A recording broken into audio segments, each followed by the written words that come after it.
Obviously, we're leading with the fact that that Ozzy passed away, the Prince of Darkness himself, and we're gonna expand a little bit more. And we're playing nothing but Ozzy and Sabbath this morning. The family shared a statement yesterday saying it is with more sadness than mere words can convey that we have to report that our beloved Ozzy Osbourne has passed away this morning. He was with his family, surrounded by love. We ask everyone to respect our family's privacy at this time.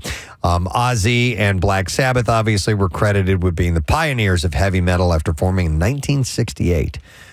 They fired Ozzy in 1979, and we'll go into some of the timeline of what all happened in his career. But yeah, and then he got into his solo career, which was just massive, and took it to another level. He reunited with Black Sabbath eventually, and they had a farewell tour, and then they were inducted into the Rock and Roll Hall of Fame in 2006. He was inducted a second time as a solo artist just last year, and of course he's had some antics throughout his life. And of course then came the Osbournes in 2002, which was a whole other level. Yeah, and I mean that was all the country was talking about for a while. Yep. And in recent years, a series of ailments, Parkinson's disease, of course, and surgeries forced him to retire from touring. And it comes less than 3 weeks after his back in the beginning farewell concert with Black Sabbath in Birmingham, England. He was 76 years old, and he died at home in the UK. And like I said, we'll spend more time talking about this after we get through the entertainment report and all that stuff. We got some guests and so on that are joining us. So I do have a few other things to report, and we'll do that now. Denise Richards, this continues to go on. Her attorney, Brett Berman, has accused her estranged husband, Aaron Pfeifers, of harassment and theft. Berman claims Pfeifers stole the Richards phone and her laptop, and that he's been leaking her private info despite having a restraining order against him. You can't do that then. So you can't do that anyway. Berman shared in a statement to people. He said these actions continue to disturb Ms. Richards' peace, adding that they've warned Pfeifers in writing to stop. He's denied stealing anything and mocked Richards in a response. I think he's lampooned her, actually. My client is being lampooned. His allegations are exculpatory and salacious. Saying that redundant and recalcitrant. She's having another one of her now infamous upside-down jacket moments, referencing a time she appeared on The Real Housewives of Beverly Hills wearing her jacket upside down. Oh, yeah. No, I never saw it. Berman added, we genuinely hope she receives the help and support she clearly needs. Mm-hmm. Pfeifers previously accused her of Vicodin addiction. We talked about that yesterday, endangering others, and said that she physically abused him on July 4th, leading to the divorce filings. And she, in turn, accused him of years of physical abuse. Is there a point in your life where you can look back and say, yeah, that was my upside-down jacket moment? Wow, that's a good question. No, but I have my pickle loaf moment. Your pickle loaf, all right. When I laid down on somebody taking my pickle loaf sandwich. So not your upside down. We've all got our own thing to bear. All right, so this is interesting, and it led me to down a little rabbit hole this morning. But Dave Franco just revealed a hilarious childhood confession during a showdown on Hot Ones Versus with his wife Allison Brie. During the game, Allison couldn't figure out who was Dave's first childhood celebrity crush, and it turns out it was none other than Dame Helen Mirren. Oh. Which I immediately was like, yeah, I'm going to go look at some younger Helen Mirren pictures, because she was a beautiful woman. And still is. While battling heat with his wife and together co-star, Franco initially wrote down Jennifer Love Hewitt, but quickly scratched it out and revealed the real answer. Brie didn't believe him at all, but Franco insisted, and he said, quote, you can't know Helen Mirren from being gorgeous. He even compared the Oscar winner to an icon, saying she's like James Dean. Dave and Allison have been married since 2017 and are starring in the upcoming body horror film Together. Yeah. Where the characters face these horrific changes after moving to the countryside. It looks pretty wild. It does look freaky. They physically start to grow onto each other. Right. It's really weird, but nonetheless, yeah, Helen Mirren was his childhood crush. Do you remember, well, Excalibur. Oh, yes. I mean, if you want to see Morgana, what she he's was talking gorgeous. about, that. Agreed. So Trisha, now I don't know this person. I had to look them up, but there's a reason behind the story I'm reporting. A woman named Trisha Paytas, Paytas. Oh, yeah. She's a YouTuber. I just heard about her with this story, Preston. All right, so she revealed she gave birth to her son on July and shared his name on her episode of her podcast. She unzipped her jacket to reveal a sparkly Aquaman tee and announced that their son's name is Aquaman Moses Paytas Hakem. She said that the name was so perfect because it connects her love of the movies with her hubby's Hakem's love of water. And she said, not only is it so related to me, but it's also so related to Moses. Listen, our job is to stay up on this stuff, and you might as well be speaking Latin. I don't know what the hell's going on with this story, but it means something to some people. Trisha shared that she's been a fan of the Jason Momoa-led action flick since 2017, watching every movie and cartoon and even hitting up Comic-Cons. And they chose a water-themed name to match their son's Cancer zodiac sign and the stars line. Even an Aquaman poster made a surprise appearance at the doctor's visit, leaving her shook. And she said, we keep looking for all the ties, all the signs, she said, and we're like, this is the name. So Aquaman Moses is Trisha and Moses' third child, sharing the other two children, and I kid you not, Malibu Barbie and Elvis. Okay. That's not a family, that's a toy box. That's what it is. Exactly. Wow. I don't know. If I had a Malibu Barbie?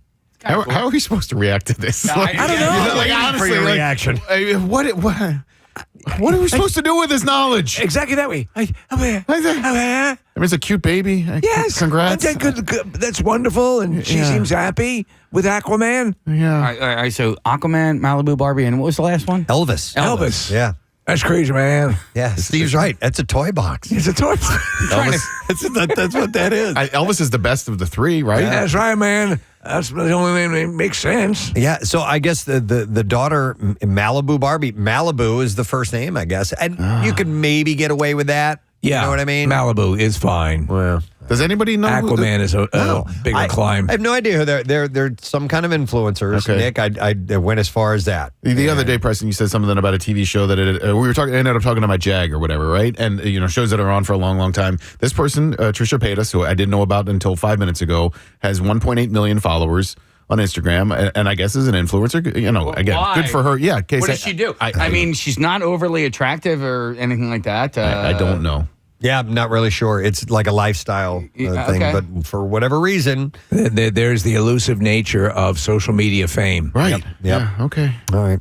So travelers did a double take over the weekend when they boarded their flight out of Mexico City, only to find two A-listers would be flying along with them, Salma Hayek and Angelina Jolie. That's a double take. That's actually the sound of a double take. They were boarding a flight to Veracruz from the Mexican capital when they were spotted. They politely turned down requests for pictures with fans while boarding. The actresses did pose for pictures while out and about in the terminal. Well, that's and nice. Eating, yes. I think when you're getting yourself set up on the plane and, arranging your neck pillow and That's not the right time. all that stuff. Yeah. So the long legal battle between exes Shia LaBeouf and FKA Twigs, FKA Twigs, is over. It's over. Nothing's over. Lawyers for both sides told Nothing is over. Nothing is over. You fall in love with the guy. It's forever. That's right. It stinks. lawyers It's only your bird dropping. for both sides told TMZ in a statement, committed to forging a constructive path forward. We have agreed to settle our case out of court. While the details of the settlement will remain private, we wish each other personal happiness, professional success, and peace in the future. So FKA was in that remake of The Crow. Yeah, I didn't see it. Which was pretty bad. And Fakah was also was Rob Pattinson's girlfriend for the longest time. And then moved on to Shia LaBeouf. Nothing is over! Legal documents filed by Twigs asked the court to dismiss all claims against Shia with prejudice, meaning that she cannot That's him refile in court. Just do it! the case in the future. Just do it! So the singer Just do it! Do it! sued LaBeouf back in Just do it! December 2020, Just do it! alleging he physically abused her, tormented her, and knowingly gave her an STD. Oh, well. no. Something from Precious Moments would be nice. Yeah. It's You a don't little give more that. kind.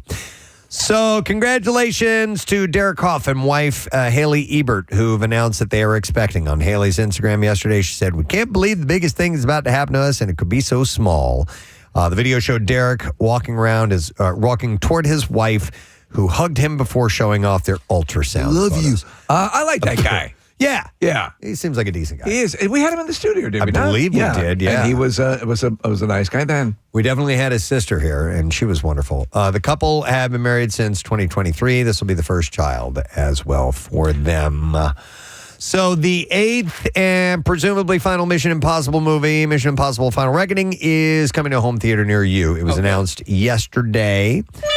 The film will be made available to rent or own on digital platforms next month. During its theatrical run, the movie earned a worldwide gross of $589 million. With an added bonus, film will come with a commentary track by Tom Cruise, as well as director Christopher McQuarrie. There is also going to be a mountain of behind-the-scenes content, including footage of how the movie's insane stunts were done. That's always cool stuff to watch. Yeah. All right, so real quick, what's the movie that I need to watch that came right before this movie? Because there's just so many of them. Part 1? Yeah. Is it Is it Ghost something or other? No, Ghost Protocol was a couple of ones ago. It was Okay. Dead Reckoning. Dead Reckoning? And then this one's Final The Reckoning. Final So Reckoning. I finally watched Dead Reckoning. It's a little confusing. It is a little confusing, but you know what happens, Nick? The set pieces are so amazing that you're like, okay, I'm on board. No, I'm a sucker for all of Yeah. them. And I've not yet seen the last one, though. And I talked to a few people who said it's great. It's emotional. It's really well done. But we're at the point now where if you don't see it in the theater, you only have to wait a few weeks. Okay. And then you can watch it at home. So How many movies? Like 7 of them? I think you just said the 8th, right? The 8th Did and I final? say that? Wow. Yeah. 8th. Yeah, you're right. That's crazy. I'm Eighth trying and to final? think of the last one, Nick, that I started to try to watch. There was like a nuclear bomb in a suitcase in the very beginning, and they were in these tunnels. Is it Ghost Protocol? And then maybe that was Ghost. Yeah. Okay, because So I know that I need to watch a movie before I watch this last one. You've seen them all, Nick. Yeah, All right. I mean, Ghost Protocol, really, like Ghost Protocol, Rogue Nation, Fallout, they're all really good. And there's one where Nerds they in end up Paradise. Nerds, yeah. They end up on the Burj Dubai. I think that's Rogue All Nation. right, Esai Morales. Is he in the last one? He's in Final Reckoning. Final. and Dead Reckoning. Okay. Yeah, okay. the last all two. right, all right. Okay. So I feel They're great movies. I feel like I'm caught up, though. They put the work in. Okay. You know? Yeah. If you saw Dead Reckoning, then you can watch the last one. All right, so the next one, Final Reckoning, is coming out next month. If you guys want to grab that at home, Yeah. to do it. A documentary focusing on the phenomenon and the inner workings of The Biggest Loser is set to premiere on Netflix next month.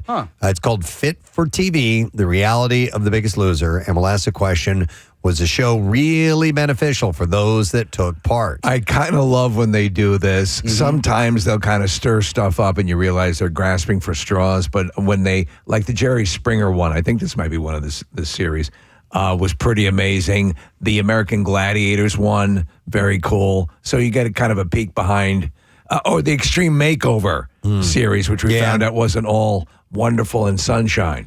Yeah, the documentary examines claims that some contestants lost weight in an unhealthy way and suffered abuse in hopes of winning the $250,000 grand prize.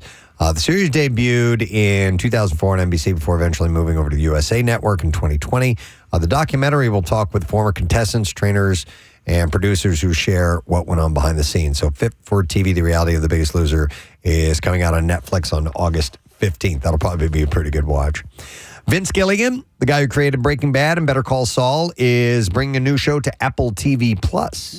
The streaming service posted a cryptic teaser on social media that featured a smiley face drawn in a petri dish, and the tagline said, "Happiness is contagious." The show is set to star Rhea Seehorn, who fans recognize from Better Call Saul. She should have been at least nominated for the last season of Better Call Saul. Oh, yeah? Yeah. Oh, my God.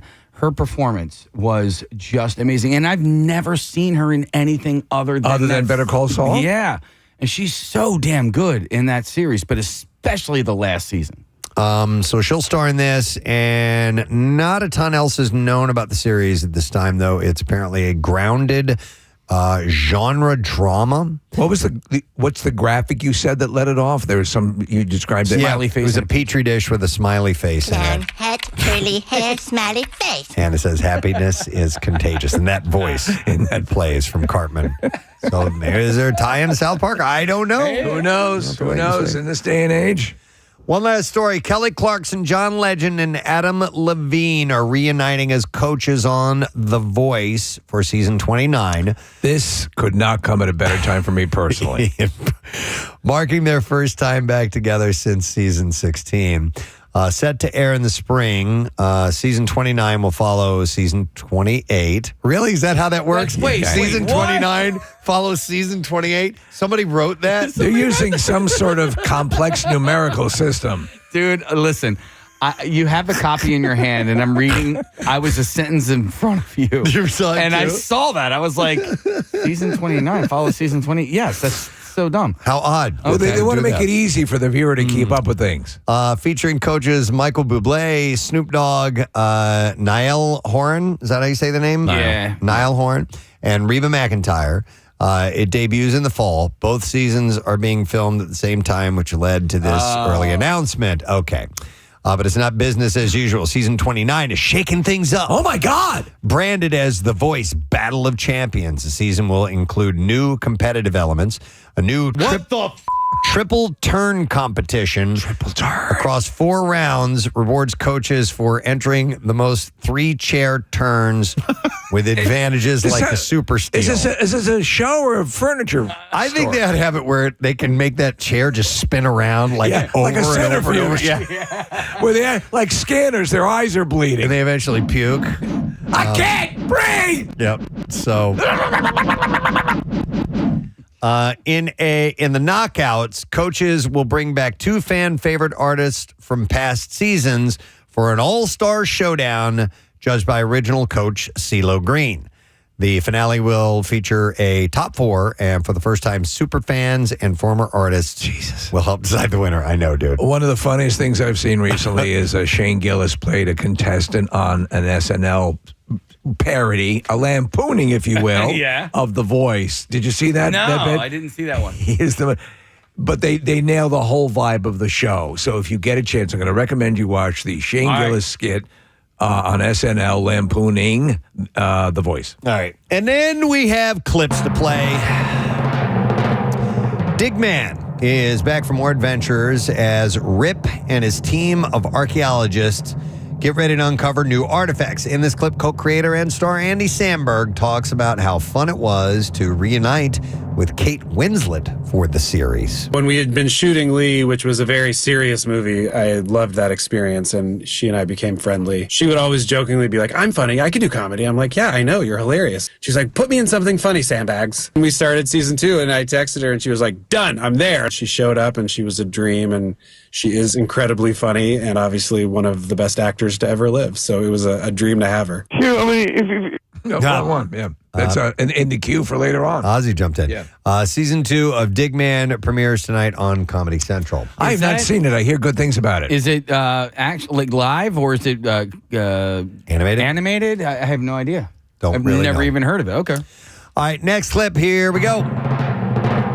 It's a match made in heaven as the series Match Game is revitalized with a fresh slate of celebrity contestants. And here, host Martin Short shares what inspired him to join in on the fun. It is true that at a certain point in your life, you're kind of always curious about what else you could do that you've never done. So I thought a game show, something that would be loose and you're interacting with celebrities and some people that you know and are friends, I thought was just a fun idea. Yeah! Match Game premieres tonight, and you'll see that on ABC. And by the way, Casey Digman is animated. There you go. All right, what were you going to say? No, I think he's going to be a great host. Yeah. Because especially that show involves a lot of banter. Yes. You know? Yeah, very much so. All right, there you go. Your entertainment report for you this morning, friend. We're going to take a break. We're going to come back in a second, and we're going to dive into the legend that was Ozzy Osbourne, who left us, unfortunately, just yesterday. So we'll come back. We'll get into some of that. We're playing nothing but Ozzy and Sabbath this morning, so hang in there. We'll be right back. Casey sent me this article. It was from the New York Times yesterday. And in the NFL, there's a tradition that's been going on since the 70s. It's called the Rookie Dinner. And so the veterans have to take the rookies out to dinner, but the rookies have to pay for the dinner. Right. It's been shown in sports movies periodically, Yeah, so, but apparently there's starting to be more rumblings about, is this a good idea or not? Because sometimes the tabs, which can average between $5,000 to $25,000. Yeah. Come on. Well, it depends on if they take advantage of them. Of course. You know, And I bet you the inkling quite often is to take advantage of it's them. Right. funny Yeah, to that's them. the deal. Yeah, the because higher they can get the tally. Well, because they had it done to them, too. Yeah, it's that type of thing. It was done to me, and we're going to do it to you. That type of thing with initiations, essentially, is what this is. But the point they're starting to make out is, even though we see the NFL as, you know, these high dollar individuals, not everybody gets paid all of that money. No. And some of them, and up front. And some of them might last a season, and they've, you know, blown money that in hindsight they probably should have kept. Yeah, they probably needed. Yeah. But it's also, listen, these guys are ordering cognac and expensive bottles of wine, and obviously the food. It's the booze where you spend all the money when you go out to dinner, without question. So we had in my sorority, there was a night where the what's it called, Case? The Hell Night? Rush night? Like is it during pledging or? No, orgy? we were pledging. Oh, pledge night. Yeah. So it was during pledging. I forgot the word. It was during pledging. And so the whole sorority, you know, sort of created this like spooky, we're mean people, you know, night. And so, you know, to scare, whatever. We knew what was going on. And it You're harassing them. It was being funny. You know, they were being funny. And it ended up being a fun night. After it's all over, there's a big party, you know, the whole thing. But they got the year that I was pledging, the sorority got in trouble for it. So the following year, like when we were finally in the sorority, we couldn't do that. We didn't get the chance. What was the core thing that you did to besides acting like you were very mean? Was there something equivalent to this, or you know? It wasn't money, because in college nobody had money. Right, no, right. it was. So we were brought into one of the sorority sisters' houses. They put us in a basement. It was very dark. Like it was almost remind you of like a haunted house, spooky, scary. Sure. They all came in like, you know, all dressed in black, and you know, we were blindfolded. Like it just was. Right. Honestly, it was so dumb, but we were laughing. You know, it was fun. That's cool. Before we go down the sorority and fraternity path, which I'm sure we're going to because it's the easiest to go to, but I wanted to see if there are other professions that might have this rookie type of initiation There's gotta be. thing. And I'm sure that like construction sites probably do their little thing. Oh, yeah. Maybe in the medical field, because, you know, interns there usually get the crap work. In the What about- military. military and police. Yeah. Yeah, that Absolutely. too. And in radio, I remember interns were pretty easy to. Now we don't do that here. No. They actually have work to do on our show. But if you're doing a different shift, it's a little bit less involved than the morning show.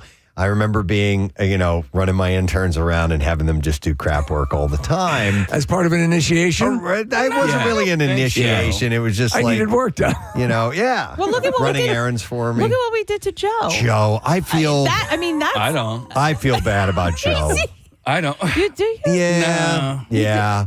We took it to we took it a couple we had steps. people beat him with a wiffle ball bat. What? What's the big deal? He shot a hot sauce in his ass. What's the big deal? Well, he ruined your jeans, Gav. He had it coming. Let's remember what precipitated that. He ruined some jeans of yours, and so we Well, he was sprayed. hot sauce in his ass. butt. He was also a little bit of an idiot. Like, if you're going to play a prank, Wow, how sympathetic. Wow. Joe, I I lost one on the table today. It was okay, though. It was kind of an idiot. Wait, why did we make him sit on top of the crane for 24 hours? Because it was part of the month of stunts. He wanted. That's the other thing is he wanted to do these things. Yes. Listen, it's the same thing when you guys asked me if I wanted to do month of stunts. The only thing different But the between thing is, me Kathy and doesn't think you're an idiot. the only thing different, I'm a total moron. The only thing different between me and Joe was that I was getting paid a whole $17,000 a year. All right, so when you guys asked me to do month of stunts, I was like, okay, yes, you can drag me behind a horse. You can have me drive a car into a pond. You know what I mean? Like. Yeah, there was something alluring and appealing about it, and so when Joe is saying yes to these things, but that's a more long form. I see what you're saying, and like to make the point with you, Kathy, about the sorority and fraternity.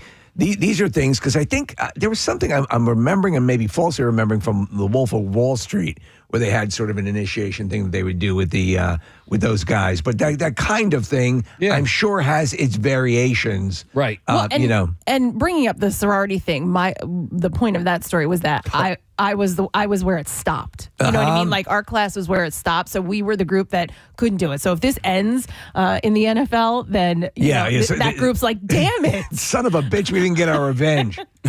Well, I feel a little bad about how we... The Joe thing? Yeah, just a little bit. But all right, anyhow, we're going to move on. I'm going to go to some calls. 215-263-WMMR. I'm going to go to Ed. Hey, Ed, good morning. Morning, guys. Hey, what's up, Ed? So this is a typical thing we did in the fire department, even as volunteers, is when the rookies would come in, we would send them out to find tools that didn't exist. The most infamous one is go fetch the water hammer. I don't know if you know what water hammer is. It's when you shut the hose line off too fast and the hose jumps. That's water. So we tell them to go do that. The one we did in our fire department, which was we love to do, and I probably still do it, is we have a tanker truck. And we would tell the rookies that the tank need to be stirred. So we would give them like a long-handled broomstick or something, and some go up to the top, open up the lid, and start to stir the tank. And we would have them do it for like 15 or 20 minutes until, we were laughing so hard they'd realize, wait a minute, maybe this isn't a thing. Right. It isn't. Of course the water does not need to be stirred. It's water. And we do that all the time. What did they have you do in your initiation? There was a water hammer thing. There was a lot of that. Kind of go look for things that did the hose lengthener. Stuff like that. I the love hose it. straightener. Yeah, I've heard of like on a construction site, go get the board stretcher. That one. Yeah, that's another one. Yeah, exactly. Yeah, I love it. Yeah. Thanks, Ed. Nice. And I think there's a prank in baseball that they pull on bat boys when they tell them to go get a key to the batter's box. Oh, really? Yeah. That's a good one. And they go looking around everywhere for a key to the batter's box, which doesn't exist. It wasn't part of an initiation, but you talk about the interns early on, Preston and Y100. We would send them out, the time we sent them out for Java. Oh, that was fun. Yeah. wasn't that Joe? No, somebody else. I remember Who was they that came guy? back. Yeah, I couldn't find Java. All they had was coffee. Yeah. But that wasn't really a prank. That was just them not understanding what Java was. I'm going to go to Matt. Hey, Matt, good morning. Hey, good morning. How are you guys? Good. What's up, Matt? Well, I was in the Marine Corps for 4 years, and I actually called you guys a while back about the difference between explosions in movies and how they are in real life. Right. Okay, yeah. So while in the Marine Corps, I was in Iraq in 2004, and I had a prank played on me because I was a new guy, just a young 19-year-old kid, and one of the guys told me to go get a prick E5 and sent me to one specific older sergeant to go get this prick E5, which is in terms known as radio communication equipment, and it's also known as a prick 119. But you don't know that, so you go walking over to a sergeant and say, hey, I need a prick E5.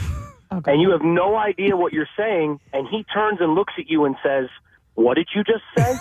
And then you say, I need a pricky 5. And he just chews you want a pricky 5? I'll give you a pricky 5. And he goes off. Wow. So you're just sitting there going, you have no idea why you're getting yelled at. You have no idea what you said. You turn around and everybody is laughing. So, and you're just like the little puppy with his tail between his legs, like, oh no, I just did something wrong. Yeah. But you return the favor years later when you tell the young guy, when you go for, with some of our vehicles, I was a Motor T driver. You have vehicles with air brakes. There is no fluid for these brakes. Okay. So you send the new guy, go get me some brake fluid right now, Marine, go. It's up in the warehouse. You need to go look and go right now. You got 2 minutes, go. And he comes back to you with a red face, scared because he can't find the brake fluid for the 7-ton truck. And you just keep going back and forth with him. And then I wasn't as hard on my Marine, but I did yell at him for not finding the brake fluid. But you pull him in and go, Marine, do we have brake fluid in these trucks? And it dawns on him. He goes, oh no! And like, come on, Marine, you got to be smarter. You got to think on your feet. You know. Oh, I love that. As you get older, I think you try to teach them a little bit, but man, did I get my ass chewed while I was in Iraq for looking for a pricky 5, man, and you get it. Matt, looking back though, with the whole thing and that sort of fraternal thing, and you were sort of I assume it was done from a place of love, and everyone goes through the rite of passage. And all right, thank you very much, Marissa. So yeah, man, yesterday when the word came out about Ozzy, I don't know about you guys, but the very first thing that went through my mind was that they just had the concert. Yeah. They just had the concert. And watching the footage, Sarah had that viewing party, Sarah Parker, and all of this, all the adulation and all of the cool stuff that was going on. So that progressed, Preston, to oh my God. Again, I use the phrase often. I used it with my own dad, stuck the landing. He got to do that. And at that, I believe it was at that show where he got to watch his daughter get proposed to. Yes. Yeah. I mean, all of these things that you'd like to cram in at the end and do it at home. Yeah. I mean, that is amazing. But yes, you'd think, so he could do that, and just a little while later, he kicks. Yeah, that's what blew me away. Was he holding on with every ounce of his being, or was it just happenstance? Whatever it was, as far as rock star exits, pretty badass. Yeah, pretty badass. I agree, Steve. And, obviously, the assumption is that Parkinson's contributed to him dying. We don't know for sure yet on that. But I mean, I don't think of... I think of Parkinson's as terrible a disease it is as just kind of a wasting away type degenerative, of thing, as opposed to you were playing a concert 2 weeks ago and then you dropped dead. So he was obviously seated and they made accommodations, but we'll play some audio. Yeah. But if you think about for the longest time, the perception of him was that he was invincible and he just managed to defy the odds, and with all of his addictions and so on and so forth was doing great. Then everything came home to roost, so to speak. He had that ATV accident. Oh, yeah, that was a bad one. That was a bad one. And, and all sorts of other issues that just sort of started to compound. Even still, though, I thought a couple of years still in him, Absolutely. I mean, it's 76. I didn't think this was the end of it for sure. I mean, he slowed down a bit, but I just thought it was going to be, time to just be fairly sedentary. Putt around the gardens, that sort of thing. But listen to this. Marissa had grabbed this audio from a week or two ago, shortly after the farewell concert, and we didn't get a chance to play it on the air, but this is him singing. This is isolated audio, I believe, of Mama, I'm Coming Home. And times are strange. Here I come, but I ain't the same. Mama, I'm coming home. Even though it's gravelly, he's still pumping it out there. By seems to me you could have been a better friend to me. Mama, I'm coming home. So he was bringing it all. He every bit he had. You drove me out, me hypnotized. Lost and found and done right by the fire in your heart. So he was trying as hard as he could, man. It's an emotional song to begin with. It stands the test of time. Dude, listen, I went into Ozfest, God, 2000, something like that. Right. And it's it's like that's not my environment, you know what I mean? But when they started singing Mama, I'm Coming Home, guys around me were crying. Yeah. Just so emotional. Like, and I was like, okay, I get this now. It's like, one of those coda songs. Yeah. Like, and I mean, it is, that's what I think even if you weren't an Ozzy fan or even if you weren't a Sabbath fan or whatever, he could pull off stuff that would appeal without ever trading in his heavy, bona fides, as they say, and appealed to a lot of people. I don't think that I realized until much later on that most of the lyrics were so uplifting. Yeah. Because you look at Ozzy, you look at Black Sabbath, and you're like, well, these guys are dark and scary, and it's devil worship and the whole nine. And then you start, like, listening to Crazy Train. Yeah. And you talk about, like, it's not too late to learn how to love, forget how to hate. And I didn't allow myself to recognize how beautiful and positive and uplifting those lyrics were until much later in life. Yeah, agreed. And we can't talk about the Prince of Darkness without having our own vampire here this morning. Jackie Bam Bam stayed here to come in and chat with us a little bit. Hey, Jack. Thanks for having me, guys. No problem. So you were on last night. Really rough. Of course, I woke up. Well, I didn't even wake up. My girlfriend, Brittany, got the phone call from Chucky D'Amico. Said, you got to wake Jackie up. Ozzy passed, and she woke me up. I said, you're kidding me. Right. Yeah. I mean, I slept for like an hour and a half. It was like 2 or 3 in the afternoon, and I was like, oh, my God, you're kidding me. Yeah. As tied in as you are to all of this, would you, I mean, obviously no one anticipates anything like this, but did this catch you off guard? Oh, totally. Yeah. I mean, we all knew Ozzy was getting old, but I mean, the way you set that up right there, it was a storybook ending. Yeah. I kind of was thinking the same way David Bowie almost went, like kind of like he knew he was going to go. Like this was all so. It was a storybook. It was perfect. Right. Like you said, Kelly got engaged backstage. Ozzy didn't know us anything, but all the guy wanted to do was get up on that stage. And leading up to this show, he was rehearsing and, like Preston said, breathing right and going through. He just wanted to do it, and it was so beautiful to see him up there, and with everyone that that he influenced, all these great band members, and Tom Morello directing and organizing the whole event. It was just perfect. It's amazing. Did you ever get a chance to meet him in the years, Jackie? I did not meet Ozzy, no. I mean, there was a lot of connections and whatever you want to say. Like, I had a lot of guests call in last night, and we just ran like 5 hours. We had many guests. Rachel Bowen called in from Skid Row, good friend of mine, and I spoke to him and Rick Cronetti from Cinderella, the fifth guitarist, keyboardist, about that Moscow Peace Festival. They flew over with Ozzy, and Rick was saying Ozzy was spilling drinks. He sat right behind him on the airplane, and Geezer was laughing. They were sharing these stories, and Skid Row, of course, up there with Zach Wild, the North Jersey connection. Carmine Apiece called in, of course, filled in for Tommy. We had Carmine call in. And he said that White Castle hamburgers, that's his story with Ozzy, that they played New York or something, and Carmine took him to White Castle. He never had these hamburgers. He got Sharon next day on the rider backstage, nothing but White Castle hamburgers. Awesome. Yeah, it was really I love great. that. Wow. So you just raised a thought that hadn't occurred to me, and Preston, you've pointed this out as well. The people that were brought along, the great musicians that were cultivated throughout the years of Ozzy. Obviously, we know the core of Sabbath, but who Ozzy brought to us over his musical legacy is legendary in and of itself. I mean, he was, forgotten. Sharon, and Don Arden, the husband, that big manager, wanted nothing to do with him. I mean, my connection to Sabbath for me, Press, was seeing him with Van Halen. And the story to me is Van Halen just blew the doors off of Sabbath in like 79 at the Air Conditioner Girl or Spectrum. Yep. But then he got, fired. And then there was that second stage 2 of Ozzy. Right.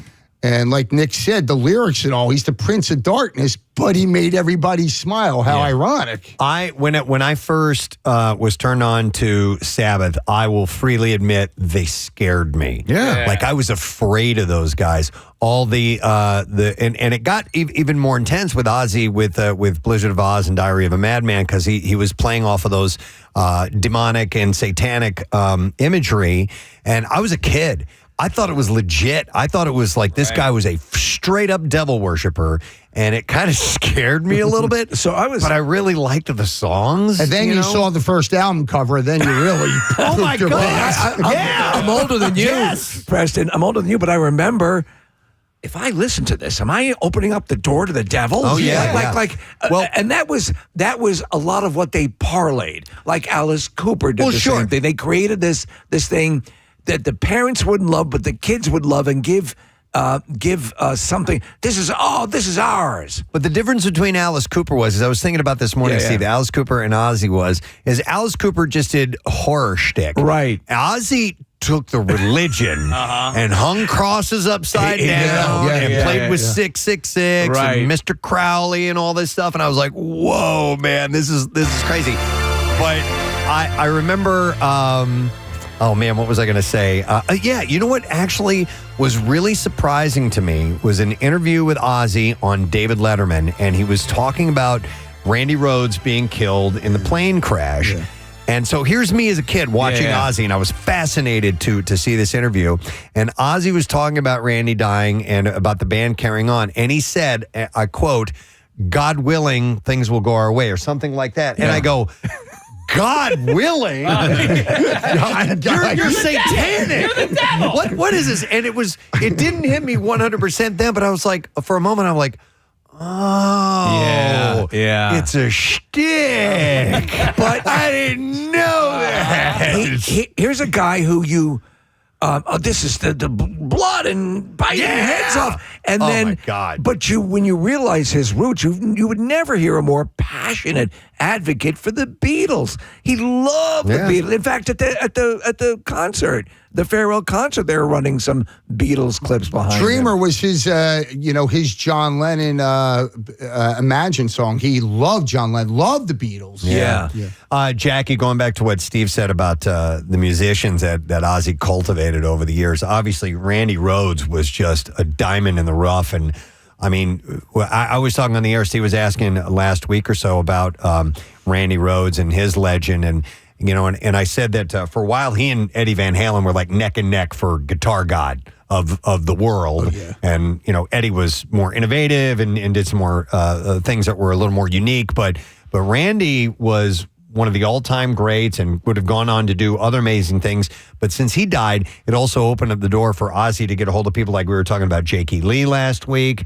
Brad Gillis filled in after he died as well. Night Ranger, that was great. Yeah, I have a really cool interview I did with Jack Blades from Night Ranger, saying he got that call and he didn't know what to do and he was scared and people were actually booing him. Yeah, it was a tough gig. Yeah, no doubt. But then other guitarists like Zakk Wylde came out of the Ozzy, Tommy Aldridge, the drummer, Rudy Sarzo on bass, Gus G on the one album, Scream too. We can't forget about him. He was always surrounded by great musicians, not only guitarists. But I mean, you got the bass players, you got the drummers, like you said, Tommy Carmine. Jackie was so. The dichotomy was, especially later on, the public perception was I don't know what's going on. But during these points where they had to add artists, was Ozzy, to your knowledge, really dialed in saying, I want this guy, or was that sort of a decision made by others? I think a lot of people helped him, but back to like Preston was saying, Randy Rhoads was discovered by Dana Strum, my pal from Slaughter and the Vinnie Vincent Invasion. That's how Randy got to Ozzy Osbourne. That's the little connection right there. Well, remember, I sent you that article the other day from George Lynch, who was a guitarist for Dokken. He was considered one of the great guitarists. And he was in a position after Randy died to maybe move into that slot. And Steve, they flew him, or actually he paid for himself to come out to L.A. or wherever it was they were and to rehearse and all this stuff. And I think it was when Jakey Lee ended up getting the job, or maybe it was Zach Wilde. I don't remember. But nonetheless, Ozzy just kind of walked up and said, sorry, it's not you. We're going with somebody else. And just kind of shuffled them off. And it seemed like it was Ozzy and Ozzy's decision alone. Yeah, that's what I was wondering, because you never know. You never know what the persona is. But I mean, you don't have a career. You don't have Sabbath, solo, and then Sabbath again. Now obviously Sharon has been, known and is rightfully known as somebody who helped guided a lot of that. Oh, yeah. But it doesn't happen unless the guy whose name is on the band or a band member has some control and insight into what's going to work best with that collective. Probably has the last say in the matter. You're right. You would imagine. Yeah. I want to go to a couple calls because somebody is mentioning you, Jackie. We're going to go to Gina, see what she has to say. Hi, Gina. Good morning. Good morning. Can you hear me? Yeah. What's up, Gina?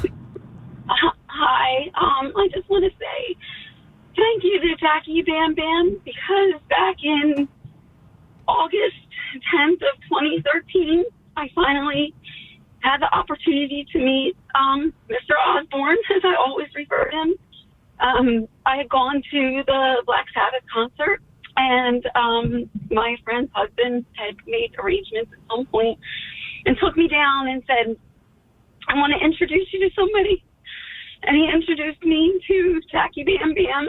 I was with my first husband at the time, who has since passed away, but we were there, and he was like, hi, and he was like, come with me. I'm going to take you down to meet Mr. Osborne. Well, I don't know if he remembers, but boy, was I so happy. I just started crying then, and he took me down. It was down to the Lexus pub, and I guess there was in the bottom of the Wells Fargo Center, and we had been down there, and I guess it was with a bunch of people who, also won a contest with MMR and got the opportunity to meet him. So it was awesome. We got down there, and then they lined us all up to do a picture, and we take a group picture with him.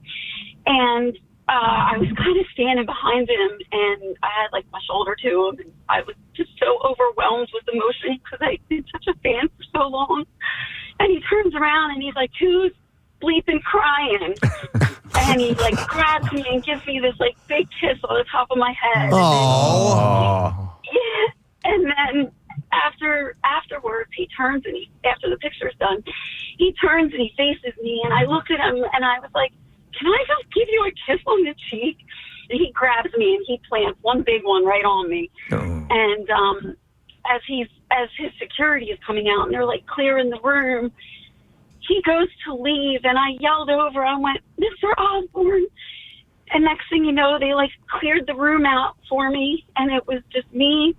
And I had 30 seconds at one of the pub tables to talk to him, and just kind of gave 30 seconds of pure devotion. And at the time, Jack's wife, Lisa, at the time had just found out that she'd been pregnant with their second child. And I was like, hey, just want to congratulate you on the upcoming, Jack and, Lisa's, baby coming. And he was like, thank you so much. And was such a genuine guy. And it was I'm just so devastated. Oh, man. Oh. You're making me well up. I know. Yeah. But you had that moment, and nobody can take that away from you. Yeah. He gave me such throughout my life. His music, I've always said he's such a good guy. I started following him at 8, and I'm the same age as Preston. So I started following him at 8, and I followed his career to the point where I want to know everything about this guy. There's more to him than just this horrible person that they say that he is. And I feel like I kind of knew him. I know it sounds crazy, but I feel like I kind of knew him, and I really do feel like I lost part of my family. Oh my goodness, Gina, that makes complete sense, because you when you say you feel you could know him, and we were talking earlier about how Ozzy, even if you weren't into the music, perhaps you're in the pop culture of the Osbournes or his movie appearances or the image of what he became. He was able to connect to a lot of people on that, and there are tremendous amounts of stories of how kind he was to his fan base. So you're just one of the very lucky ones that got to have that experience. So that's a wonderful memory. Yeah. Beautiful. It was truly a bucket list dream that I felt like, having my children was one bucket list, and meeting Mr. Osborne was the second. And oh my goodness, he was just so great. Wow, that's wonderful. Well, thanks for sharing that, Gina. We Yeah. appreciate it and hope you feel better. We take care. Thanks for calling in. Wow. I mean, it's affected my life. I remember that. I was broadcasting live, and we went downstairs with Ike Richmond. And Ike took us down there, and I think Brent just took that picture, and I said, where is that picture of me with the group of us when we went backstage? And she was one. I remember that. Okay. Well, she was crying, and Ozzy turned around. It was a funny moment. I remember it well. Man. There was a video circulating on social media a few weeks ago about this kid just came up and said how much Ozzy meant and how much Ozzy's music meant, and Ozzy just bent down and gave the child a hug. This was recent, it was in the last couple of months, and it just showed what a genuinely kind person he was. Jackie, I wanted to ask you about CBS Philadelphia. They stopped by yesterday. They interviewed you and Ryan and Sarah. Yeah, That's cool. I came in. I was lugging my bag, and I see the truck out there. I'm like, what's going on? And I see Sarah bringing him up, and on Sarah, right between songs, we went in the other room, and we spoke about Ozzy a little bit, and they ran that, I guess, a couple times. We were on the air taking phone calls all night long. It was so beautiful, people sharing the memories and flashbacks of Ozzy. And like I said, Press, Sarah had the guitarist from Mammoth and Slash call in as well. Brent had Lizzie Hill called in. Joe and Josh, they called in, and speaking of Hailstorm, I was thinking about this too. Lizzie was a big part of that farewell tour, too. They played, but she also led the Superstar Band. But if you think about it, it comes full circle. The old House of Blues in Atlantic City, Hailstorm was the last band to share the stage with Heaven and Hell with Ronnie James Dio. Oh, wow. I didn't know that. Yeah, that's the last time Ronnie James Dio was ever up on stage was in Atlantic City at the House of Blues, and Hailstorm opened that show. Wow. That's the last time.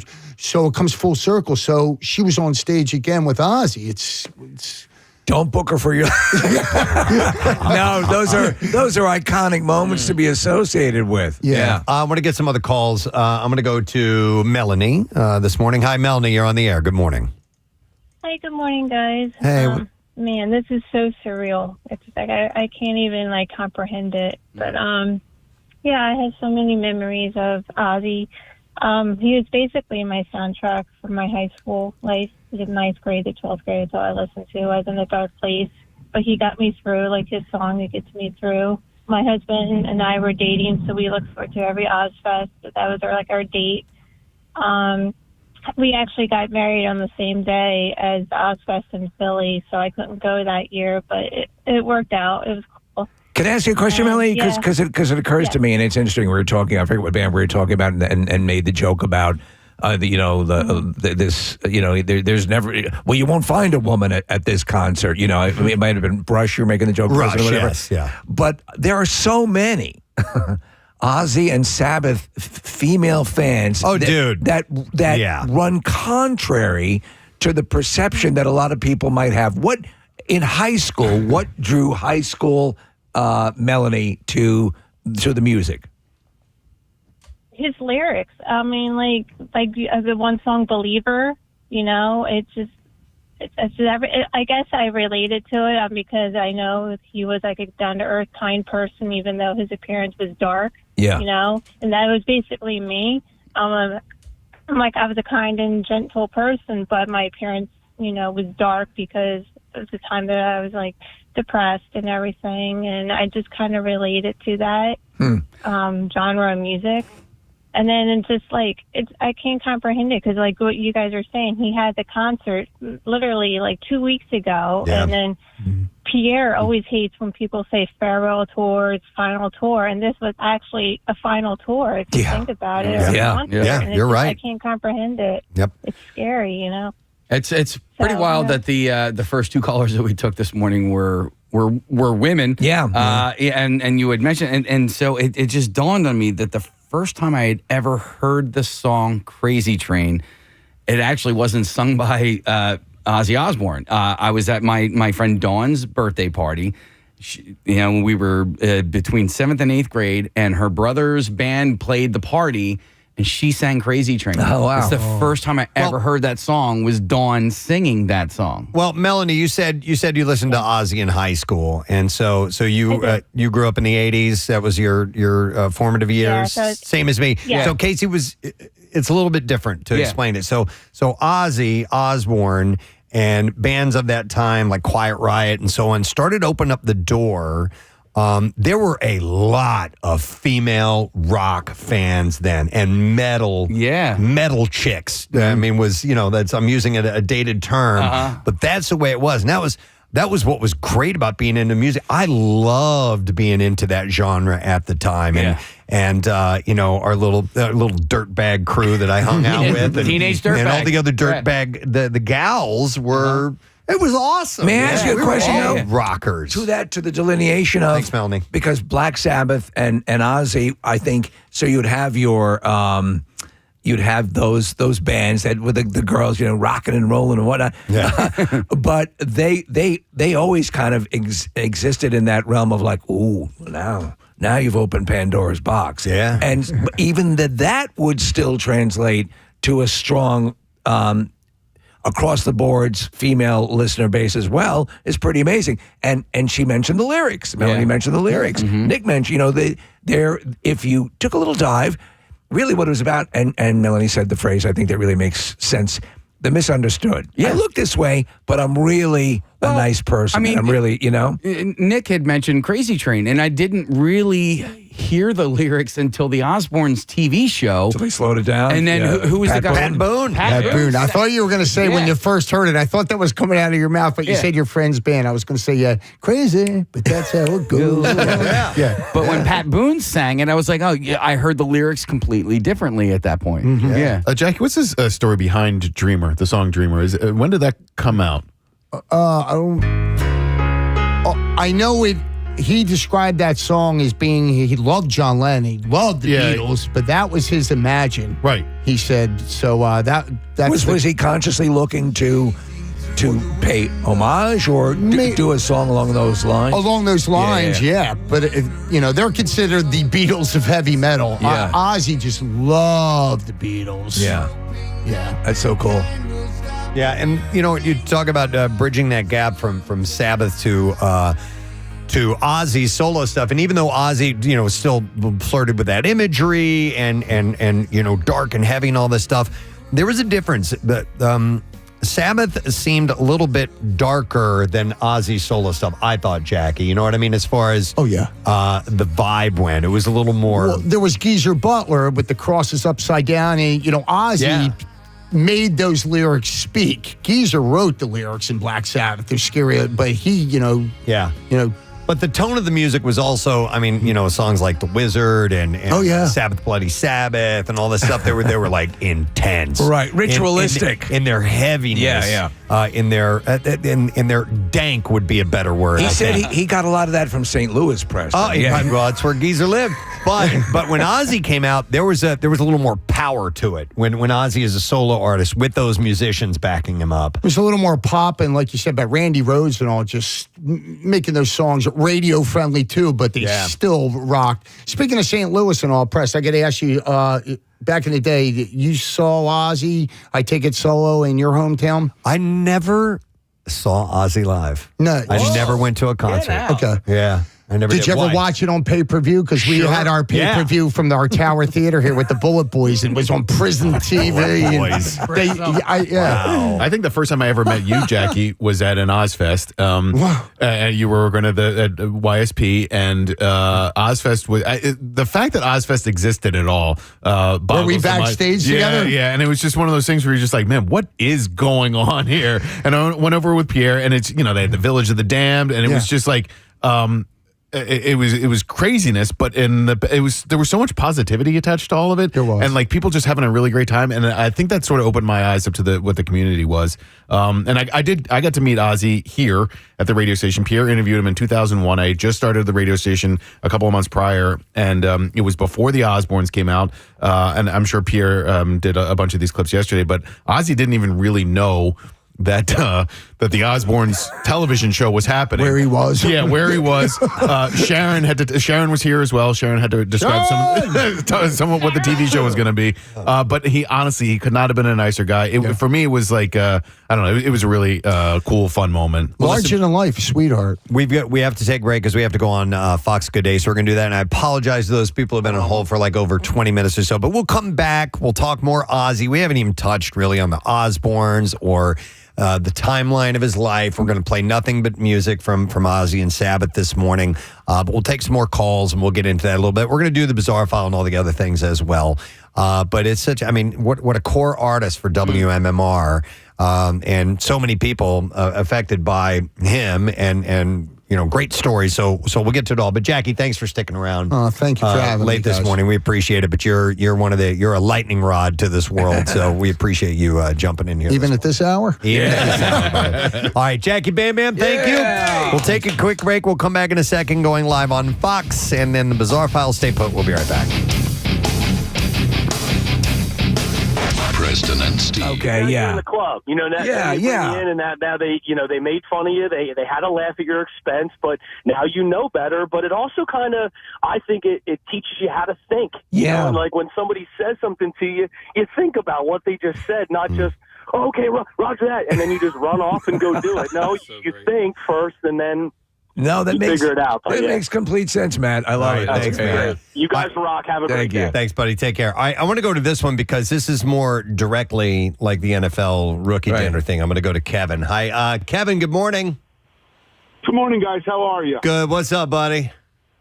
Hey, yeah, I'm in sales, and I worked at a company where they had a thing called NGB, which is New Guy Buys, where kind of at the first small regional sales meeting, you'd go out to dinner, and you'd be required to kind of buy all the other sales guys dinner. And they would get night drinks and stuff like that as you do rounds of shots of whiskey and all this kind of stuff is.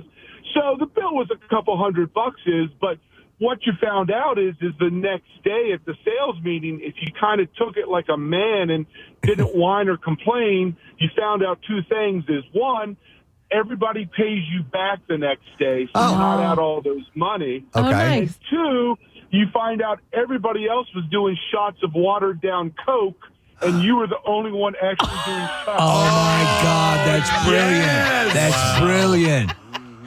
Oh my God, that's good. That's great. So it is. It is kind of a hazing and all that. But like I said, is if you kind of take the company line and do what's required, you only end up paying for yourself. Though you are really hungover the next day.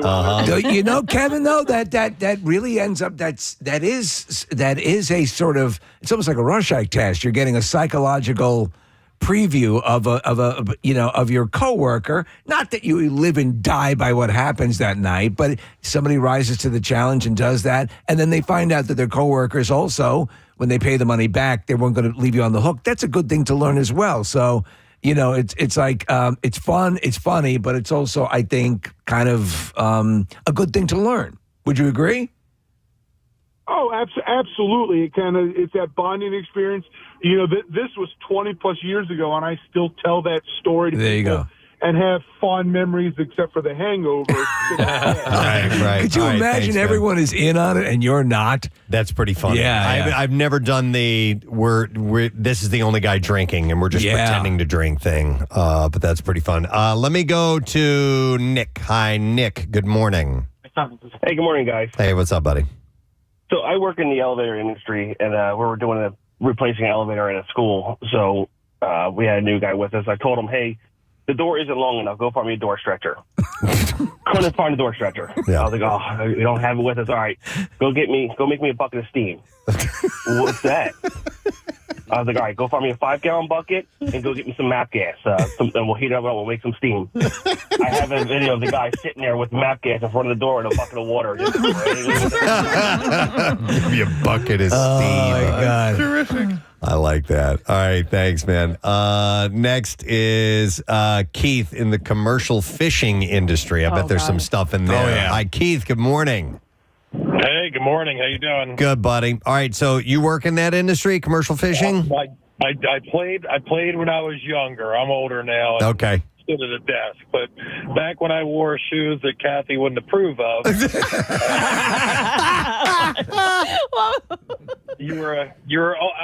I've eaten a lot of bait and a lot of fish parts and just a lot of unmentionables because that's just how it is. Oh my God! That's how you prank each other? Like dared to, or you have to? It's kind of expected to. Wow. You know, you're the new guy. You got to show that you got some marbles, and you know, the whole idea is to try and get people throwing up and seasick. Okay, right. I mean, is that the equivalent of like eating the heart of your first kill when you're out hunting? Yeah, it's like the gift that keeps on giving. So, Keith, did you primarily stay on like one a vessel, or when you move from vessel to vessel, is there an initiation or a razzing or hazing when you go from boat to boat, or how does it work out? Well, when I was young, you just got hazed. You know what I mean? Okay, I got you. So I don't know what it was, but I was the target, and I wasn't a sissy most of the time. Okay. All right, Keith, give us something gnarly that you ate. I've eaten swordfish liver. I've eaten just bait that's been dragged across the ground. Shellfish. Raw sea urchin. Nothing. Sea urchin. So basically, it's your Stroman, Preston. That's what you get in a can. That's disgusting. Yeah, my God, yeah. All right, thanks, Keith. Appreciate it, man. Let me go to, Jacqueline, who has a stonemason stuff to share with us. Hi, Jacqueline. Good morning. What's up, Jacqueline? Good morning. Hi, Good morning. how are you? Good. So one of the things they'll get you to do at first is they'll say something like, I bet you can't pick up that bag of cement or that bag of mortar up over your head. Okay.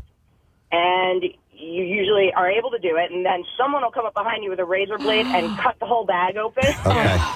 Oh, no. That's a good one, too. Oh. It's a good one, too. Yeah. And it just spills all over them, right?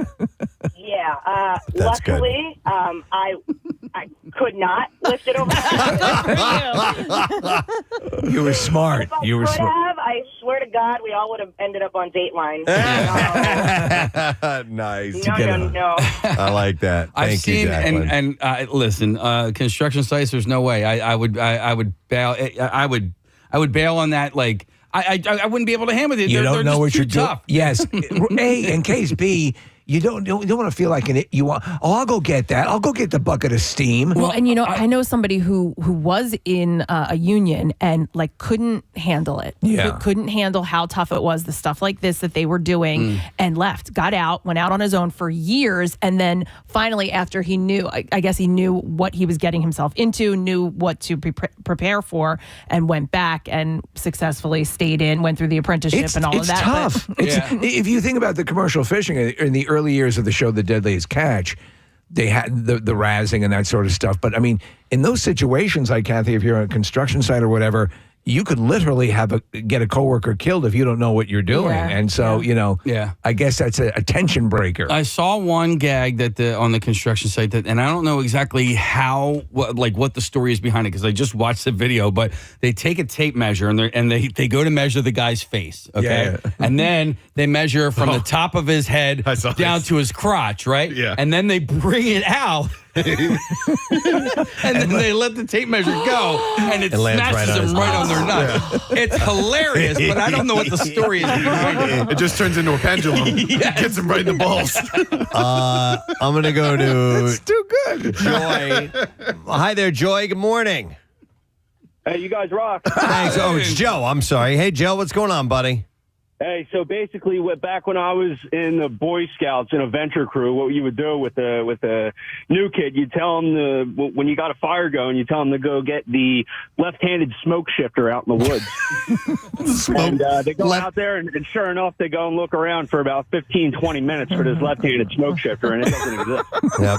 I remember going snipe hunting when it was in Boy Scouts. Snipe is a classic. Mhm. In fact, there was a Cheers episode about snipe hunting. Yeah. Yep. We'll go over to Brian. Hey, Brian, good morning, sir. Good morning, fellas. Hey, what's up, buddy? Hey, when I was in the military, we used to do this thing that the new guys, I was in an armor unit, we used to give them a ball-peen hammer and tell them to go out and check the tanks for soft spots. So they'd be out there hitting a ball-peen hammer on tank armor. Yes. That's hilarious. Was chalk involved with this? Who? Chalk. Like white pieces of chalk? Yeah, well, sometimes, yeah. I mean, it all depended on how far we wanted to go with it, too. All right, because they had a... Yeah, I'm sorry to interrupt, because somebody else texted in with the exact same or a very similar prank, but they would give a rubber mallet and a piece of chalk, and they would have to go look for soft pieces of armor on the tank, and they would ding the tank, and inevitably it would sound different in different spots. So they think, oh, this is a soft spot. Oh man, there's not enough armor here. Yeah, and they go around the entire damn tank. Preston. Sometimes they'd be out there for hours, but it was always a good time. That is hilarious. That's That great. reminds me, Preston, of the Bugs Bunny war cartoons where they put him in charge of checking the missiles for duds. Yeah. Yep. Mm-hmm. All right, let me go next to Paul. He's going to talk about prison. Hey, Paul, good morning. Hey, good morning. How are you guys? Good. What's up, my man? Yeah, I worked in a prison for about 7 years, and, whenever you were the new guy, you always got stuck. When inmates came in, you had to do the strip searches. Okay. So That's a job no one wants. they left that detail up to the newbies. Yeah. Okay. No one wanted that job, and then anytime you had a disruptive inmate that you had to bring to segregation, if they really, really didn't want to cooperate, you had to do a staff-assisted strip search, which usually involved the newest staff member getting very intimate with the inmate. Oh, wow. That's a trial by fire. That's terrible. Yeah, it was tough. I actually had a coworker get sued because the inmate claimed he put a finger in a spot. Wow. Interesting. Did you ever prank a newbie by having one of the convicts have one of those endless handkerchiefs in their butts? That would have been hilarious. Thanks, Paul. Appreciate it. This thing won't stop. Let's see. I will go. Oh, yeah. Let's go to this one. Hey, Brian, you're on the air. Good morning. Hey, good morning. How are you? Good. What's up, my man? So I was an electrician, and I was on a wage job, and I was only 18 years old. Never really been in a bar. So after work, all the guys took me to a bar, and they said, we're going to sing karaoke. Okay. And they said, we'll sign up first so you can see how it goes, and then, you'll go last. I was like, okay. So being a country guy, and, I figured I'd sing Garth Brooks to dance, and, they said the karaoke starts, and I'm going to kind of waiting for one of the guys' names that I'm working with to go, and of course it's my name that goes first. They called you first. Nice. None of the other guys signed up. It was only me. So you're putting on a concert. You had to get up there and sing that tender Garth Brooks ballad. It'd be funny How'd that go, by the way, Brian? So I did well, except I really kind of brought the atmosphere down in the bar because, upbeat bar, and here I am. Yeah, like when Nick played We Got Tonight at the frat party. Mm-hmm. That's great, Brian. Thanks, man. It would be really funny if they all just signed up his name instead of... Everything That Rocks. Ozzy Osbourne. Lasted longer than everybody thought, but still too soon. Yeah. Too soon. Absolutely. All right, we have less than a minute. Before we go live on Fox Good Day, we want to, we'll hold off, Marissa. We'll get traffic in a moment or two. We're still looking at about a minute, Casey? About 30 seconds. About 30 seconds. All right. So we're playing nothing but Ozzy and Sabbath this morning, obviously, because of the passing of Ozzy yesterday, which nobody was expecting after that concert. In fact, we're going to talk about it with these guys on Fox Good Day in just a moment. That's clearly what they want to chat about. So we'll hear some music in just a little bit, a little later on. We haven't even played any clips from Ozzy yet. We have a ton of things that we're going to go through, so we'll make sure that we dive into that. But starting to hear some Preston music. and Steve, I bet you've been talking a lot about the passing of Ozzy. Preston, let's start with you. Did you got anybody there ever meet him?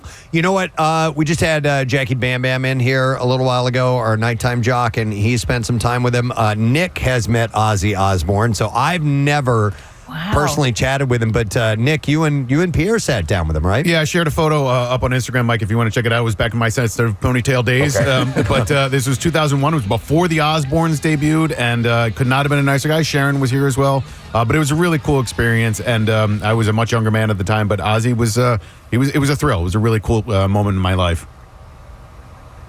Had you guys heard this, that the first time Black Sabbath ever performed in the United States was over at Rowan University? No, I didn't hear about Rowan.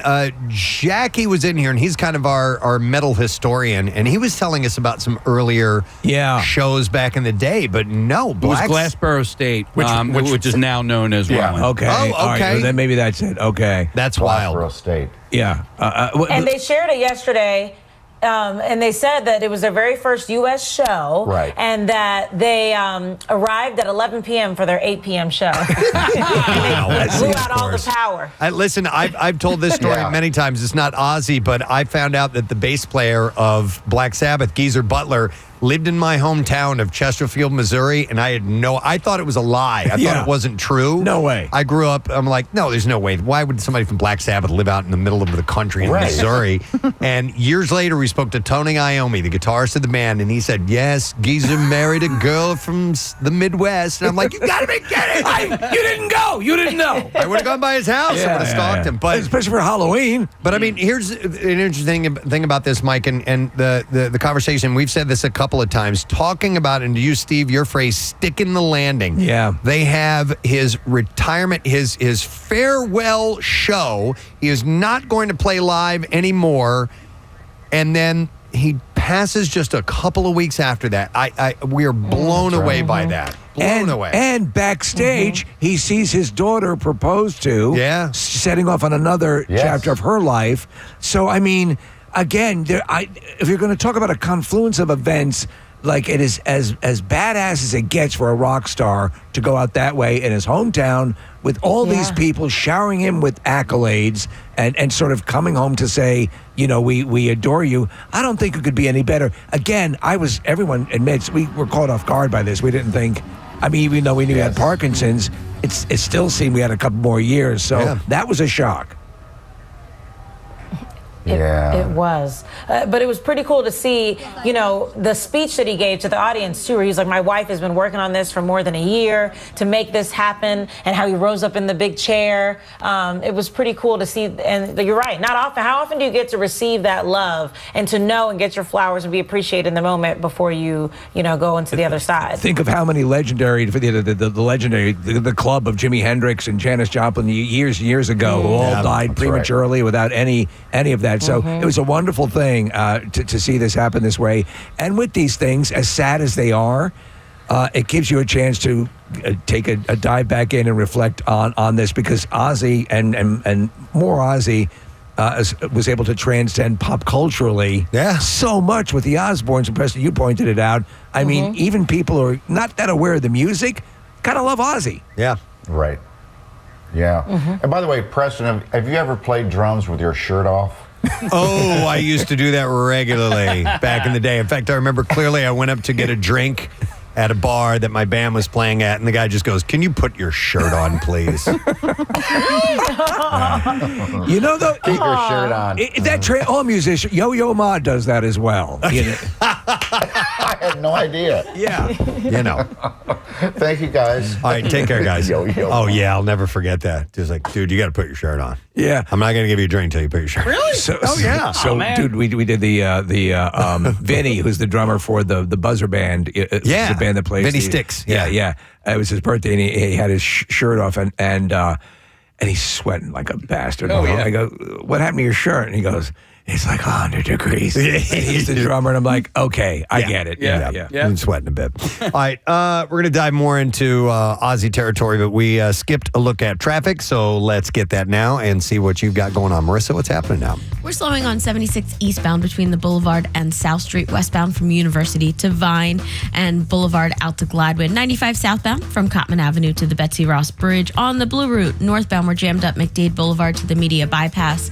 Over in Trenton, Route 1 I-21 is slowing right around Market Street to Whitehead Street, jammed from the Trenton-Morrisville Bridge where the right lane is closed for construction.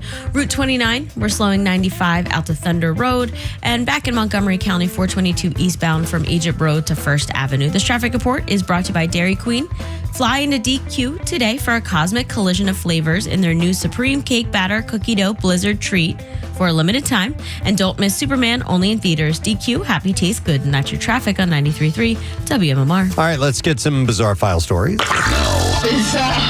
WMMR presents Preston and Steve's Bizarre File. Brought to you by Delco Trim Light. You can visit delcotrimlight.com to schedule an estimate on installation of the coolest, permanent, programmable holiday lighting system around. Let's start with this story. A massive party at a $4.3 million mansion in Weddington, North Carolina, was allegedly held without the owner's permission and landed one man in jail. 37-year-old Michael Brown broke into a client's home and held a graduation party for his son while the owners were away. You wonder if that stuff happens. Brown was charged with breaking and entering, property damage, and obtaining property by false pretenses. He since posted $10,000 secure bond. Brown, however, maintains his actions weren't criminal. He said, "I didn't break the law. I just broke some rules, probably with my owners, but I didn't break the law," he said. So technically he didn't jimmy a window open. He had access, correct? You know what? I'm not sure if he had keys or not, Steve, but he maintains that he said that officers were called to the mansion last Saturday night after neighbors reportedly had reported blocked roads, loud noise, and a traffic hazard. Hey, what's going on up there? When they arrived, they say Brown first claimed to be a homeowner, and then the homeowner's grandson. No, I am a homeowner. Before finally admitting that he was the landscaper. Okay. Brown claims the party was graduation for his son and his son's friends. He told reporters that they were aiming to create a positive environment and generate a little income as well. There we go. So it's really the best of intentions. They found more than a wholesome celebration. It was the officer, Lieutenant James May, said, mostly teenagers and young adults. We estimated anywhere from 300 to 400 people at the house. And a lot of underage drinking was going on. By the way, we smoked your weed. And deputies also seized more than $3,000 in entrance fees, which Brown says was used to cover security costs. He strongly denied charging a cover fee or telling police that he owned the home. And Brown told reporters, "I never spoke to them about anything, about who stayed there or who owned the place. It wasn't my right to tell them that because it's private property." That's when private ownership became the issue. The homeowner's son, Jonte Birch, I claims respect their privacy. that Brown has taken advantage of his parents' generosity and insisted his parents didn't know about the party, saying he's a liar, number one. Clearly, he told multiple stories to officers. When Brown insists that he won't lose the Birch family as a client, Birch, the son, disagrees. He said, in fact, not only has he lost a client, he's probably lost all of his other clients that he had gotten in the neighborhood as well. So he posted bond. We'll see where this goes. Hope it was a good party. Speaking of landscapers, a man faces charges after troopers say he took his riding mower onto a busy toll road while impaired. This happens every now and then. Yeah. The mugshot of this guy is fantastic, by the way. According to the Florida Highway Patrol, dispatchers received calls from multiple witnesses around 8:30 a.m. Friday reporting a man operating a lawnmower erratically on the southbound side of the Suncoast Parkway. Troopers say traffic cameras showed the lawnmower and the rider was pulled over just south of the exit to US 98. This guy looks like meth Alfred E. Newman. Yeah, look at him. He's got his eyes are. He's got huge ears and his eyes are just completely dilated or they're really wide. So Christopher Spain showed several signs of impairment, including small pupils, flushed skin, dry mouth, and visible irritation to the inside of his nose. It's interesting. I said they're dilated. They're not. They're actually, and that can be either. You can have really dilated or really they're like pins. Pinholes. Right. Pinholes is usually a sign of opiate use. Okay. Yeah. I love that a call comes in mowing erratically. Spain had also a small blue straw in his back pocket, according to troopers, and repeatedly cleared his throat, sniffed, and spit during the traffic stop. Sometimes when I see people with those little pinhole eyes, I have to look at somebody else's eyes just to make sure it's not the light. You know what I mean? I'm like, oh, Oh, no. They are. No, high. you're on Yeah. drugs. Yeah. Troopers say Spain refused to perform field sobriety exercises, and he was arrested on charge of driving under the. It's okay, I'm a gardener. Hey, I will say he does have beautiful eyes. He does. They're very blue. Eyes. They are very blue. All right, a mountain lion bit a 4-year-old who was walking with their family over the weekend on a popular trail in Olympic National Park in Washington State, park officials said. The child was injured during Sunday's attack and flown to a trauma center in Seattle for treatment. The attack by a mountain lion fitted with a tracking collar was near an overlook on Hurricane Ridge, a popular mountain area with expansive views. Really? Been there? Yeah. Yeah, I was there 3 or 4 years ago. It's a really popular area. I'm surprised because mountain lions are really often off like way in the wilderness. They're usually timid of people, too. Yeah. Rangers immediately started searching for the cougar, and by Monday, park staff had... I see you. Oh, there's the cougar. Had dispatched the animal, the statement said, using a term that generally refers to killing an animal. There are no current threats to the public, the statement said. Officials said they were not releasing any identifying information about the child to protect their identity. I mean, you can drive to Hurricane Ridge. That's how populated it is. This is pretty interesting. A giant teddy bear helped police in Pasco, Washington, capture an assault suspect. So police shared the story on Facebook and dubbed the Stuffy, the teddy bear, Chubby. They named it. So big fuzzy bear with a little chubby tail. That's right. I'm a big chubby bear with a furry little tail. An SUV with a large plush bear strapped to the roof was at a park when the female driver allegedly tried to assault a man with a machete. Oh, my God. He escaped but was hit by the driver's SUV, breaking his leg. The driver fled but did not remove the teddy bear. The next day, cops spotted it and arrested the suspect. So they left this bear very on there. identifiable feature. So Chubby is being called a witness in the Post and narrates it himself if you want to see that. There's a great Modern Family episode where they have these oversized stuffed animals, the one like you're talking about, strapped to the hood of their SUV, Preston, Cam, and Mitch. Yep. And when they pull up to a stoplight, it looks like one is taking the other one from behind. Oh, no. All right, one last story. An SUV narrowly missed a group of swimmers as it crashed into a pool at Monson Campground on Sunday. Police responded to the crash at Sunset View Camping Area. Monson, where did I get Monson? The driver drove into the pool accidentally, and there were no injuries as a result of the crash, but pictures of the crash. I mean, this SUV is just in the deep all end. the way in. Wow. It is absolutely all the way in. No further information has been released. They didn't say exactly who was driving or what happened, but nobody was hurt. And there you go. That's what I have in the bizarre file for you this morning.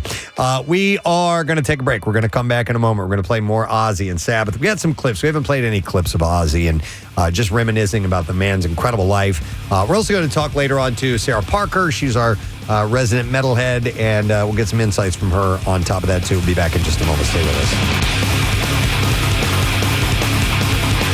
Preston and Steve. Because they all look like they were signing up, but if they And all every single song, they kept calling him back to be. That would be a good one. I like that. These are rookie kind of newbie initiations that we're talking about because the NFL does these rookie dinner. There was an article in the New York Times about that recently, calling that out. So I'm going to go to Dominic next, another Boy Scout story. Hey, Dominic, good morning. Good morning. You guys are office. Thanks, your office. What's up, bud? So when I was my first sleepaway camp for Boy Scouts, I was 12. We were about to go swim in the lake, and they sent me to go look for the fallopian tube. Oh my God! That's fantastic. That's really good. Yeah, that was embarrassing, especially when you don't know those things. Yeah, so were you going up and asking leaders where the fallopian tubes were? Yep, and there was a nice warehouse full of kids. This had to be a thing they did every year because all I got was laughs right away. That's great. All right, thanks, Dominic. Which one, Casey? I was looking at number 6 because we had two calls that were just very similar. Okay, I'll go to Ben. Hi, Ben. Good morning. Good morning. Hey, what's up, bud? Hey, so I've worked in kitchens for a while, and part of the new guy kind of hazing was either emptying out all the hot water from the coffee maker at the end of the night, but obviously since it's set up to Connected constantly brew. Oh, it's hooked up to a line? Run out. Oh, my God, that's great. So there's guys there 5-10 minutes just emptying it out. Also, it's just constantly running. That's I love it. Sending them out looking for left-handed pizza cutters or pickle jar openers. Oh, send the tool in the back. That seems to be a common theme. The left-handed, whatever it is. Yep. Yeah. I love that. And I like the pickle jar opener. And Thanks, man. you're right for the picking because you're nervous. You're the newbie. It's like, oh, okay. Yeah. All right. I like this one. I'm going to go to James. Hi, James. Good morning. Hey, good morning, guys. How you doing? Great, man. What's up? Yeah, way back in the day, my brother used to tell this hilarious story when they worked at U.S. Steel.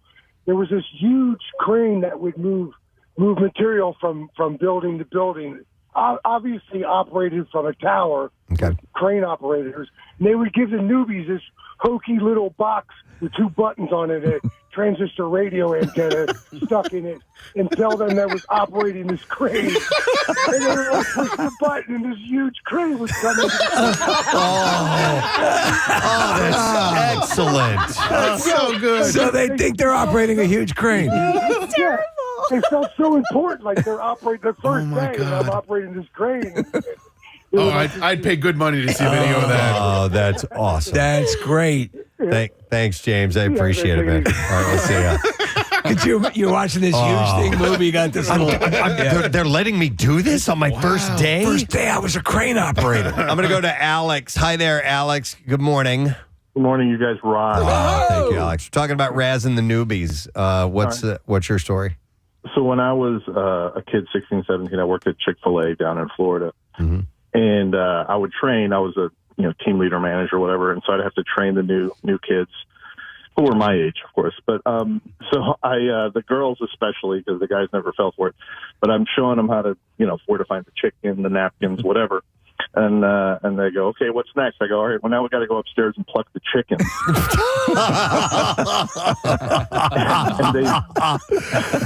And they go.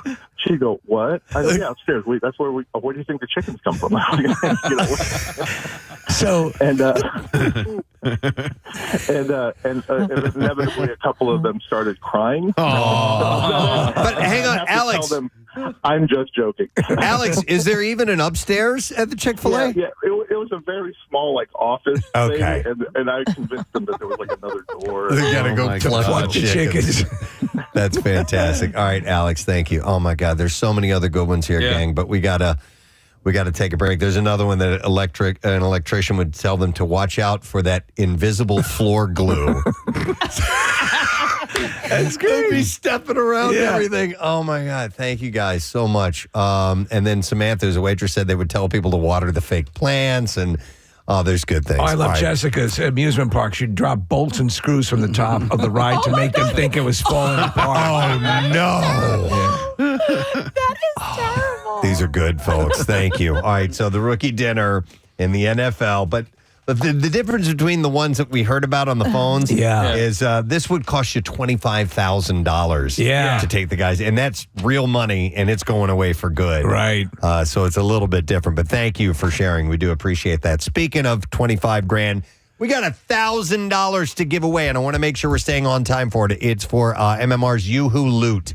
And I've got more details on that in just a moment. It's coming up at 8 o'clock. Stay with us. B-File on the way next. Preston and Steve on 93.3 WMMR. Text here to read. It says, good morning to all. And it says, avid podcaster here. Great day for the Phillies. Playoffs, baby. And the gorgeous Manthes fall activities list. Can't wait to hear it. And then they write, shooby dooby doo wop, Casey boy. I think it's the shabba shabba doo wabba doo wabba doo wabba. Good guy. Hi, Grandmom. Yeah. That one? Okay. I think, maybe. Hi, Grandmom. So anyhow, yes. Hi, Grandmom. Speaking of Manthes fall activities list, that podcast is now available. You can also watch yesterday's show if you would like to, as it was rolling out via the YouTube stream. Those are always every day. You can go back and watch anything you've heard about. Maybe that there's a visual element to here in the studio, go to our YouTube channel and watch There are it. multiple ways to consume it. This is true. And I think, Marissa, is the link to the YouTube in the page of Fall Activities? Yes, it is. Yeah, so like you can see the whole list and then the link to watch it and get, everything that we talked about is right there. This is so good. Yeah. It's time for some girl on girl stuff. Oh, my God. Anyway, thank you, Manthe. Okay. All right, so I saw this article, and it is a survey of over 1,500 residents in 30 major U.S. cities to determine which cities swear most frequently. Cursing, okay? So using swear words, curse words, however you'd like to refer to it. What, on a personal note, what's your level of cursing? It's kind of high. It's not, I think Casey is by far the highest of any of us here. Yeah. Just in passive conversation, not I curse a fair amount. I use them as sentence enhancers. Yes, to right, to quote SpongeBob. But that's I do.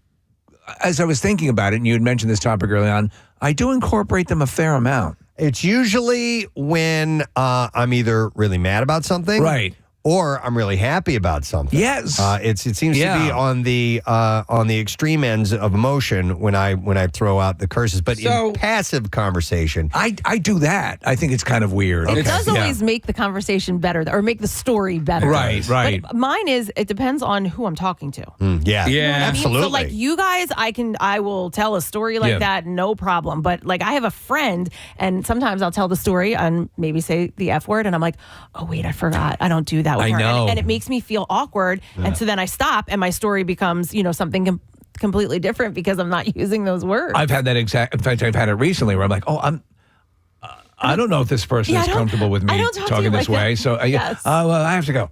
Yeah, it's an awkward thing. So in this survey, they asked people how often they swear, the situations they swear in the most, and even the age that they uttered their first swear word. I think I remember the first time I dropped the F-bomb in front of other people, and I was probably in like first grade or something like that. I remember saying it, and then my sister being like, oh my God, we pack a bag, we've got to leave. And it was like, I'm telling, that was the whole thing. I'm telling. Christmas story. Yeah. Yeah. Could not believe. So the average respondent swears 21 times per day. Please. But like, does that include like damn and hell and stuff like that? That's a good question. Yeah. Yes, it does actually, Casey. Okay. So this is according to the overall average. So the average age Americans start. Well, you know what? Let me dive into some of the more specifics. So here, younger generations are more likely to use swear words. Gen Z swears an average of 24 times a day, compared by baby boomers swearing 10 times per day. No. By 9 a.m. we've already doubled that. We curse more before 9 a.m. than most people do all day. Men swear more than women. 22 versus 18 times per day. This is per this particular survey. So the U.S. cities that swear the most, that curse the most, where do you think we in Philadelphia fall? I'm going to put us way up there. I think we're high. way top up. 10. I feel like the Northeast is a hotbed for cursing. I'm going to put us top 5. Okay. Yeah. We're number 4. All right. We're number 4. Now we're number 4. We're tied for number 4. So I'll give you the top 5 and all the ties. So number 1 is Columbus, Ohio. No effing kidding. Yeah, right? Is it just because they wake up in Columbus, Ohio? That must be it. You start the day by dropping an F-bomb as soon as you roll out of bed. Columbus, Ohio. Okay. Would not have called that one. Number 2. F, I'm in Columbus.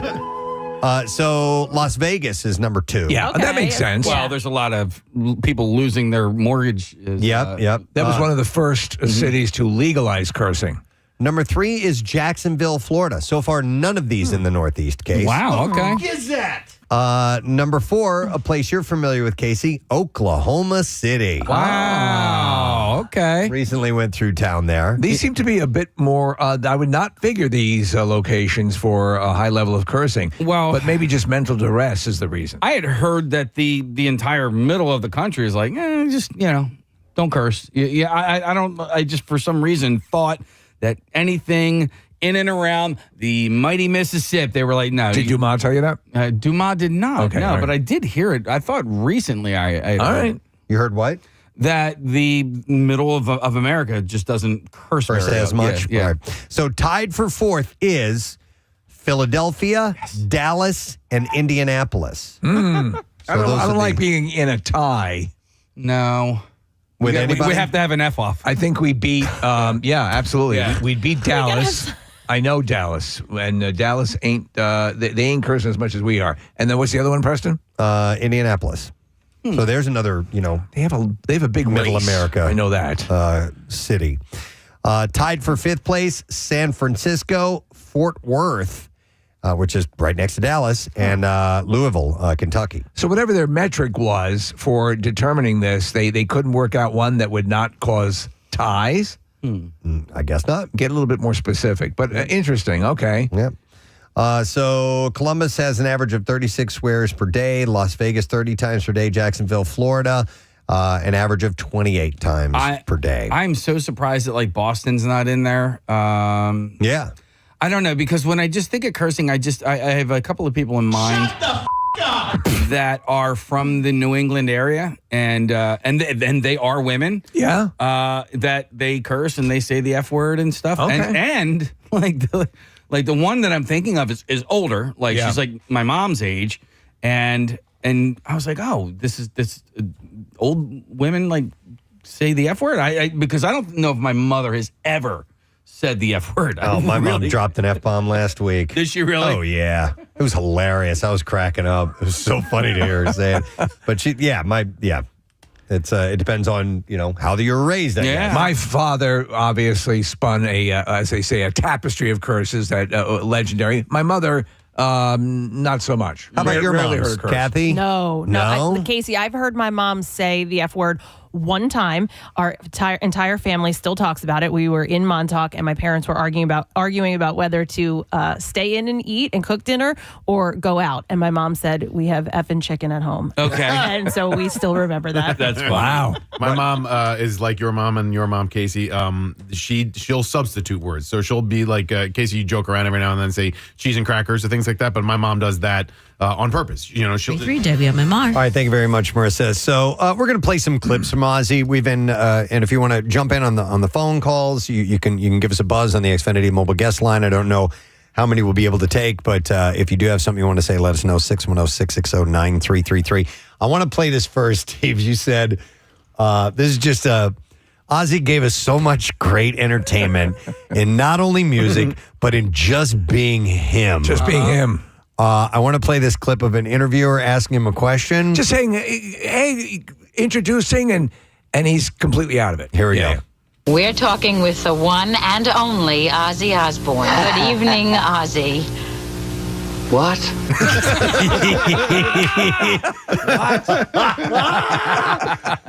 Oh, man. I remember growing up, the station that I grew up listening to was KSHE, KC95 in St. Louis, and they had a clip, and it was just a montage of artists saying, hey, this is so-and-so, you're listening to, this is blah, blah, blah, this is Geddy Lee, you're listening to whatever. And they just had one clip of Ozzy, and it was him stumbling, and it was just, and it went on forever. It's like this. Yeah, I mean, it's like those are edited together. This was one that was just like, what in the hell did he just say? Yeah. So that's been around for a long time, man. And what was so delightful. But there are actually, when you take the dive, there are many thoughtful, good, solid, cogent interviews around the time of the Osbournes. Obviously, he said, there's back pain medication, so it led to some funny stuff. But yeah, he was always great. So we'll play some clips from the Osbournes as well in a minute. But Marissa sent this over, and I want to hear it. It's the final interview. Yeah. The official interview that he did, and it's a montage. And she says it gives a perspective of his health status. So let's check this out. This was my final performance. I have to say goodbye to the stage I've loved all my life. I'm truly sorry I could only do this show strapped into a custom chair because my body just couldn't handle it anymore. My Parkinson's has reached stage 5. Honestly, I'm not doing well. I spent a long time preparing for this concert. Afraid I wouldn't be able to finish it. Afraid I'd let you down. To stay sharp, I stopped taking all painkillers. I chose pain over numbness, just so I could sing one last time with a clear voice. Music has always been my best painkiller. I didn't keep a dime from this show. Every dollar went to Parkinson's research to help others like me. And I owe everything to my wife. When I was lost in the dark, she never left my side. She held my hand until I found my way back to the spotlight. To my fans, thank you. Your cheers and your love gave me the strength to keep coming back even when it hurt more each time. Rock and roll will never die. Oh, my God. It's amazing, right? Oh, my goodness. Amazing. But again, use the phrase a million times, sticking the landing, saying everything you wanted to say, telling your fans everything you wanted to say, giving that performance, bypassing the painkillers, and paying on that level. But I mean, still pretty amazing. Well, can we put to bed because there are some rumors going around right now that he went to Switzerland to to have like assisted suicide or something? Assisted suicide, yes. I haven't heard that at all. I've heard that twice from two different sources. There was I think Kelly Osbourne dismissed that there was some sort of suicide pact with Sharon. I couldn't see Ozzy neither doing could that. I mean, you never know. Listen, there are people that are in tremendous pain for a long amount of time that just want to rest. And I totally get that. But I mean, he just played a concert 2 weeks ago. You know, I got to believe that even though he was getting ready for retirement, that meant everything to him and not, finishing it off right then and there. Right. I don't know. He was able to speak, able to get the thoughts out, able to sing, but there is that sort of telltale frailty yes, that's there. You can hear it. Yeah. Yeah, absolutely. This is back in 2020 when he revealed his Parkinson's diagnosis. Your fans aren't going to leave you, Ozzy. I hope, because I'm there, Why are you crying right now? Because it just means so much to him what he does. He loves to perform. It is the air that he breathes. And this is the longest he's ever been home. And it's time for him to get back on the road because he's driving me mad. So he really needs to get back out there. He really does. I just can't wait to get well and have to go on the road again. That's what's killing me. I need it, That's my drug today. Don't all the other crap. Left that by the wayside, survived that. And I ain't gone yet. I ain't gonna go anywhere yet. Oh man. Wow.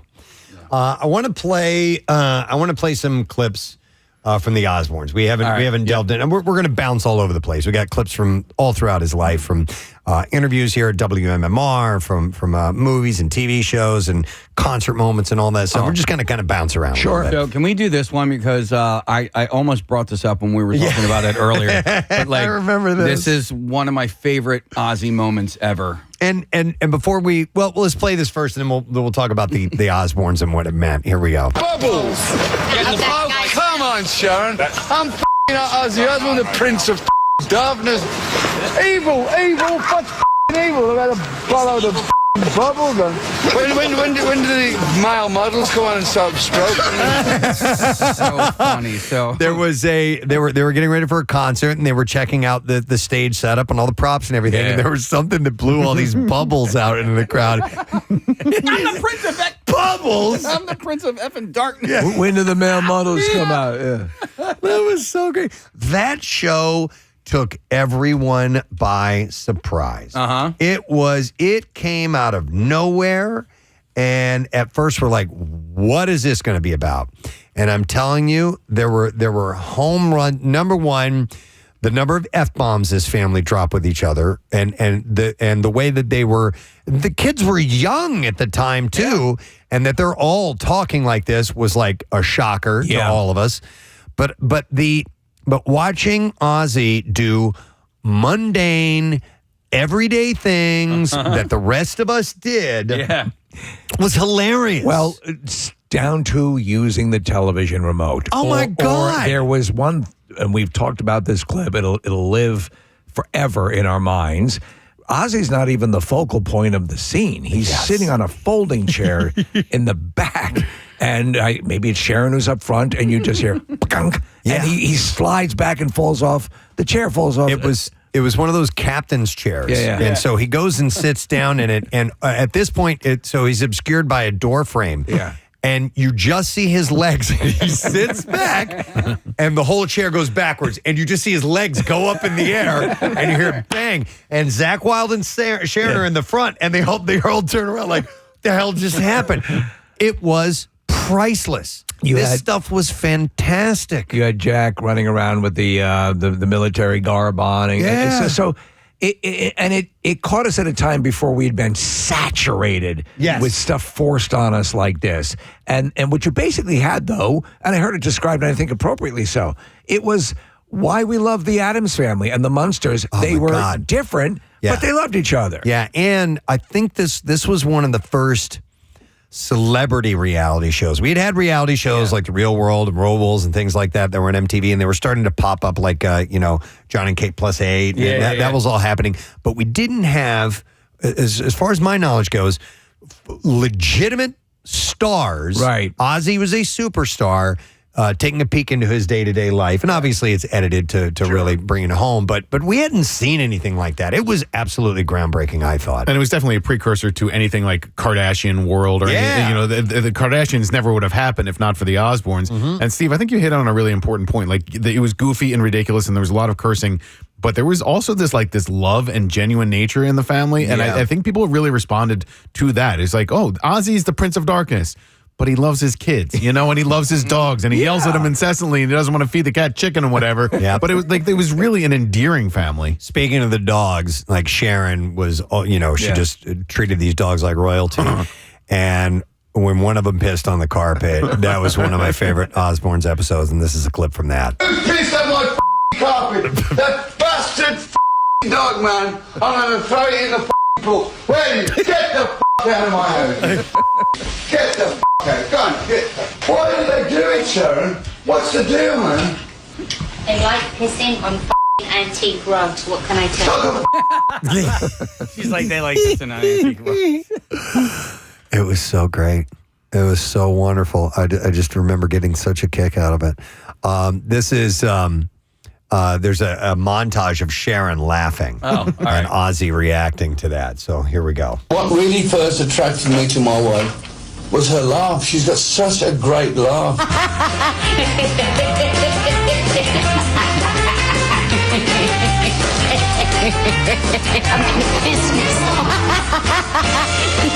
Oh my God. It was just the best. Let me see what else we have here. Him yelling at the cat. Yelling at the cat? Is this for the chicken thing? I don't know. Okay. All right, let's find out. Here we go. Now off, Guy, Gus, Jim, Bill, whatever your name is. Your name's going to be dead if you touch this chicken. Don't go near much. You understand? And don't even go there. Off.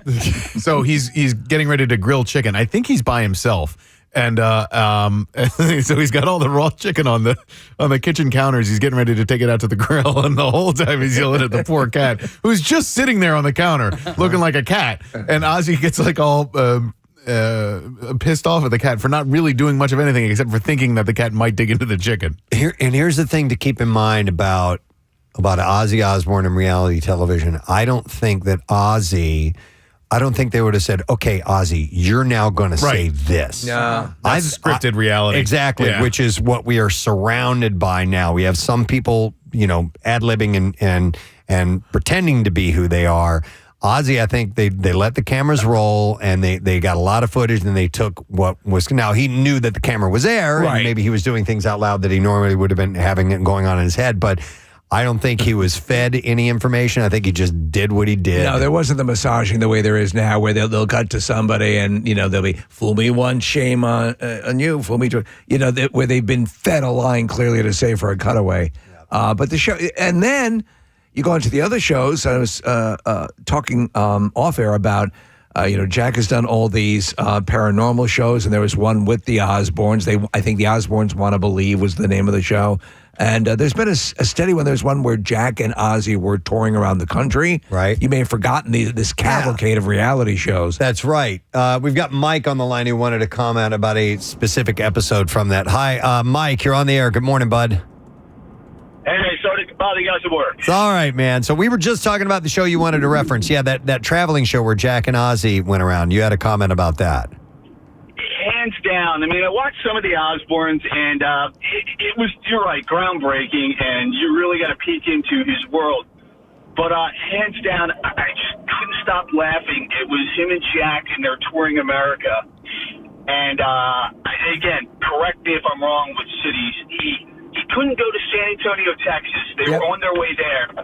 And he remembered, like out of the last minute, he had to tell his grown son that he couldn't go because he pissed on the Alamo. Yep. Right. And there was a bench warrant for his arrest.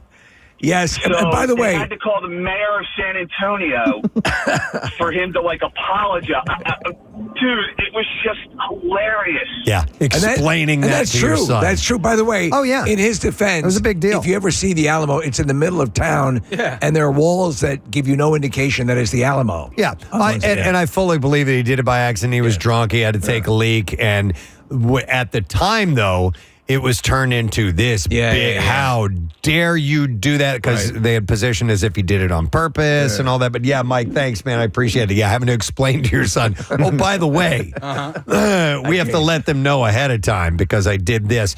Here's a clip of Pierre chatting with Ozzy about that very thing. And you were there for this, Nick. This was in 2001? Yeah, I'm interested to hear this because I don't know if Ozzy remembers remembering it. Oh, really? All right, here we go. Sharon, what kind of dress would he choose if he was going through your So work? he's talking about two things. There's Ozzy wearing a dress and then the Alamo incident. Sharon, what kind of dress would he choose if he was going through your wardrobe? It was always when I was pregnant, so we'd have a maternity dress on. It was like a big moo-moo, and he'd put hats on and just...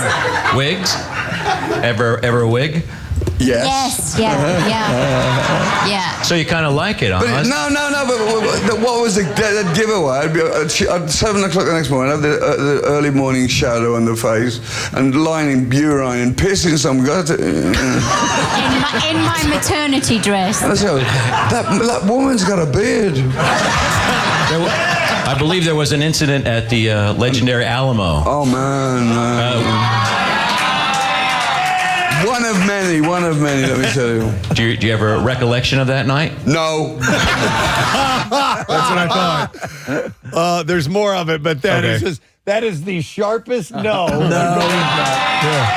One of many, let me tell you. Do you have a recollection of that night? No.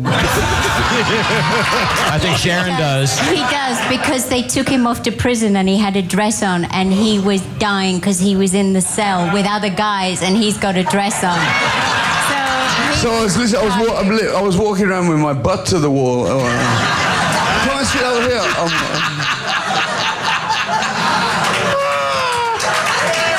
I believe you were banned from San Antonio for 10 years after that. For a lot of years, man. Yeah, that's good. And the funniest thing, when I get to the gig, this Mexican guy comes to me and he goes, "Hey, Ozzy, what's all the problem? We urinate up the Alamo every night. What's the deal, man?" I have several memories of that day. The first is how warm and funny he was. Also, having Sharon here was terrific because she really was a great balance for him. She helped him remember stuff and talked about the TV show, which I think they had just started filming at the time. And then the other thing that it was, we had a sort of a green room set up. It's across the hall from where we are now in this studio are our sales offices. And to the left of those sales offices was like this open storage area that used to be owned by Greater Media or rented by Greater Media. And it was just kind of like this open space. There was nothing there. To the right of that was an area that we had set up as a green room. And so we brought up a whole bunch of fruit and fresh stuff for Ozzy to have before the interview started. So he was here for like a good 20 minutes, took pictures, said hi to everybody.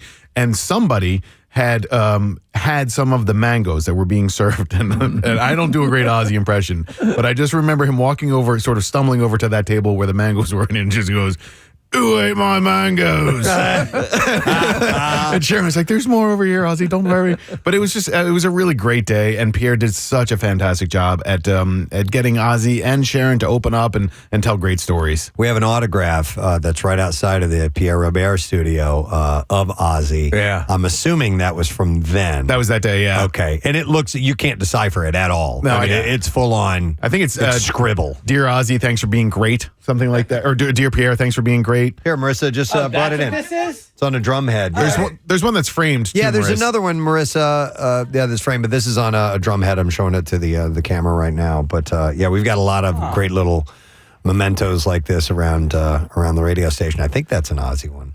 It's funny. We need to write down who some of these are. Some of these things look like, you know, a prescription from a pharmacist. I want to go to our Xfinity mobile guest line. We've got our buddy Craig Lagans joining us. Hey, Craig, good morning. Morning, guys. Hey. I'm not gonna lie. I'm still not over Malcolm Jamal Warner. That was sad, dude. Yes.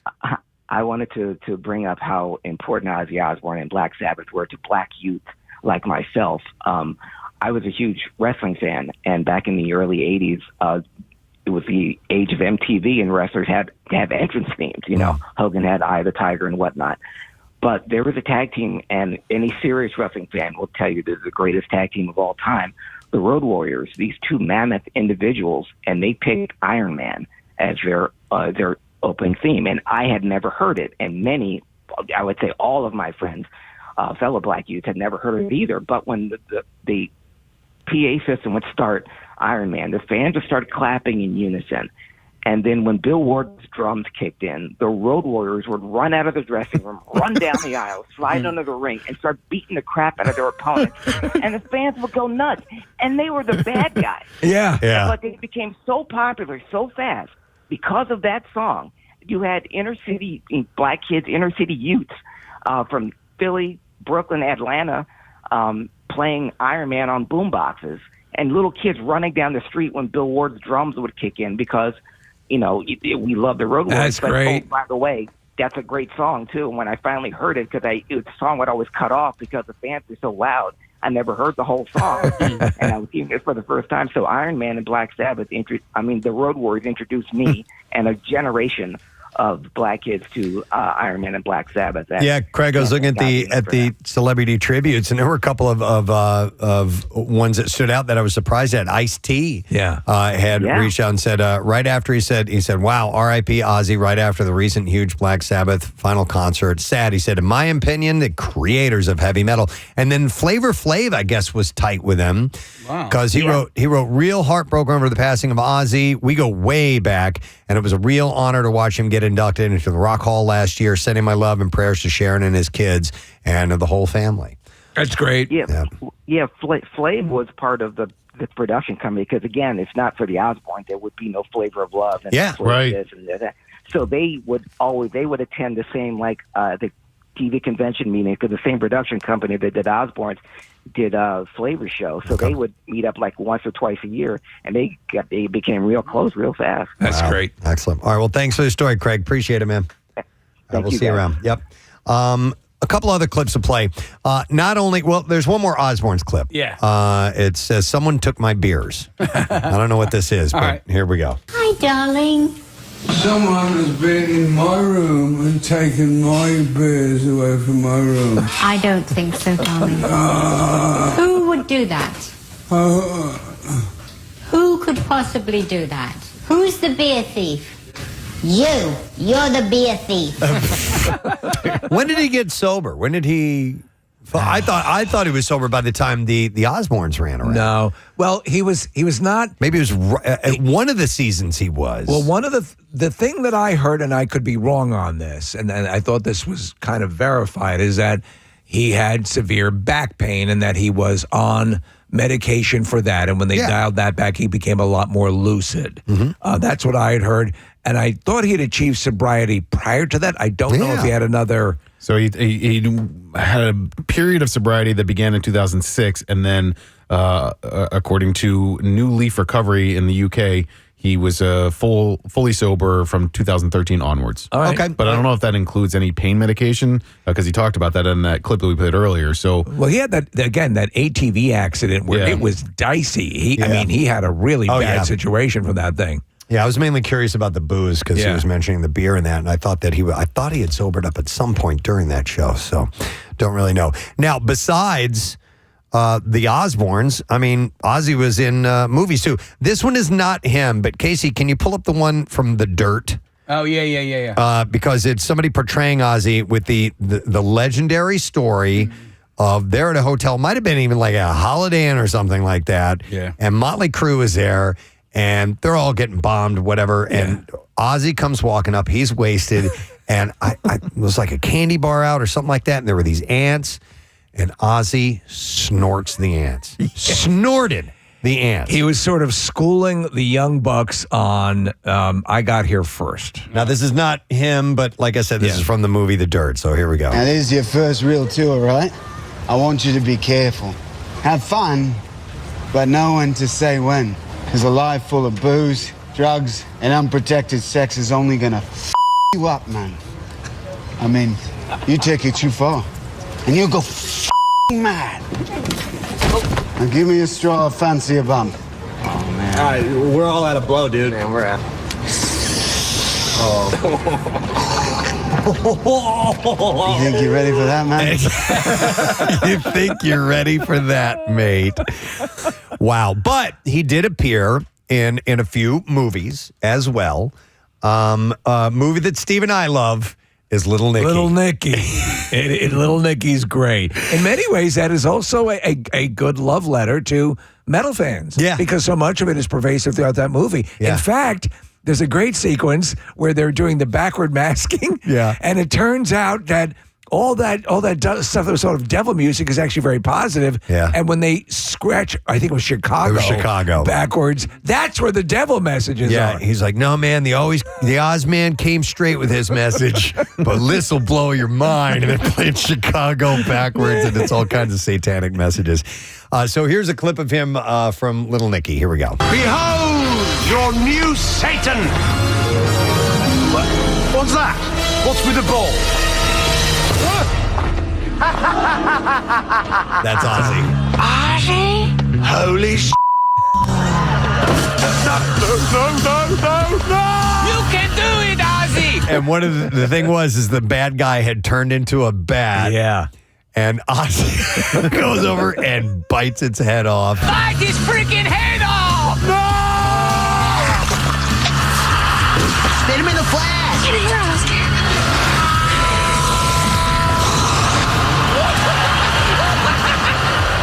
It was great. It was a perfect ending to that movie.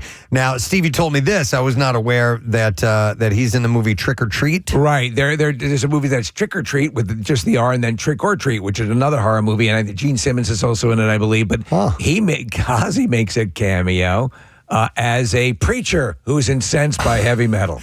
And so this is from 1986? Yeah. Wow. Okay, here we go. And we're back with evangelist and moral crusader, the Reverend Aaron Gilstrom, who's dropped by with some visual aids. We're talking today about rock pornography, and I'll have to agree with you. We have some pretty ribald stuff here.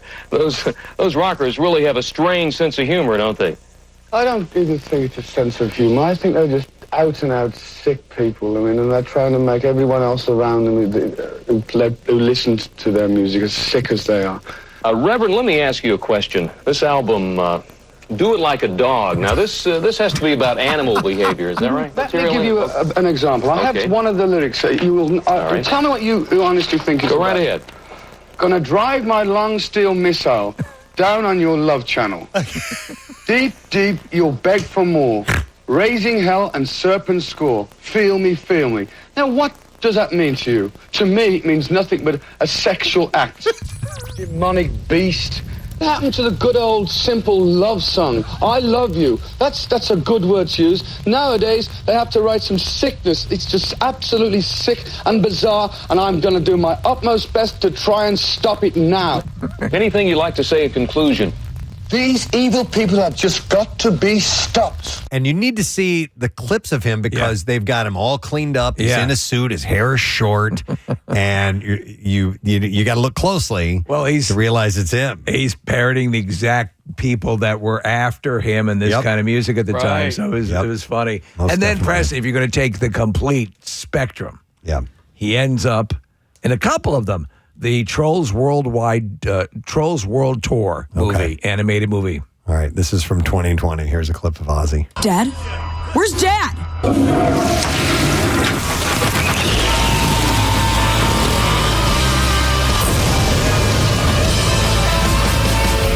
There you are, Dad. I got the techno string. Cool. What's a string again? Don't you remember the plan? Plan? I don't remember. Oh, great idea, man. Okay, guys, line up. We're going to go over the plan again. I wonder how much of that was scripted, or they just happened to have the mic rolling. While he was talking to people and took those clips. I'll bet you it's the latter. Sure. I'll bet you I wouldn't doubt it. Wow, man. I wrote yesterday. I very rarely post on social media, but I wrote, what a life.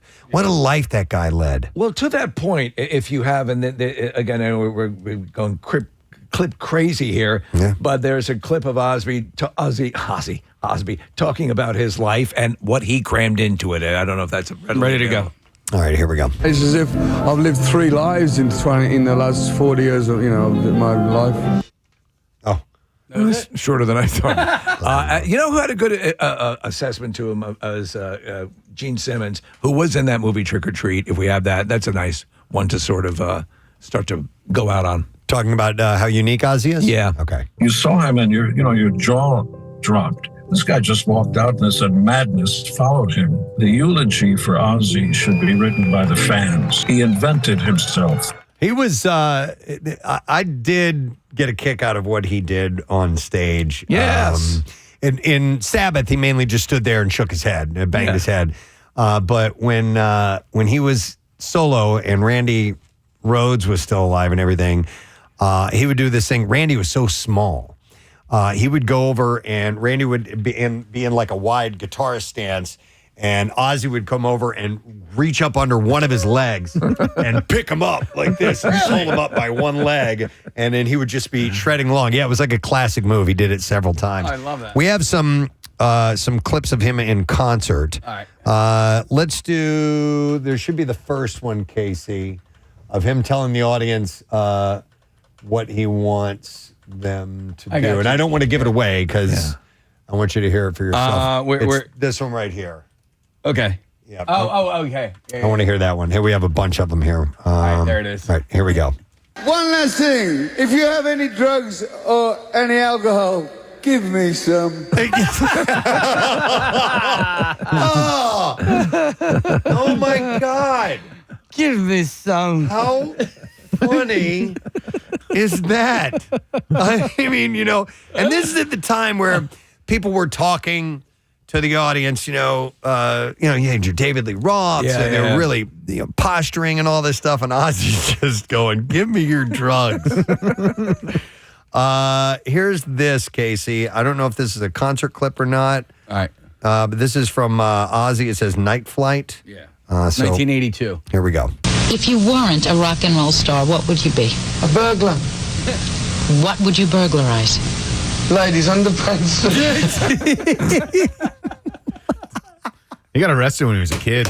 Oh, he did? For burglary. I think he did it like 15, 16 years old. I was reading some of his obituary this morning. Yeah. And he went to jail for a little bit, and I think that sort of straightened him out for a bit, but not permanently. That's where he got his finger tattoos. Oh, really? To say Ozzy. Yeah. While he was in prison. That's a legit prison tattoo. That's pretty wild. Of the Ozzy on his hand. Do you know, it was always, fingers. Though, what I found, again, he as evidenced by where he chose to have his final concert, the town he grew up in, the town, so he was this guy who really connected with the working class, and he'd had his hard times, and he never lost that. We heard stories earlier about I forget the one woman, but she was tearing up about meeting him and what the impact was of that. So his fan base, I think, would always agree,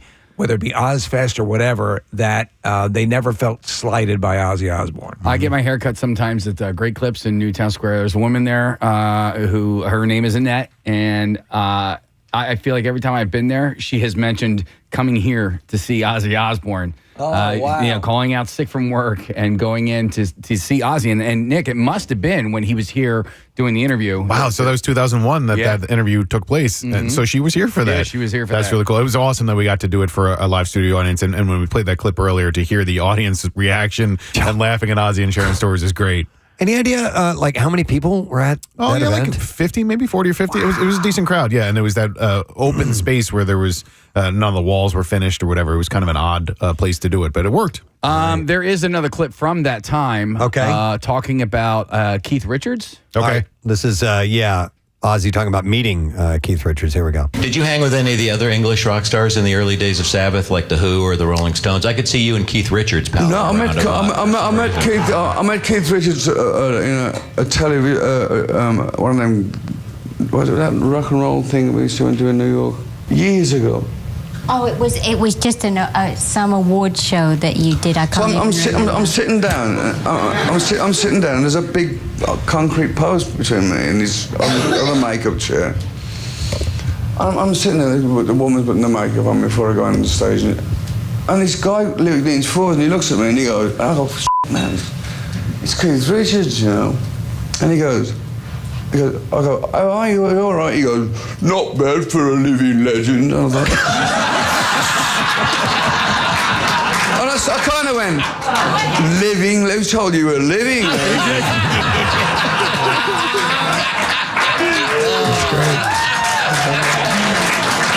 He's quite something. I mean, you look at him and he's like he's been carved out of stone, you know. And he's kind of like, I think it's like somebody he's died in 1962, but nobody ever got to tell him. You know? Well, Tony was telling us last year that you guys used to hang with Keith Moon, and I suspect there might be a story or two there. I briefly met Keith Moon, but I didn't hang around with him much. Tony did a charity thing in Birmingham one time, and he turned up. You used to hang with John Bonham. John Bonham was a dear friend of mine. He was one of the greatest drummers I ever heard. I mean, when he played, man. It's like us all. When we're sober, we're nice people. But when we get drunk, we turn into bad people. You know. I mean, and he he was like crazy, and he used to go, "Hey, Ozzy, don't drink anymore, man." You know. Wow. All right. Well, maybe we'll get a chance to chat with Pierre a little bit about that in the break when we hand over to him. But it's just, we're just reliving a legendary person's life, and obviously he's been huge here for WMMR throughout his career, and leaves behind a mountain of entertainment, and it's just it's cool to look back. It's sad that we lost him, but it's so wonderful that we have all this, music and movies and clips and comments and wit and all of that. It's the definition of what is bittersweet about this, because you lose the person, but you are inevitably going to refamiliarize yourself with the stuff that you've loved so much that they generated. Yeah. All right, so we'll take a break. We'll come back in a moment. Actually, Sarah Parker is going to be joining us in a little bit. She's a diehard fan. Oh, yeah. So we'll do that and get into some other things as well. We'll be back in just a moment, so stay with us. She willikers, things like that. Gosh dang it, and so she'll drop those types of curse words. Marissa, how about your mom? Because maybe I have the only potty mouth mom here. Preston, I think you do. Oh, wow. My mom is like everybody else's. Like they'll slip once in a while, maybe like more than your mom's, but not regularly at all. My dad, though, it's just free flying. Well, same thing. My dad, that was it. My dad cursed. My mom didn't. Okay. My dad didn't either. I remember the first time I heard my dad say the F word. My mom had recently had like either back or neck surgery, and so she was laid up. He had a lot on his plate, and I was being an a-hole. Yeah. And he let me know it, and so. And I was probably like 13 or 14 years old when I had heard it, and then I didn't hear it for years after that until I was like a full-blown adult. So you can't blame your parents, because I've got a potty mouth, and it was Maybe the S word was said around my house, but that was it. Around Thanksgiving. Yeah. By the way, let's eat this S. I'm going to have those. There was a whole section. I'm going to hang on to it All for a right. minute here about the replacements. Okay. Replacement words and phrases for curses, which are great. Yeah, my mom does it to this day. So where Americans use swear words. So locations and situations where people feel comfortable using profanity are different. And as it turns out, most are comfortable swearing in public. Yes. And 2 in 3 Americans think that it is acceptable to swear in public. Oh, I wouldn't do that. Would you say so? Like in a No. restaurant, or I wouldn't. I don't do that. No, because I'm always worried Right. that there's kids around. Right. Yeah. I said the S word at Jace's baseball game, and I was like, Oh. oh no. You're like, I got to take an S? Well, no, but Oh. like I felt bad because there's kids. Man, there's we're other gonna kids have to around. ask you to leave. I was almost thought that. I was like, oh my God, I'm going to get kicked She's a out. broadcaster. That's why they're very loose with the curses. Wait, I need to hear the situation. Did you yell it at the umpire? No. It Cut just, the S. Yeah. no, the kid was out at first, and I just went, S. Oh. It was like And not. by the way, Kathy would never take an S. Yeah. She would not give Right. one. I don't give an S about that, but she would never say, I got to really take it. yeah, totally. You're correct about that. So apparently, while Americans most likely are to swear at home, which is 55%, Right. 24% of Americans swear the most when out with friends. Only 7% swear the most when driving. And a similar amount use the most swear words at their workplace. Yeah, that's fairly correct. I out and about again. I wouldn't start cursing in public for the reasons you say, Kathy. And people are sensitive to it. With friends, a little bit more so, and probably during at home. I have to say, at home, when I'm watching TV, it's a standard thing to curse at the set. So, and it's part of a joke that I do all the time with my wife. So that happens fairly liberally at home. And it says here, certain work cultures find swearing more acceptable than others, but most professional language does not include swearing. It's used freely here all the time. Yes. So when I was at home on Saturday, I ended up tearing up some carpet on my steps, and I have these blisters on my 2 fingers there, Preston.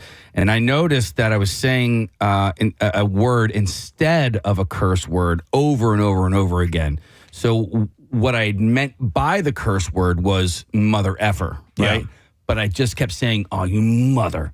Oh, you and I kept saying mother over and over again. So I felt like I was getting the visceral feeling. I would have to follow cursing. through. Yeah, I couldn't stop short at mother. I'd have to take it all the way through. Yeah. Okay. They asked Americans to rank their likeliness to swear in certain situations where it's typically considered inappropriate: at work, in front of strangers, at the dinner table, in front of elders, in front of kids, or in front of their boss.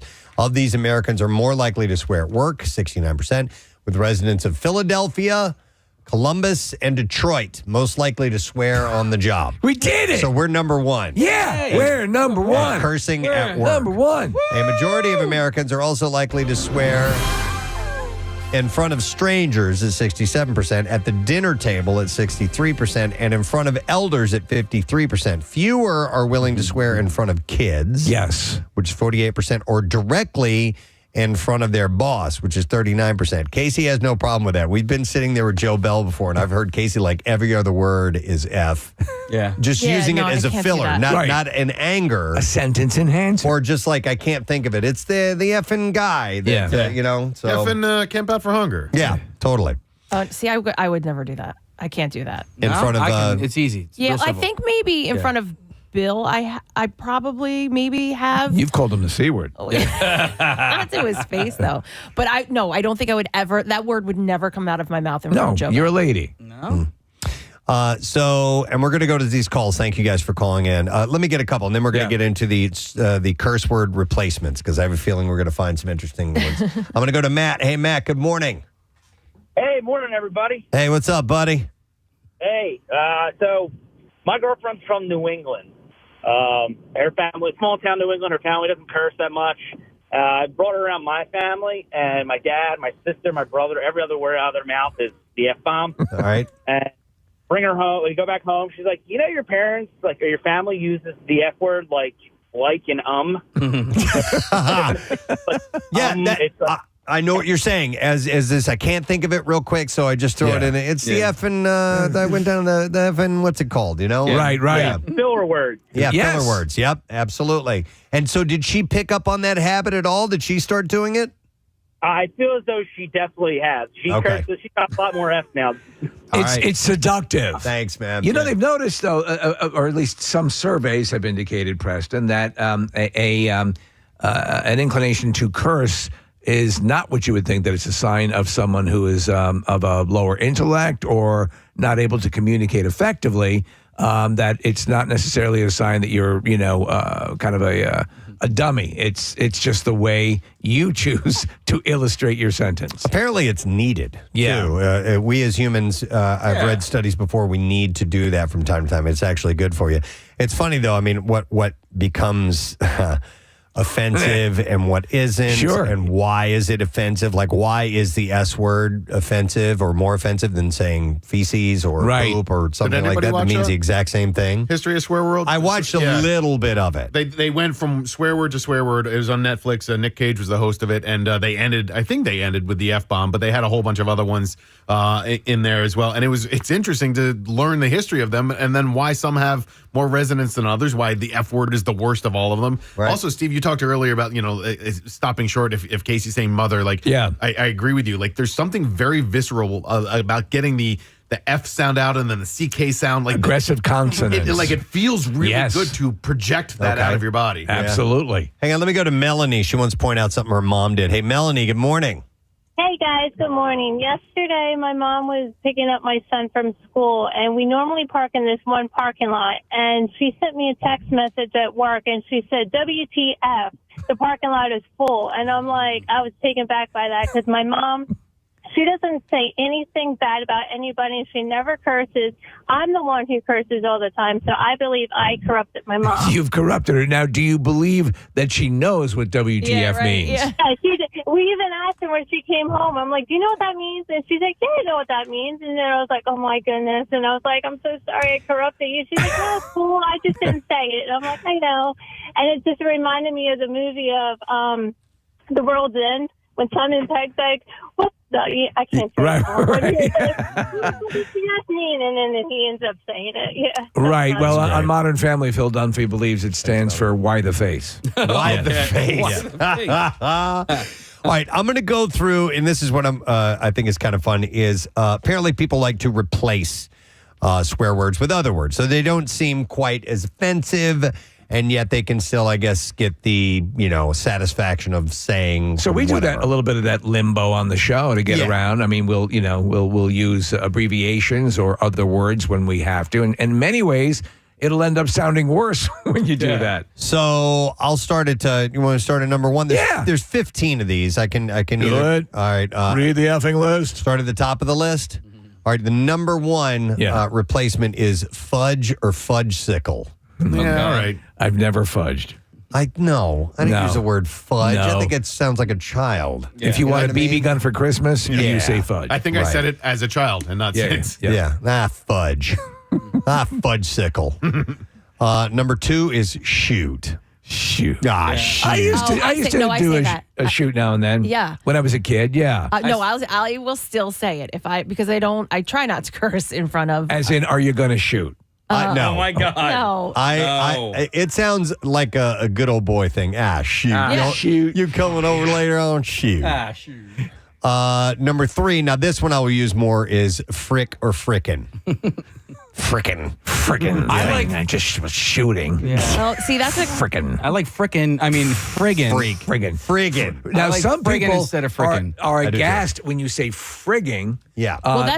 Some people have issues with that. That's a curse in my house. What? Really? It used to be a term for pleasuring yourself. Oh. So female pleasuring themselves. And so it is, to me, and a lot of people read it as one notch off of effing. So frigging is effing in perception to a lot of people. Wait, but you're saying that that's what it was, and that's why it was like considered? back in the, if you would read, Call Me Madam, Xavier Hollander or whatever, frigging. Okay. To frig is to freaking. And freaking was the same as well, to female some extent. pleasuring yourself. Yeah, but I don't know that's- about freaking, but all of those. All of the above are curses in my house, and we don't say those. all right, number 4 is crap, and that's I've said that forever. What is it about great sex that makes me have to crap? Yeah, that's what I got right here. What is it about good sex that makes me have to crap? Crap.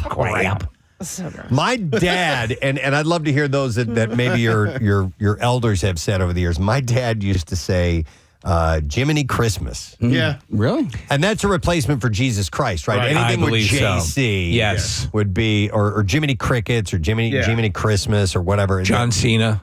John Cena as well. JC, yeah. Yes, that's all.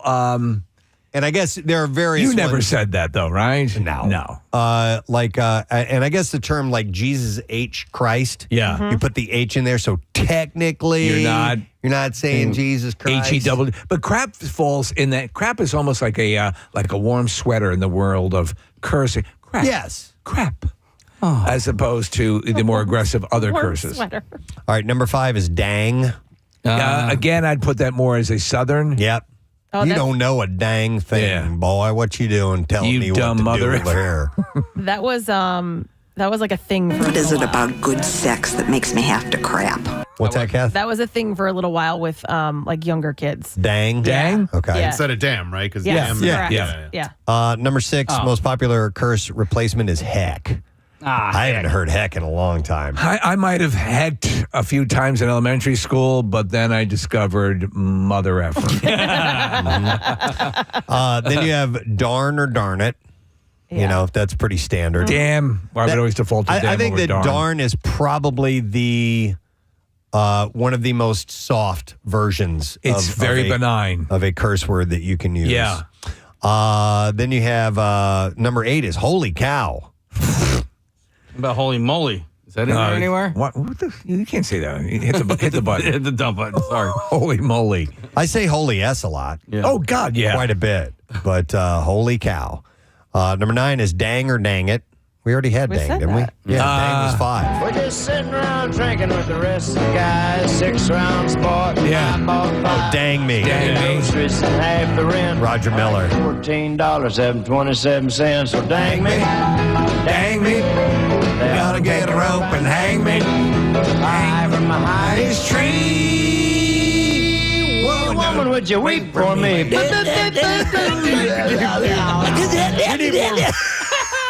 Wait, I forgot about that.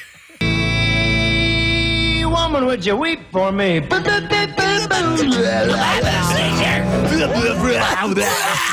a Tasmanian devil. the Tasmanian devil. Yeah, back it up a little bit more. Weep for me.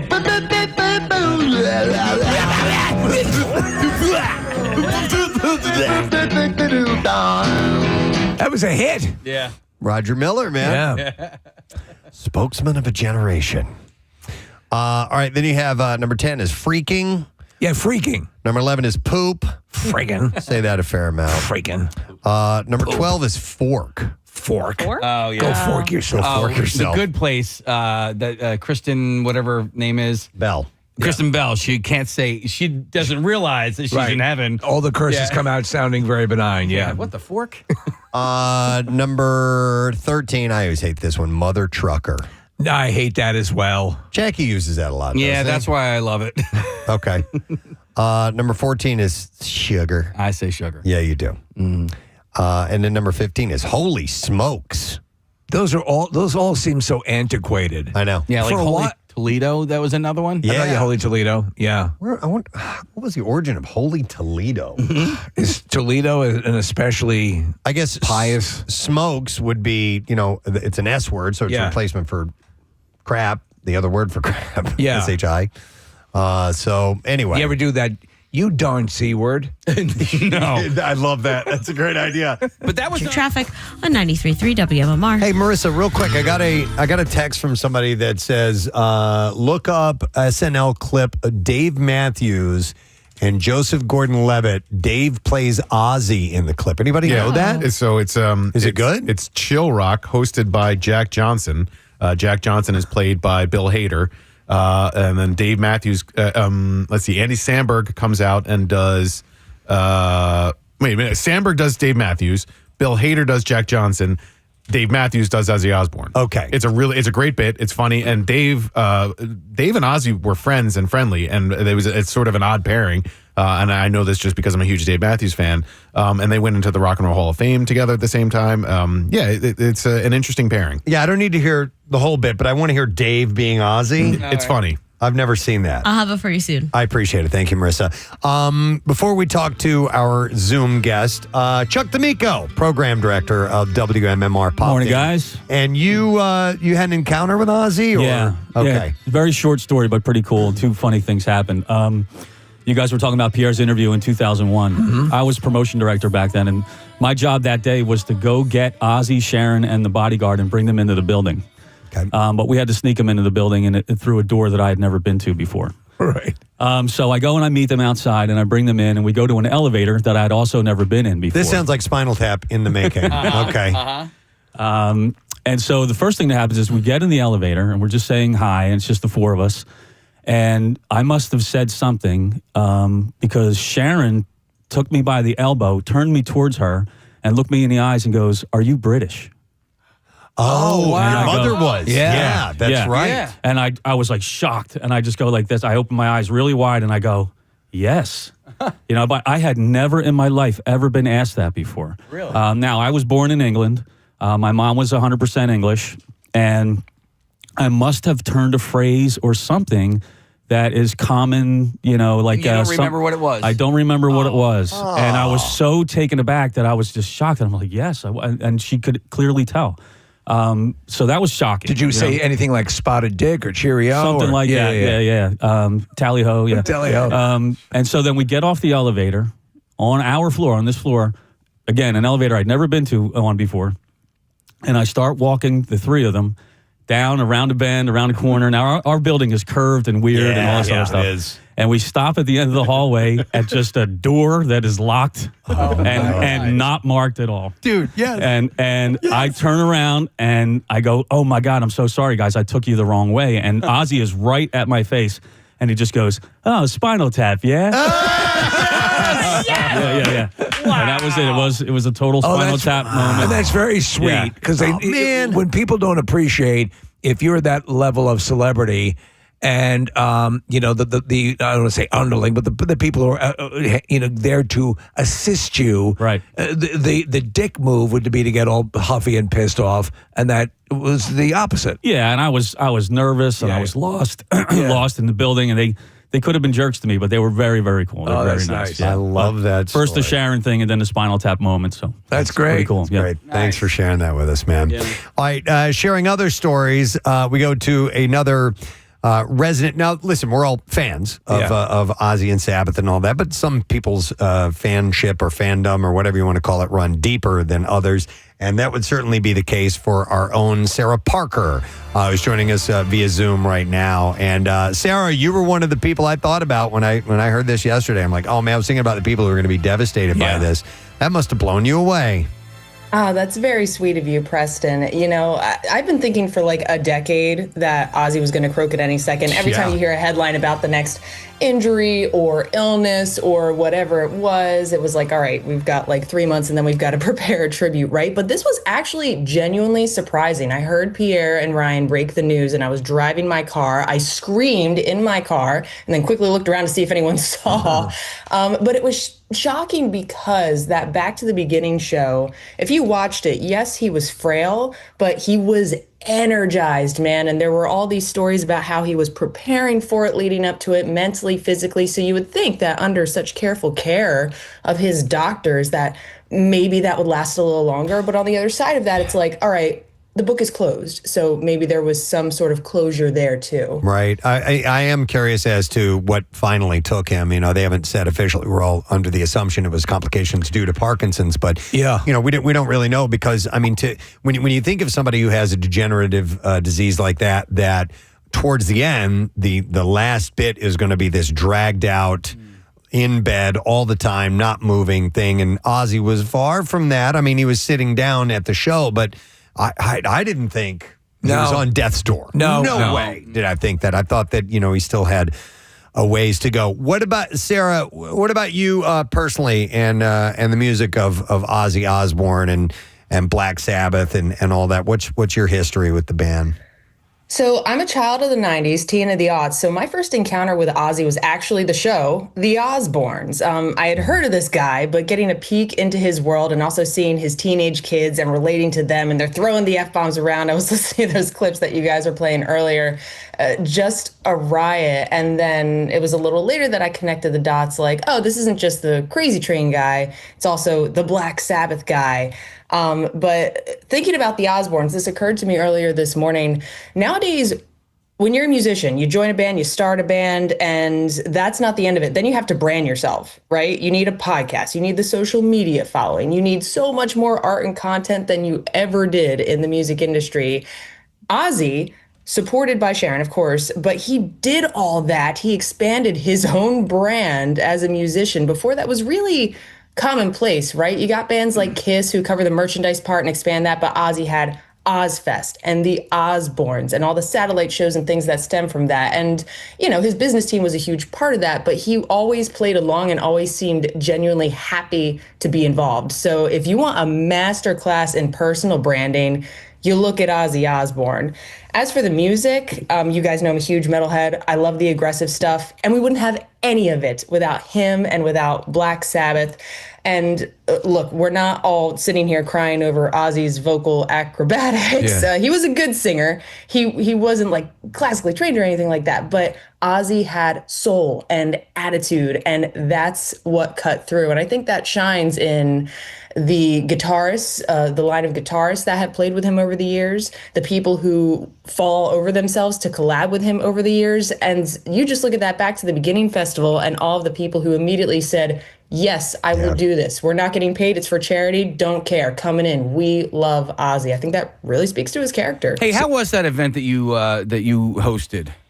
It was fantastic, and I'm so glad that, look, I would have sat and watched all 9 hours of that by myself on the couch, but it was a really special experience to be with a room full of other metalheads. It was like a concert, honestly. It was at a bar in Philly, and we were all singing along together to War Pigs and Bark of the Moon, and we were cheering for Ozzy when he came on stage. So it really speaks to that communal aspect and the heavy metal family. And Ozzy is our beacon, you know? Yeah, he's the guy. Two things.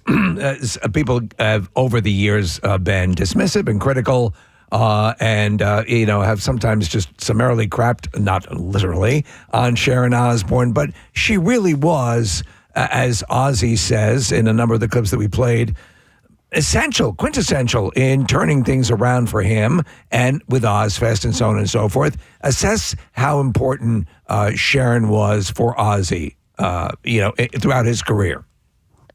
I mean, so he says it. He says that it's like Randy Rhoads and Sharon Osbourne are the people who saved him. And he said that so many times. And like you kind of implied, Steve, people crap on Sharon. They think that she's like using him as a prop, but he genuinely loved being in front of the camera, doing all that stuff, interacting with fans and crew. And whether it was performing his songs on stage or doing that, you mentioned the show earlier, The Osbournes Want to Believe, this goofy little show of the family sitting around and watching supernatural videos on YouTube. Sharon really took that, recognized that Ozzy was okay with absorbing all that, and he was an extrovert, so she harnessed that in a way that was genuine and authentic, not necessarily opportunistic, you know? And if you think about it, like, as talented as Ozzy was, there was no way he's managing his life. There's no way.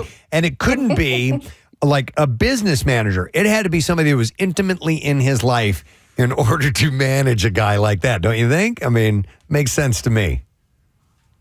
Absolutely. Well, let me then tag team onto that. We asked Jackie this earlier, about the career, Sarah, of Ozzy and Sharon and all the people in his life who were holding sway over decision making. But ultimately, and Jackie verified he believed this as well, when it came down to it, when it came down to an aesthetic or the sound of the band or whatever, Ozzy was dialed in tremendously to that. You don't, by happenstance, end up with a cavalcade of superior musicians as he did throughout his career without knowing you have a game plan. And it seems like he was part of that. Very much so. Even in the later albums. I mean, the last album he released was what, less than 5 years ago? And he was, it wasn't a case of some older rock star coming into the studio for one afternoon, laying down some vocal tracks, and everyone else takes care of the rest. He, from what I hear, was in the studio all the time, super involved in that. And like I said before, super involved in the branding too. You want a master class in that? You look at Ozzy. You guys played the clip of him saying, "I'm the Prince of Darkness. I'm evil. I don't want bubbles." I mean, come on. Yeah, that says it all. Yep. Well, I know that you guys, were you on yesterday with Jackie, Sarah? Did you pop in there with Ryan? Sure was. I got to the studio about 4 p.m., did not leave until 1 a.m. Wow. Well, thanks for doing that. We appreciate it. And obviously, Brent paid tribute, and so did Pierre. Pierre's going to get in here a little bit and share some stories with us. So thanks for checking in, Sarah. We wanted to get your perspective on stuff, and we appreciate it. Thank you for dedicating this whole morning to Ozzy. And it's not just metalheads too, right? He transcends it. He's part of pop culture forever and ever. Long live Ozzy Osbourne. Yeah. All right. Thank you, Sarah Parker. Appreciate it. Come on. Hey. And a couple texts came in actually about somebody had said, wait a minute. Her introduction to Ozzy was not music. Yeah. The Osbournes hit. That's true. For a certain age range, it was a TV show that came out like, who are these weird people? And then maybe it backtracked to, musician. Well, let me check out some of those songs. Marissa found the autograph that we had outside of the Pierre Robert Studios framed here, and it says, "To Pierre, you are great." Ozzy Osbourne. So hi, this is Ozzy Osbourne wishing a happy 20th anniversary to Pierre Robert, rocking Philly for over 20 years, right here on 93.3 WMMR. MMR rocks. I am not reading this. No. Hi, this is Ozzy Osbourne, right here on 93.3 WMMR. MMR rocks. Nice. Love it. This is going right off the top of my head. All right, I wanted to hear this. This was from Saturday Night Live, the Mellow Show. Yeah, so Jack Johnson was Andy Samberg. Bill Hader was Dave Matthews, and who's the other? Joseph Gordon-Levitt was Jason Mraz, and then they brought out Dave Matthews as Ozzy. All right, so I want to hear Dave as Ozzy. Here we go. This one's about just taking it easy and having fun. It's called I Am Tired, Man. Nap from time to time. I wear sweatpants all the while. Hang out on my lawn. Once afraid of marathon. I'm taking it easy. Snacking on kettle corn.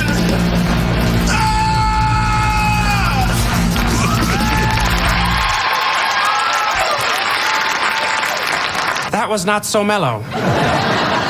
In fact, I'm pretty sure you scared Dave Matthews.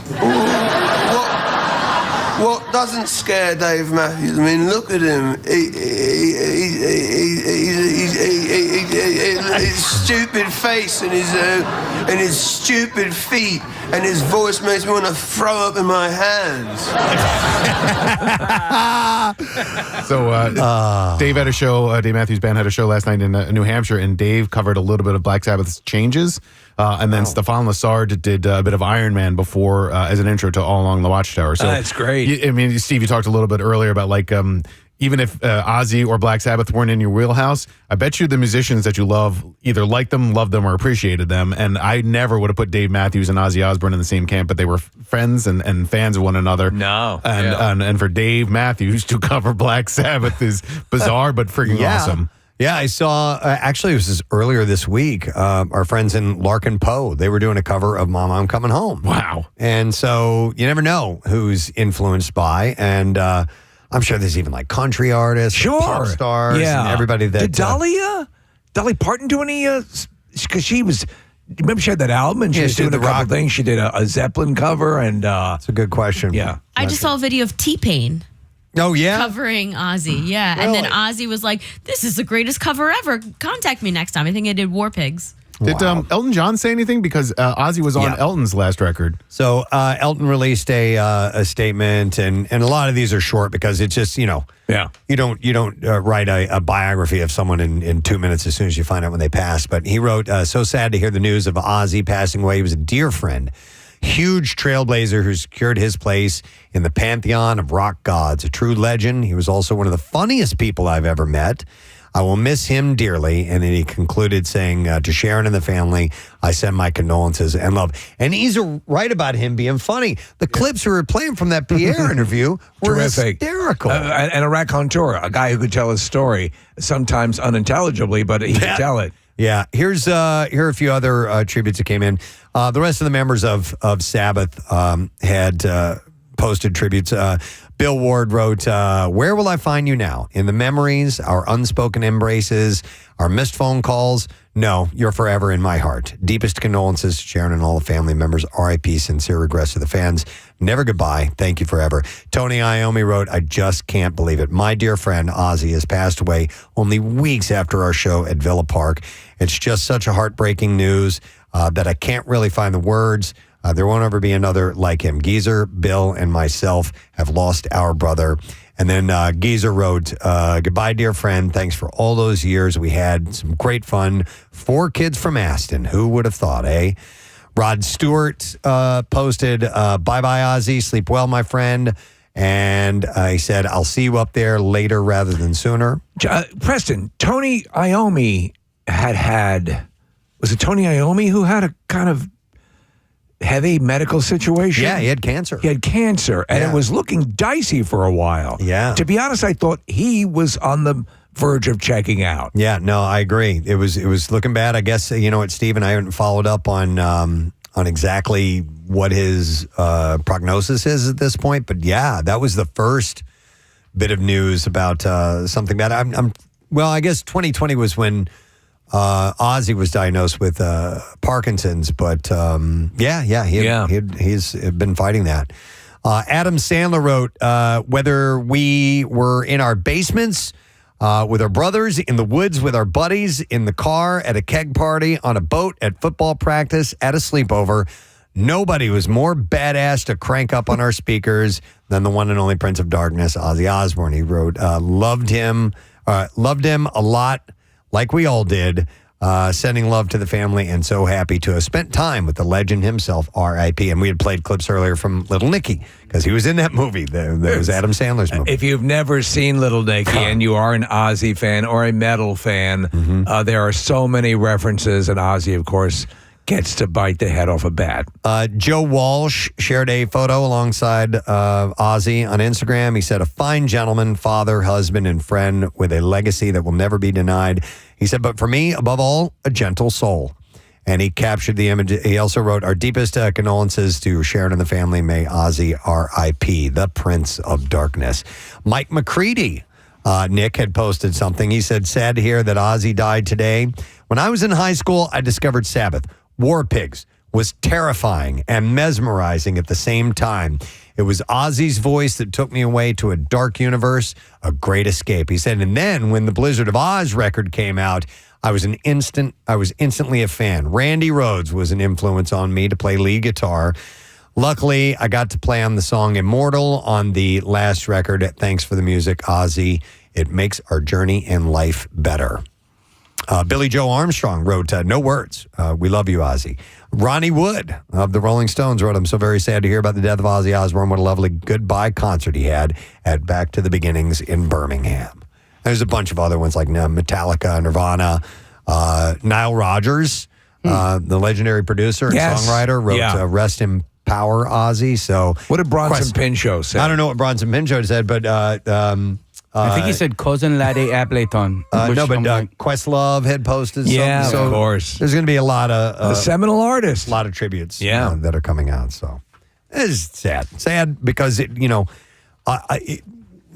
want to hear about a farewell event happening, and then they get to relax and just You know what though? For him though, this was it. I guess You heard him saying he was skipping pain medication. He was doing things that were not going to make his comfort level increase. He wanted to make sure he was primed and ready for this concert. You heard Sharon crying in some of the clips earlier talking about his driving need to return to the stage and to get that moment, and he got it. So after that, and watching his daughter get proposed to, and everybody is seemingly in a good place, it's like, again, I not to reference my dad's death, it impacted me, obviously, you would imagine it would, but also the way he did it. Yeah. And when I notice it in other people and their ability to kind of go out on their own terms, it's encouraging, because a lot of us live, with varying degrees of fear of death. You've talked about it, Preston. Yeah. To know that, going out with grace and the way you want it is conceivable, and watching someone do it means a lot. Yeah, and he lived a bunch of lifetimes. Yes. In one lifetime. Should have been dead a number of times. Yeah, most definitely. And that was, Keith Richards has outlived him. Yeah. I fully believe that when the burned out cinder of what was Earth is circling around the sun, Keith and the cockroaches will be having a wonderful time. It wouldn't be out of the ordinary, man. All right, well, listen, Pierre's coming in a little early, right? Yes. We heard? Yes, he is. So you think we can take a break and maybe he'll be here? We can try that. In theory. All right, well, we're going to do that. We're going to take a break. We'll come back in a second. And I have bizarre file stories as well, so we'll get to that. But maybe we definitely got to hear from Pierre about Ozzy and his interactions with him. So we'll come back in just a moment. Stay with us. I guess that's your theory. Preston and Steve. Thing, right? And he would say, holy moly. But he would just say, holy whatever. Right, holy antenna farm. Yeah, okay. I effed the heck out of her last. Taking the absolute worst and putting next to the most benign ones. That's a great idea. Holy shoot. Let me see here. Hang on a second. I want to go to Lily. Hi, Lily. Good morning. Hey, good morning, guys. Hey, what's up, Lily? So I don't know why I started this. I want to say about a year ago, because I'm an F-bomber through and through. Really? But for some reason, I started saying, what the Samuel L. Jackson? That's great. Well, he's the repository of F words. Yes. Yeah. Without question. What the Samuel L. Jackson is going on here? I think that works. Yeah. Yeah. Yeah. I do. Say the whole thing, the whole name. You get I like the creative ones like that, right, where people come out, and I can't think of any right now off the top of my head, because I heard one not that long ago that's like, what the Sam Hill is happening what here? The Sam Hill is going on. Yeah. We say what the John in my house now because my son's teacher would say that, and they just thought it was like so kind of like nerdy sounding that they now say it. Him and his friends say it as a joke, and I just think it's really funny. Here's the one that we used to jokingly say was either for Pete's sake or for the love of Mike. Where did for the love of Mike come from? Well, you ever heard of that? For the love of God. Hi, But Mike. why Mike? I don't know God, why he was the Mike. Patriarch of the Brady For family. the love of Mike. You didn't Hi, know Mike. You didn't know God's name was Mike? And we would say for the sake of Pete instead of for Pete's sake, and we would say for Mike's love. What about Just gosh switch diggity them. dang it? Gosh diggity dang it. Yeah, I that don't was know. an elaborate one. I don't say it, but I do like when other people say shut the front door. I'm always like, yeah, that's a good one. It was overused for a little while. Yeah. But the first few times you heard it was like, Oh, you led me down a path. Shut the You are front door. such a darn C word. You little C. You are a little CC. All right. Well, anyhow, we in Philadelphia are in fourth place for most cursing city in the entire country. I apologize to everybody who's been There's on so hold, many. but we didn't get a chance to go to. There was a lot of information to go through. So thank you for your calls. You, Larry. One more time. You, Larry. Larry. All right, listen, we do need to take a break because we got money to give away. We do. We have to give. That's the only reason we're having to dump out on these calls, because we have money to give away. Yep, we got Yoo-Hoo Loot coming up, so we're going to break. We're going to come back with Yoo-Hoo Loot, and we're also going to find out how if you are with a business and you want to be a contender, yes, for our biggest prize at the Camp Out for Hunger, other than being a great donator. We'll get some details on that when we return as well. Stay with us. We'll be back in a moment.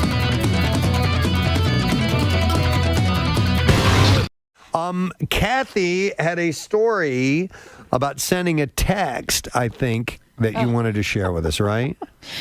Yeah. So it was somebody sent me a text, and it was, somebody that I am friendly with, like not like one of you guys where, if the type of text messages that we send each other. But I needed to drop something off to this person. And I, basically was saying, I apologize. I had COVID, was stuck in the house. I'm going to, get this stuff to you. And so he says, well, how are you feeling? What I wanted to text him was that I got, and I've said this to you guys, COVID kicked my ass. I got my ass kicked, What I sent him was that I got my ass licked. I got my ass licked. How you feeling? Well, I got my ass pretty good. I got my ass licked. Oh, and it's all worth it. I mean, it was kind of bad at the beginning, but once the ass licking started, it turned for the better. I mean, I've heard of rim jobs before. Wow. I mean, fully changed the, I guess it auto-corrected to licked, and I didn't realize, sent it, and then, I didn't hear back, so, and I went back and pulled up my text and looked, and I was like, oh my God, what do I do? And then I just put kicked and sent that and just didn't say anything else. And no response back, or no, he didn't really address it. Kathy, he just there's said, someone on the phone for you. no, he just said, no worries, whenever you feel better. Was that an invitation? Because I would like to follow through on that. So this is just more of just an acquaintance, right? Listen, professional. Yes, yeah. Professional ass licker? No, I mean, you know them more on a professional level as opposed to a personal level? Yeah, they own a business, and I go to the business and purchase. Why would she mention she had her ass licked? Oh, my God. I don't understand. Santa's coming over right now. My mouth is pretty moist. I could do that. God, ew. Oh, God. There are some things that are absolutely astonishing as when you listen that you wrote kicked. I'm sure I did. Right. So why is that not perceived as an actual word? I've had it happen. I think they were just trying to pull a fast one on you. Yeah. I think technology was like ass licked. Yeah, it's built into the algorithm. The autocorrect feature is bizarre though. I don't know. My mom sent me a text right before Christmas, and she wrote, I bought Ben some ski dicks from Buckman's and a U.S. National Parks wall map and push pins. And then her follow-up text was, good God, that is ski socks. Ski socks. Do you ever put your feet in a nice pair of dicks?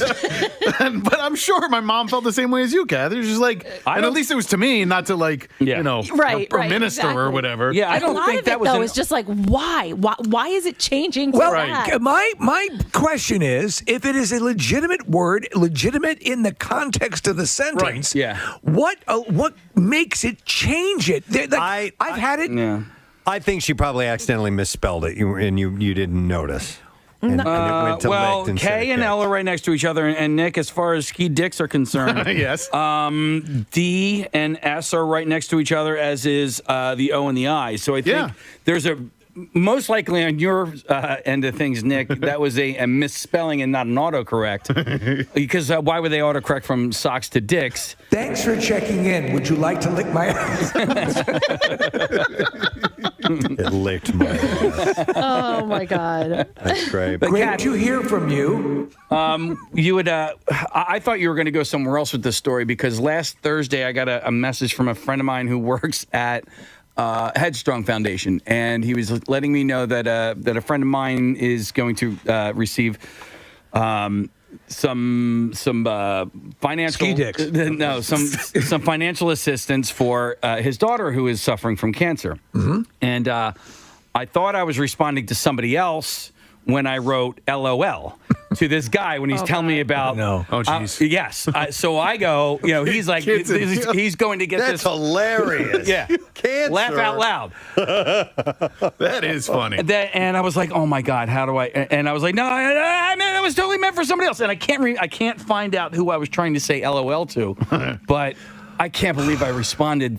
I mean, at this point, I think everyone, even the best person with the greatest amount of accuracy has experienced that mistake. That whether you're misspelling and it turns to lick or whatever, or the an emoji that's an incorrect emoji that you didn't want to hit, but it is you. When the it laughing happens, emoji. you're like, oh my god, and you almost mentally try to reach out and pull it back, but you can't. Hey, what does this mean? Somebody texted in and said swipe keyboard or regular tapping keyboard. Oh, so with the swipe keyboard, you can just basically keep your finger on the keyboard the entire time and not lift up.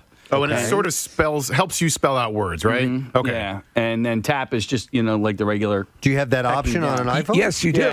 Yeah. Oh, where you can just keep your finger and move from letter to letter. And if you pause long enough, it will. I don't generate use it, or yeah. I've attempted it. I've tried it, but I'm so used to the other way that I just keep doing it the other way. It's the number one preference for salad tossers, Preston. I really need to use. I need to use voice to text more often. Me too. I don't trust it. That makes mistakes Yeah, too. that's the I know it makes mistakes, Yeah. but if I do have to write a fairly voluminous amount, a longer one, I'd rather dictate it and then go back and maybe fix the mistakes. I'm very good at that, and I make sure that I include all the appropriate punctuation. Yeah, which you gotta do drives that. me Right. crazy. Sure. You know what annoys me about that, though, is if you stop in the middle of a sentence just to gather your thoughts and then you start again, it starts with a capital letter. So then there'll be a capital letter in the middle of the sentence, and I can't send that. Well, do you know what It annoys works, me. Kathy? If you can, first write it longhand, then type it, then print it.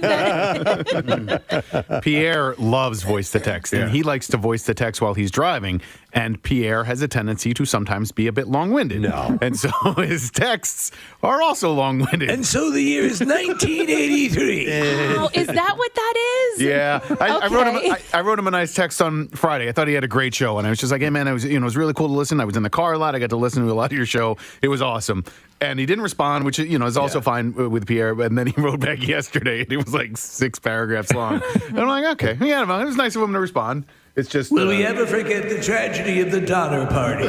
What? The problem with me and voice to text is I can't think of what I want to say as I'm saying it. I mess it up too. I'm like, That's what I mean, and then you want to pause. Here is the thing.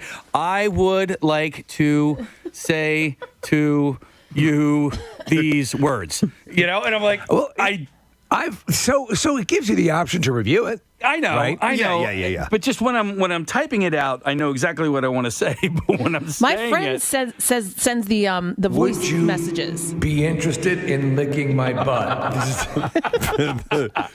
It licked my butt. Damn it! It said. So my friend sends those voice where it's just you can just talk and then it. Todd Glass did that for Casey last week, and he did it for a reason. I forget what it was, but your voicemail was full or something like that. So he sent you voice text. yeah, I guess my voice. I don't have my voice. Do you get that from anybody? I have. With any I of your- had just a handful, but not any regularity. But I I'm don't know not good anybody at sending back then. When I send it back, I'm talking like I'm doing voice to text, Right. but it's just like a regular message. Hi, this is Kathy. I was busy. I couldn't get your call. I was inviting a stranger to lick my ass.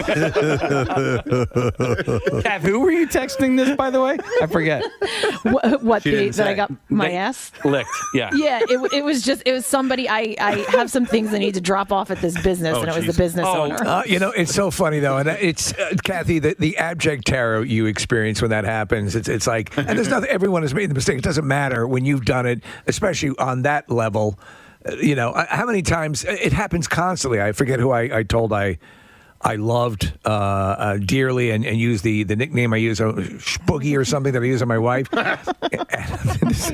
the question mark came back, and I'm like, oh no, Son of a bitch. because my big mistake is that I don't look.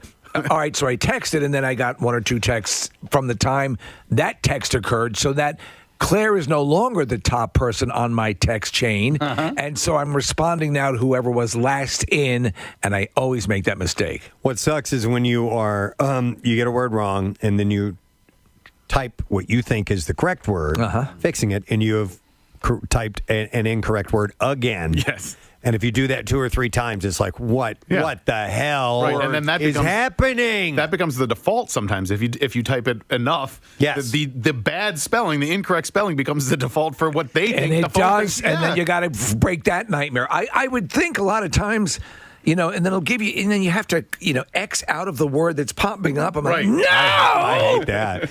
Especially if you're using curse words. And I understand why curse words are going to come up as incorrect, because you don't want to accidentally send that to someone who doesn't need to be seeing By that, the way, or though, you don't intend to see that. They should put that. They should put curses in, or allow you to put curses in. Well, I mean, listen, you can if you wanted to. 3 WMMR. All right, thank you very much, Marissa. There's a text. Let me see if I can find it a second ago.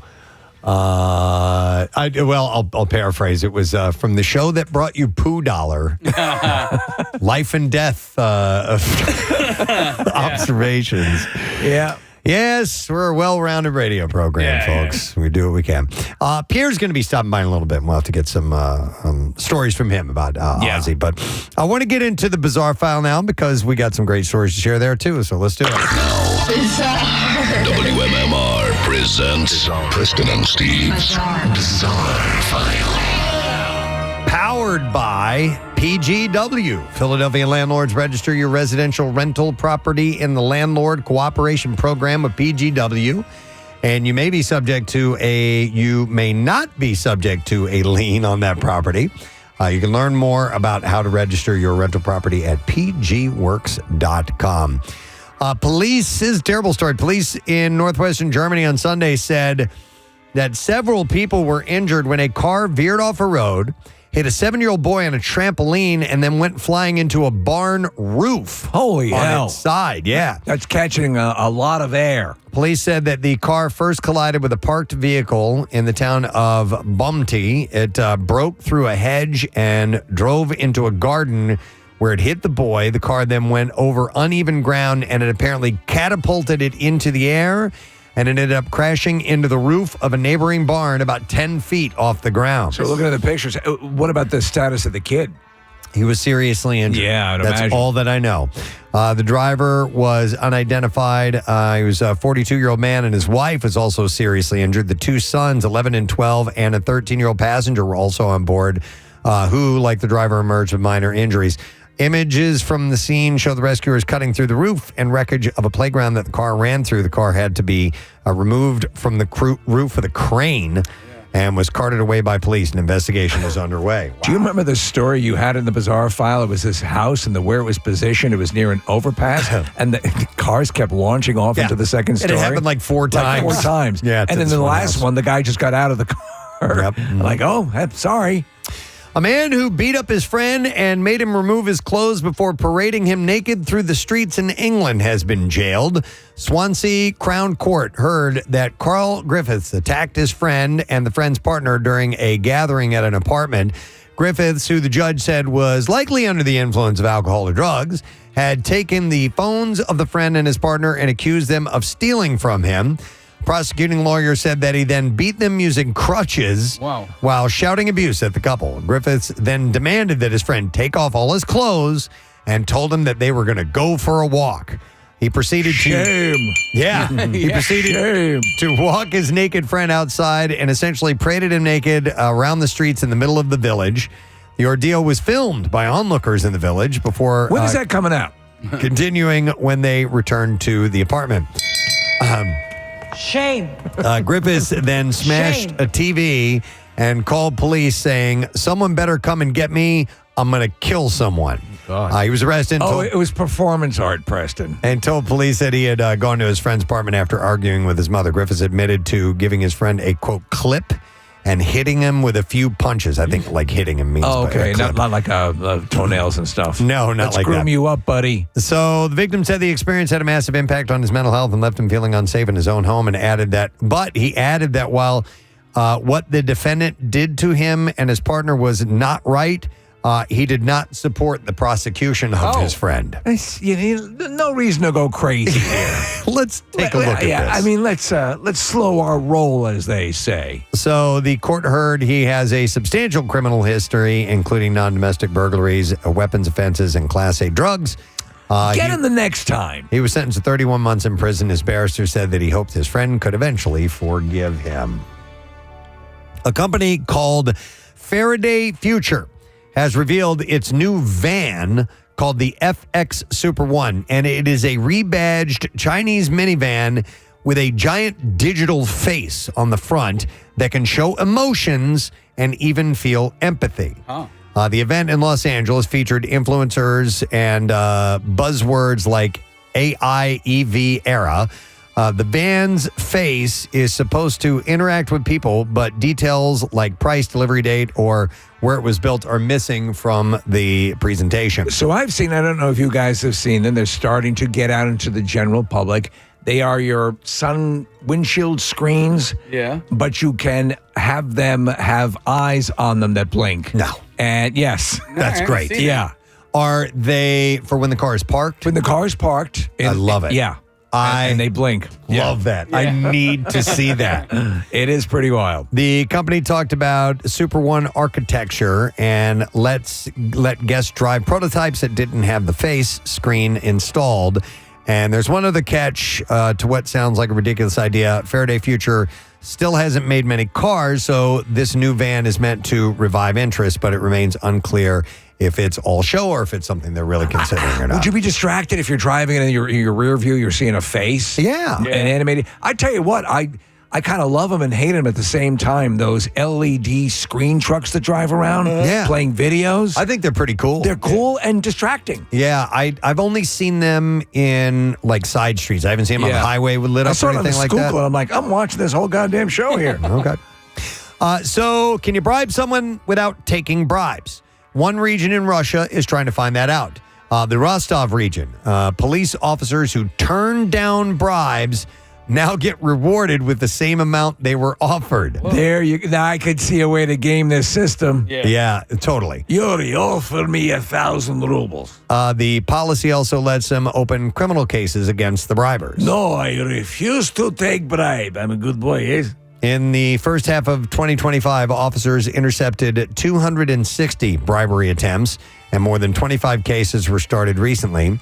Alexander Rachitsky, the regional police chief, said that this shows the system's strong anti-corruption stance is working, but some worry that it might encourage bribery attempts just to get the payout. There you go. Wonder if they thought that one through or not. And that is where we will wrap up the Bizarre File this morning. All right, we're going to take a quick break. We'll come back in a moment. Lesson question, trash, music news. Pierre's swinging in as well, so we'll do that stuff when we get back. Stay with us.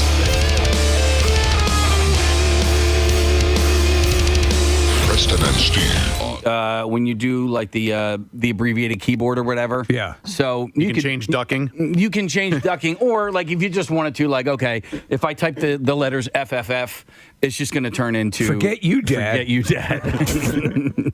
It's going to turn into what? Whatever you want it to be. So, like, for instance. Oh, I see what you're saying. So you're setting up a code. Okay. I send my wife a text every single morning, and it's the same thing. And when she's mad at me, she goes, "Oh, thanks a lot for doing the quick text." But if I just type in the letters I, that comes up, and it just says, "Good morning, I love you so much." Okay. You know what I mean? So you can do that, like if you typed, but you know, it's Lick called my butt. You can do a shortcut where, you know, if you want to say FU, if you just type in the letters FF or FFF or whatever. Where do you go set that up? You got to go to settings, keyboard, shortcuts. Eat a bag of sticks. But I do that for like my address, right? Rather than typing my address out every single time when I need to do that, I just type in the letters of my house the numbers of my house, and my address comes right up. That's cool. By the way, here's a text that says, I use voice to text so often that sometimes I accidentally dictate punctuation when I'm leaving a voicemail. So I'll be like, "Hi, John, comma." And I'll actually say that leaving a voicemail. I haven't gotten that bad, but I've done fairly lengthy texts with the speech app, and it works well. Yeah. But I mean, it does. You do have to be on your game. You can't slip up once, because if you go through a 3 or 4 sentence thing and you screw up, then you got to start from the beginning. You can't jump in again and fix the part that's wrong. By the way, here's a text that says, "Hi, I wanted to RSVP for the ass licking party." Polite. Kathy, is there room left?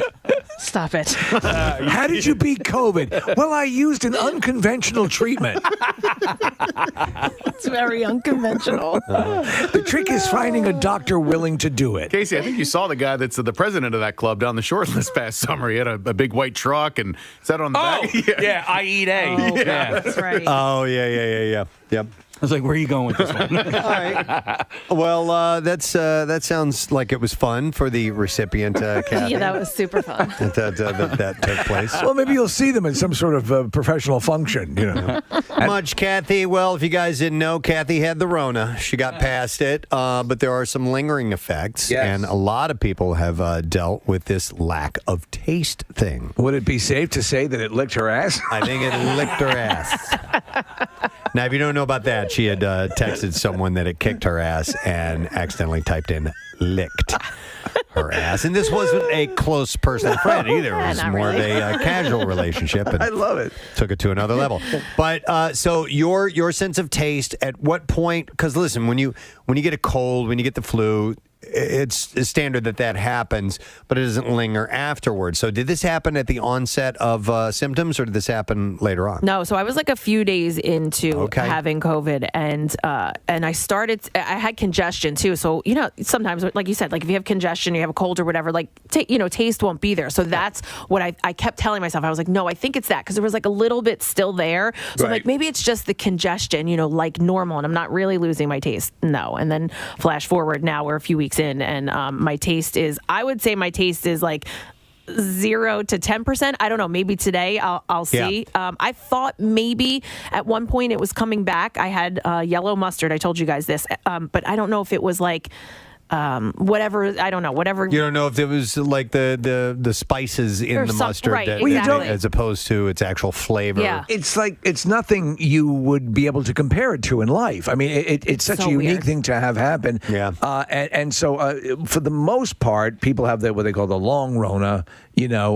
Still, even they eventually get their taste back, but it can be a while. God, I've seen stories of people that have gone like a year without having taste. My grandmother, this was a long time ago, went years a loss of taste. Is that right? What and caused then it? It just came back. Right. I don't know. We never found out. And now she's a food critic. No, she's dead. Oh, okay. But anyway, she couldn't taste anything, and then it just came back around one day. what's weird here, and not to like sound too alarming here, but there is something cerebral going on there, which is like a little bit scary, don't you think? So I heard a doctor talk about it and why, and it all stems from the nose and like the blood vessels that are in the nose. The nose. And again, I just watched like a quick video, so hopefully that's accurate. But that's what he was saying, and like my sense of smell, I think I have a little bit of it. Like I would say maybe like 25%. Like if I stick my nose in something, I might be able to identify. Well, they go hand in hand. Yeah. I mean, so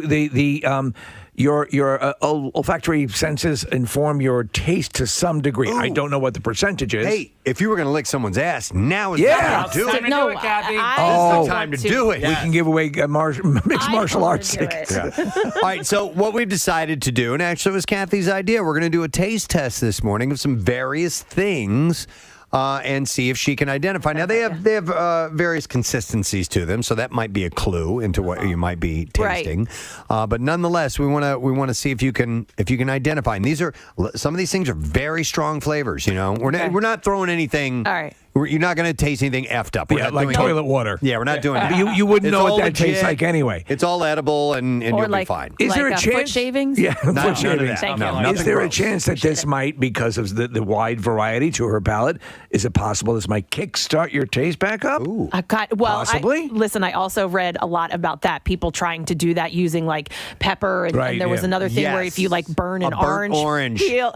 Yeah, Carter told me about it yesterday. He's like, "Ooh, there's this thing," and I saw it, and I was like, "Really?" And he goes, He goes, "Hang on." He looks at me, and goes, "Oh, it's not real. Never mind." Not real. Yeah, like people were trying it, but there's no scientific evidence that it works. All right. Hang on. Let me go to Steve real quick. Steve lost his taste. Hey, Steve, how you doing? Hey, how you guys doing? All right, buddy. So, did you have Corona?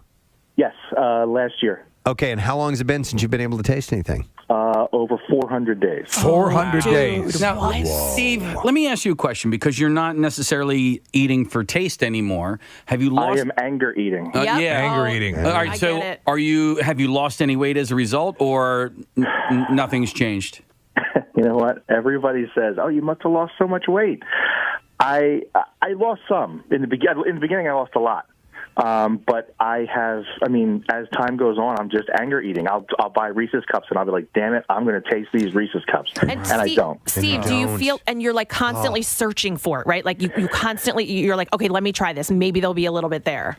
Yeah, and the only thing is I have had twinges of, like, if somebody has like a lemon cookie or a lemon cupcake, I might get like the taste of lemon with the first bite, and then it's gone. Like, there's just nothing. Steve, so this would not affect, though, your hunger, right? Hunger is... Oh, no, of course not. Yeah. Of course not. Yeah. That's the best part of the whole thing. Yeah.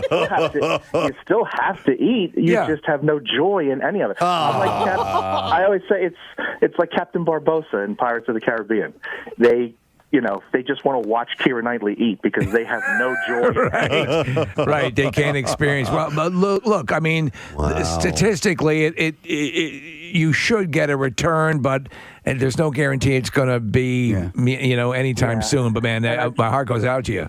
I've tried the other things. Like my wife has been getting me to, try this smell therapy where you smell coffee grinds, you smell oranges, you smell. But they say that takes like years to actually kick in and work because it's supposed to be like based on your memory.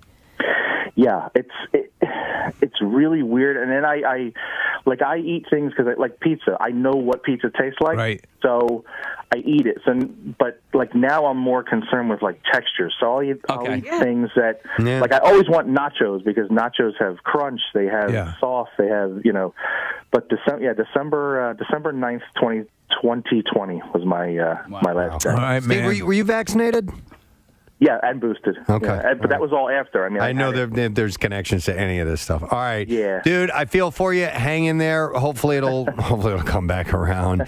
Preston, what about you, man? If I lost my sense of taste, forget it. I would be so upset. It's so weird. I find so much joy in eating. Mm-hmm. But I mean, I guess wouldn't you switch to a healthier eating habit? Well, if you don't I'm pretty healthy. You're pretty healthy too. Yeah. So it's not like you're going crazy. Right. But like, so why I eat eat ice very cream? healthy. Yeah, exactly. Yeah. Because of the texture. The little treats. Yeah, but it's the texture. Like Steve said, you're constantly searching for something. So like, you could sit there and eat healthy, but it's like you like. So for me, melted cheese. Diary of a Madman, Over the Mountain, Ozzy Osbourne. Our tribute today, playing nothing but Ozzy and Sabbath. And talking a little bit more about the man here in just a moment with our man, Pierre Robert. Yes. Who's going to be popping in a second or two. So, you know what we can do? We can take care of some other business before he arrives. And we'll expand a little bit more on that. And so now we'll do the lesson question.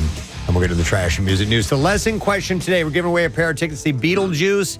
Tuesday, July 29th, the Broadway hit musical is back at the Academy of Music. And the question that we'll ask you this morning is, I once drummed with my shirt off, and coincidentally, so did which classically trained musician? They didn't drum, though. They played their instrument. And this is when we were on Fox Good Day this morning. 610-660-9333 is a number.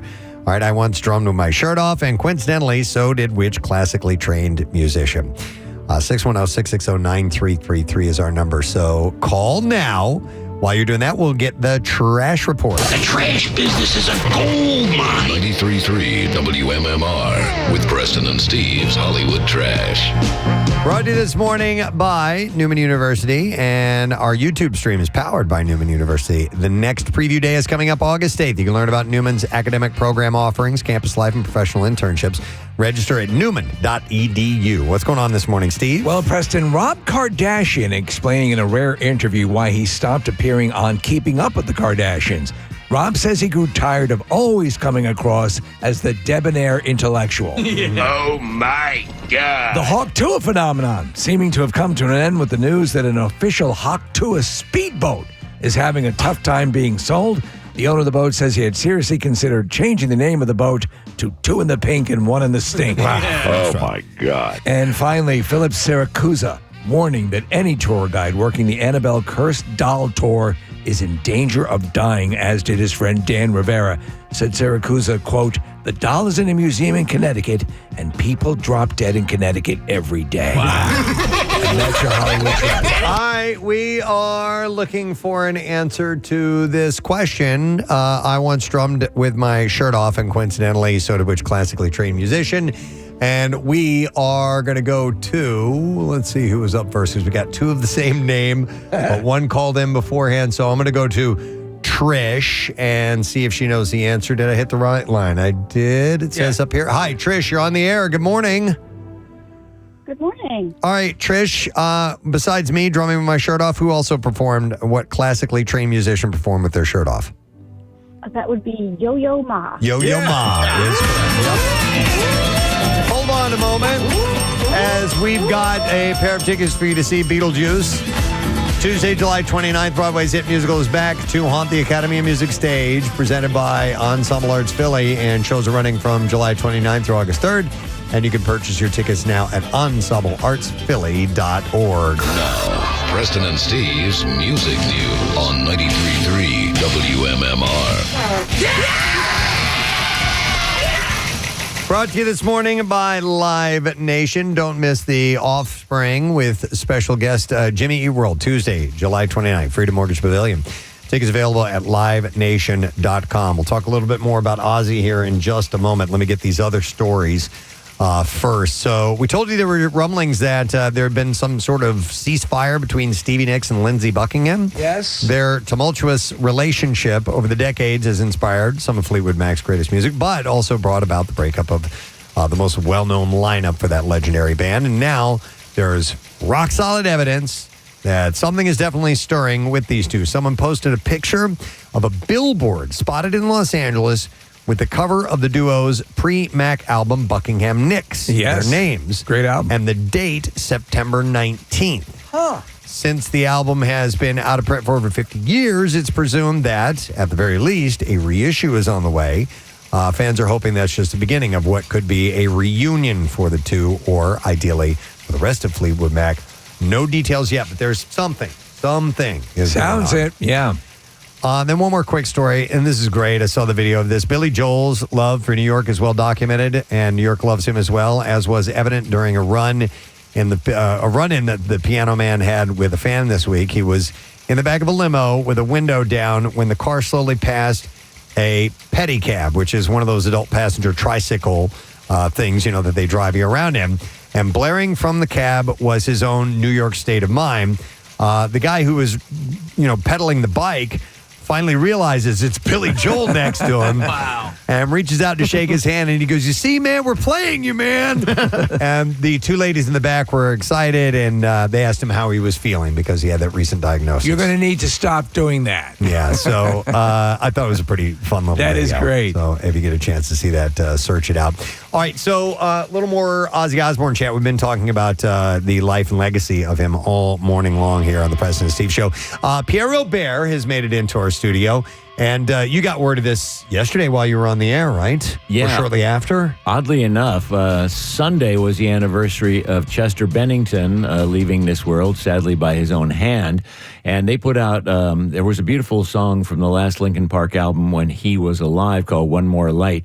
And there's a great live version of it that I have on vinyl, which goes into this beautiful acoustic version of Crawling.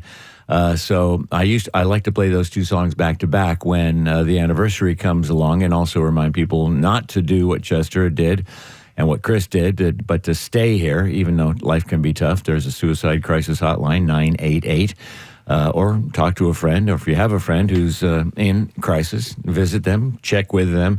But so in the midst of that memory, we got the word. And so I was coming right out of that. And I never like to go with the first time you hear it, although more than likely these days it's accurate. However, there is a lot of inaccuracy on the box. And I think it was The Sun, the famous British newspaper, that was the first to break it. But then when it started happening in 3 or 4 different places, all of that happened during that double shot on vinyl, and we were able to announce it.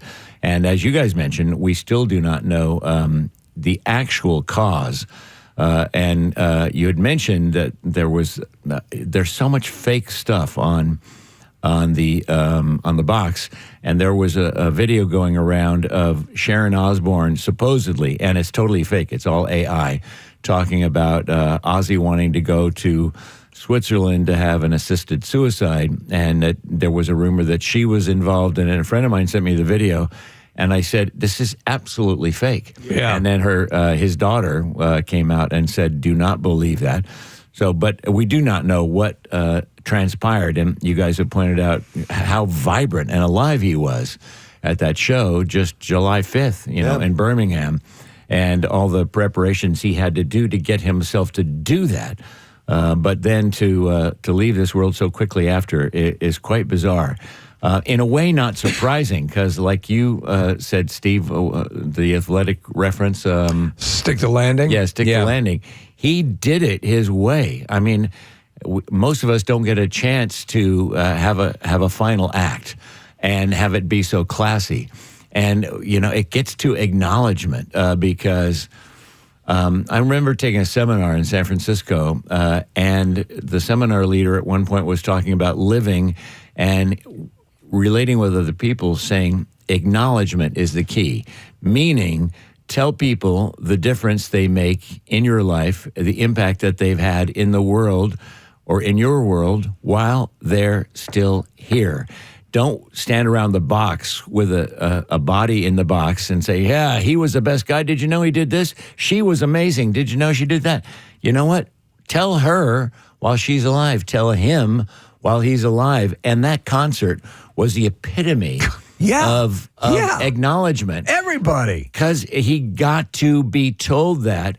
All those artists, but most importantly, those 50, 60, 70,000 fans in that stadium. I wanted to ask you, Pierre, because what happens is with a station like this, and you've obviously been a part of it forever, and what happens is these core artists, they become part of the foundation and the walls, and you walk past them, and it's like, yes, and they never lose their full meaning, but it's, oh, that's that. This is Zeppelin and Ozzy, and explain how important Ozzy and Sabbath is to the core of what MMR is. Well, if you've listened to your show this morning, you've heard people. And Jackie, acknowledgement, Brent Porsche yesterday afternoon was phenomenal. Jackie and Sarah and Ryan last night, I listened to almost the entire show till midnight when they signed off, were just phenomenal. And one of many things that made it so great was the people who called in. And that's what tells us the impact. That lady you had on earlier this morning who was crying and had gotten to meet him. One of the great blessings of this station is we can't always do it, but from time to time we have been able to take fans to meet their person, whoever that artist is. And the thrill that I've gotten from introducing someone to their hero, there's nothing like it. What were you doing up at 7 o'clock this morning? Because that's where it wasn't normal. I noticed. Well, I had an appointment to get my car fixed, and it was way out in Delco. And Nick and I were chatting yesterday, and he said, "Do you want to come in and be a part of the thing?" And I said, "I'd like to. I've got this car point."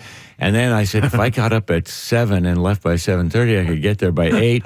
And all these calculations are going through my head. And then I actually started on the road. Wow. And it said, last night it said it would be 30 minutes. Then I got in the car and it was 45 minutes. And I go, F it. My head is spinning at this news. I can't believe you. It was a great phone call. We had a lot of great phone calls, and we took them early this morning. And there were people that were really emotional about it. Pause for 1 second, because when you and I were corresponding yesterday, and you went into the number of things that you had to do this morning, I just gave up on the fact that you were going to be here at any point before 10, which is fine because you worked a long ass day yesterday, and we would have been fine without your contribution. When I got the text from you this morning saying that you were going to come in, I was absolutely blown away. And more than a little impressed.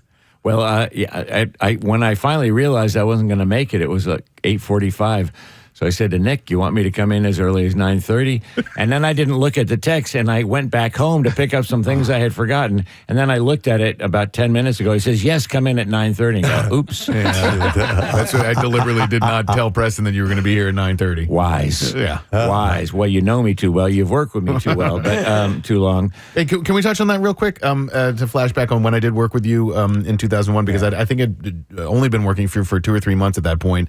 And so it was a really, really cool moment to meet a legend, and for me to be your producer. What are your memories of that day? We talked a little bit and played some of the clips earlier. To me, the Sharon stuff was great. Obviously, Ozzy was incredible, but the studio reaction was so great. To hear the listeners laugh and just be in his presence was really cool. Yeah, I mean, he took pictures with a good number of those listeners too, and it was a phenomenal day. I remember saying hello to him in the green room you described earlier, and then we walked him into this room, and as also Nick described, it was a room under construction. It was a large room. I don't even remember where it would be located now, but we had set up like a zillion chairs in there, and 3 chairs, one for me and one for Ozzy and one for Sharon, and we're walking in the hallways here, and whoever was leading us got lost. And we hit a dead end, and we turned left, and then we hit another dead end. Ozzy goes,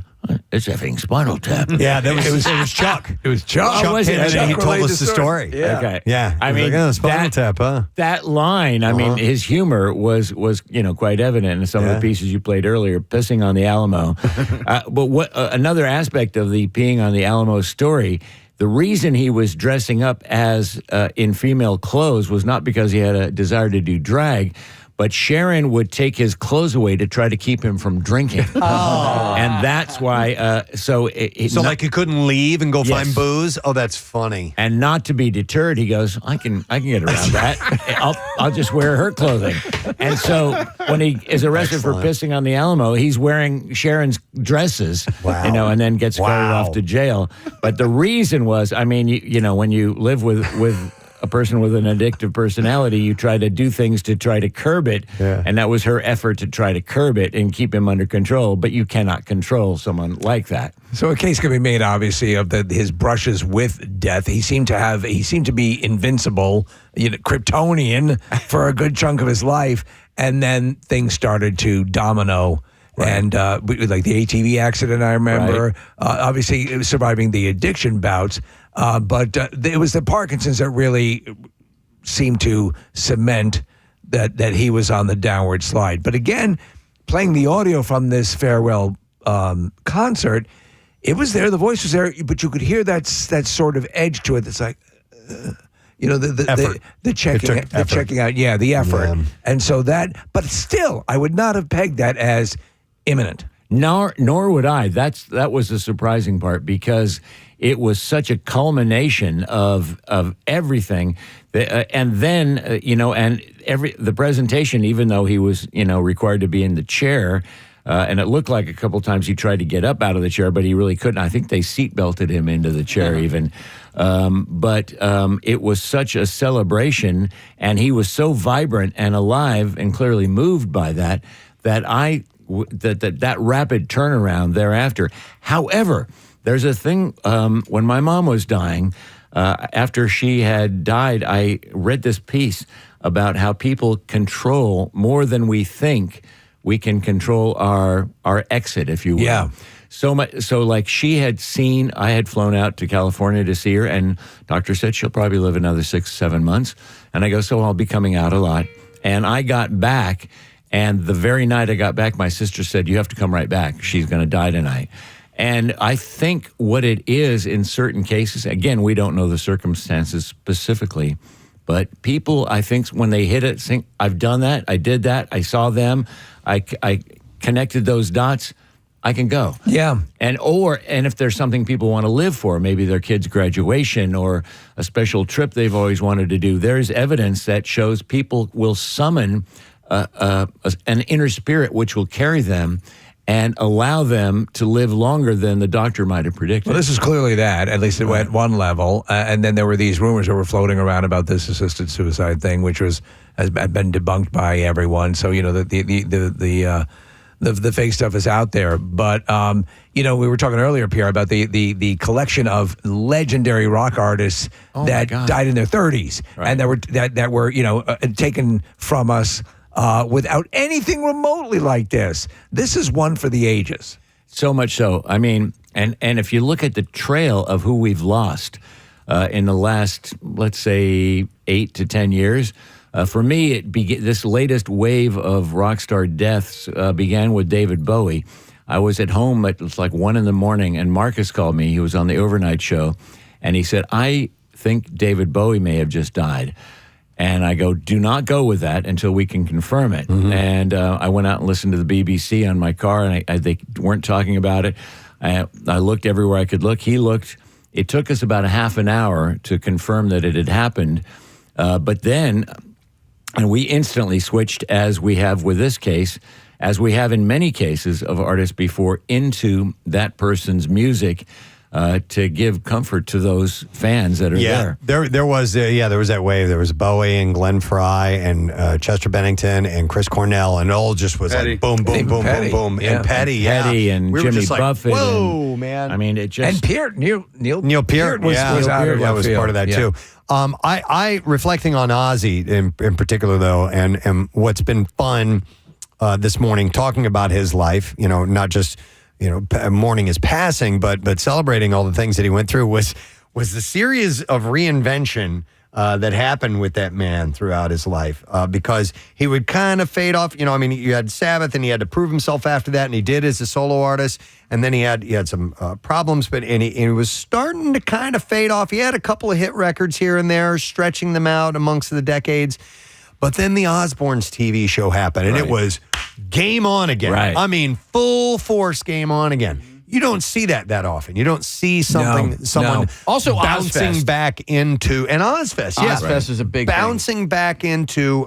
Full front stage. It was amazing to see that happen. Well, if I think we have a little piece from Ozfest. We do. Speaking of that, for a couple of years we covered it quite extensively. Perhaps too extensively, to be honest. I was assigned to be there from 7 a.m. until 1 a.m. Wow. And it was combat duty. But it was fun. But in the Ozfest, you guys had referenced earlier that he really, at the first time I saw him was at the Spectrum, and he comes out throwing crosses and upside, and then at the end he goes, God bless you all, God bless you, God bless you. And I'm going, there's a dichotomy here. Did you hear me saying earlier this morning? I was so confused as a kid when he was on David Letterman and said, God willing. I'm like, God willing? You're the devil. You're straight from hell. What is this? It's so true. Because he would always make these God bless you things. Yeah. And yet the imagery was all, was... We're going to sacrifice that virgin after church. So in light with, in keeping with the theme of, damnation and all that other gothic stuff, at Ozfest, they would have what was called the Village of the Damned. Frank Lario once said they should have called it the Village of the Dentist because there was some of the people who worked in there needed some dental work. But there was all kinds of booths you could go into and all kinds of activities. So Nick and I were covering it once, and we passed the dungeon, and there was a mistress there, and for like $1 or something, you could get taken in, tied up, and abused. And I go, excuse me, mistress, my producer here needs some discipline.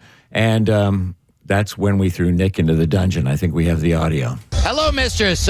Pierre Robert from WMMR. How are you feeling today? I feel wonderful, thank you. What is your name? I'm Miss Maya Sinstress from Chicago. Well, my producer here wants to go in the cage. Okay. His name is Nick, and he's been a very bad boy. He looks like he's been very naughty. Look at that grin. Could you escort him to the cage and tell our radio audience what you're doing?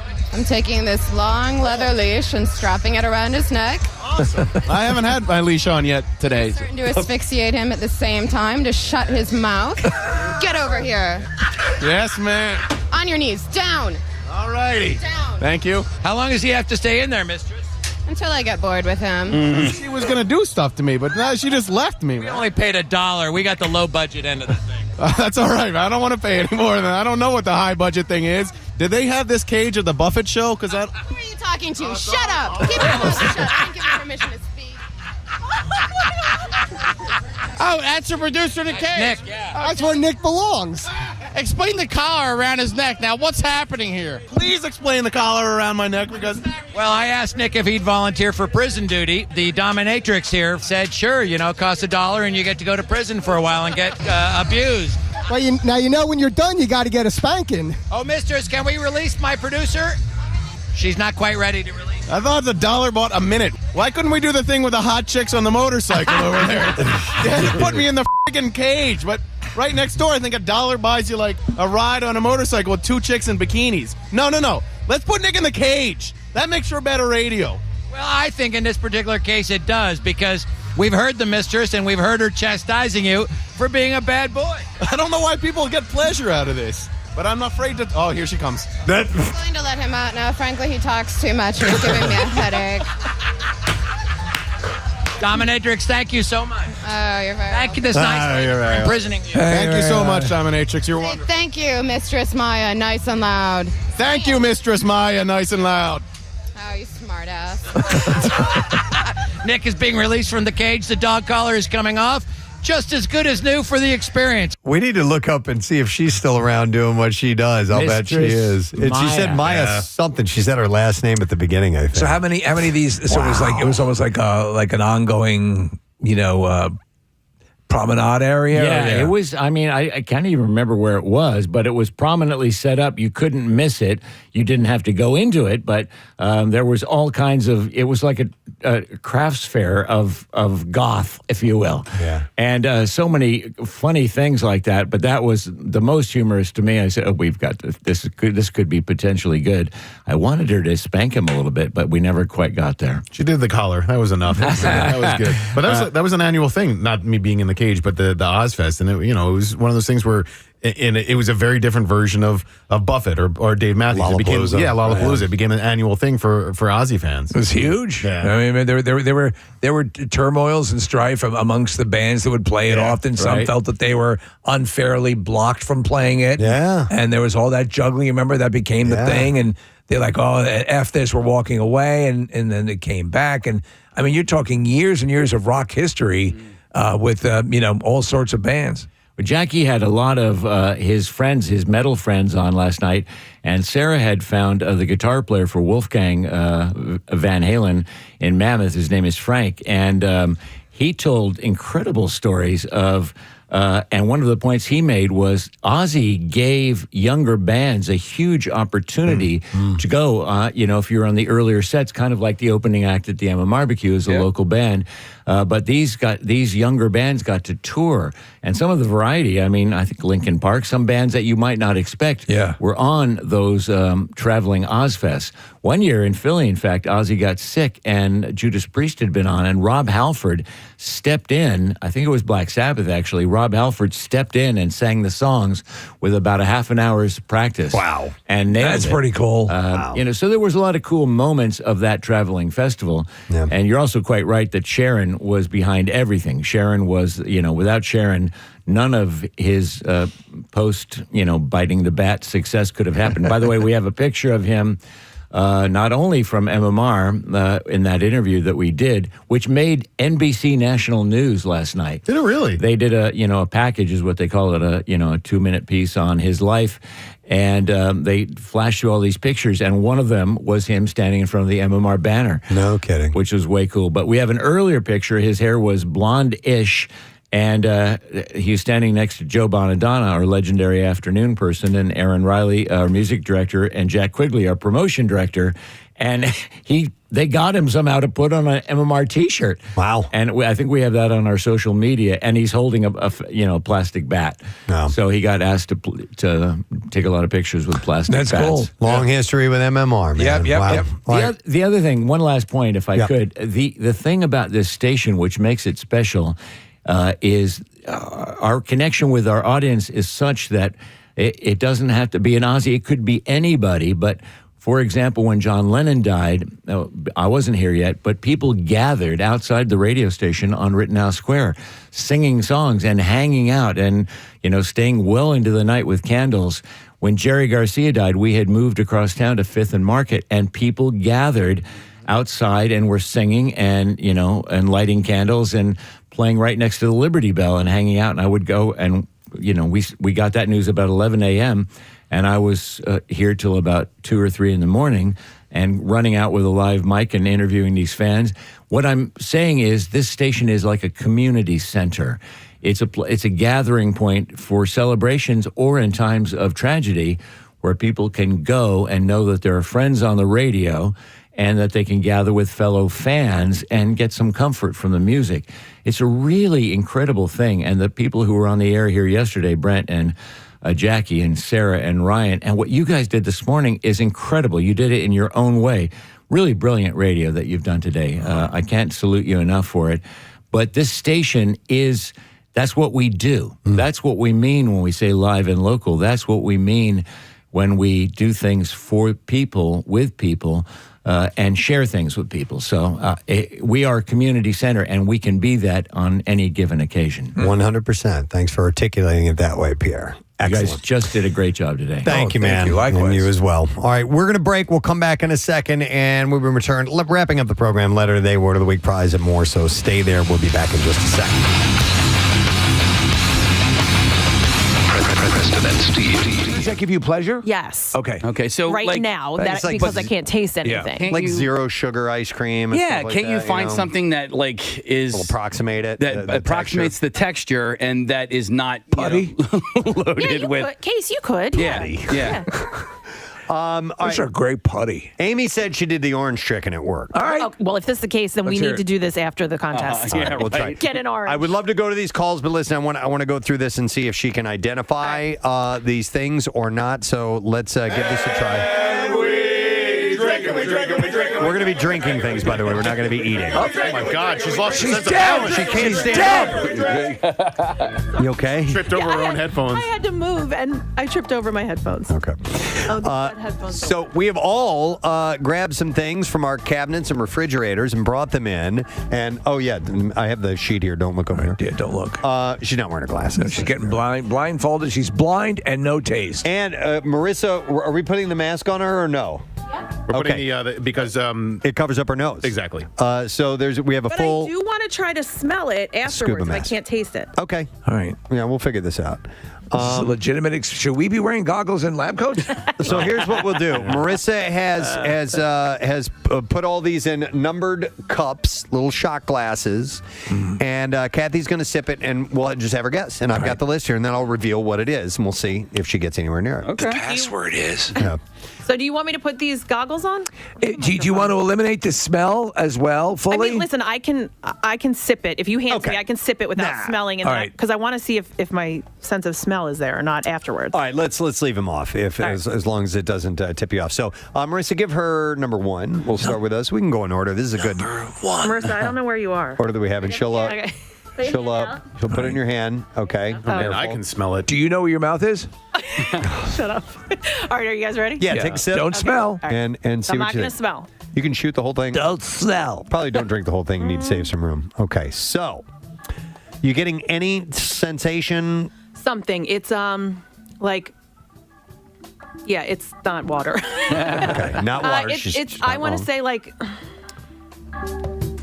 a I want to say sauce, but it's not that thick, so Okay. it's not a sauce. But that's what I'm getting. Like I would something like a pasta sauce or something. Pasta sauce. So she's guessing pasta sauce. Okay, and what is it, Preston? It's a sauce. Wait. Let me smell it. Hold on. Okay.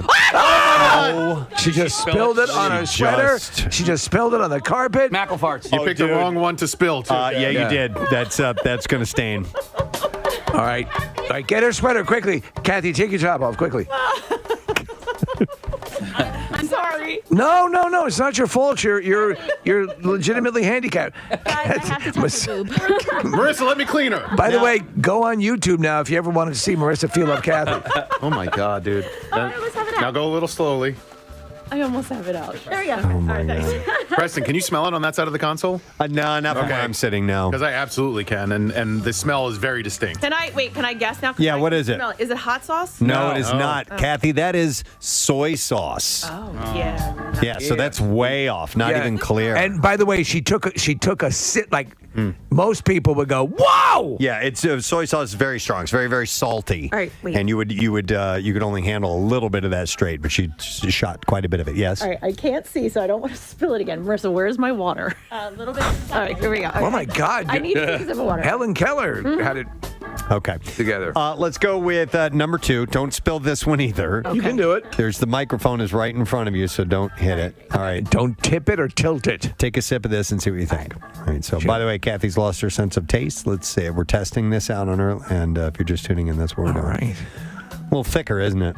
Thicker and sweet. Okay. Oh, so sweet you could determine. Yeah. Maybe. I honestly don't know what it is. I know it's sweet, and by the texture, I'm gonna say maybe like you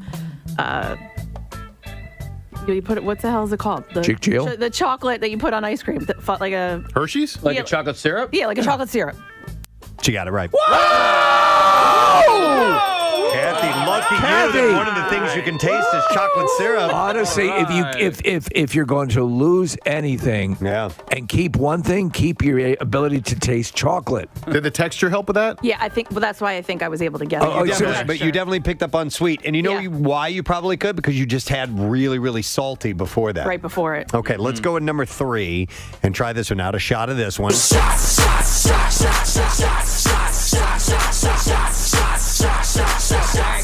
Yep. Jinx. All right. We'll sip of this one. Oh, wow. Oh. Like this one. Strong reaction from this. Oh, what the hell is that? Wow. So a big reaction. Like it definitely triggered something. Like prom night?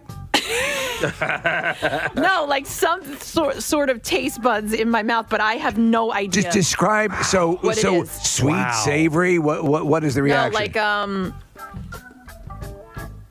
vinegar, maybe. She's right. But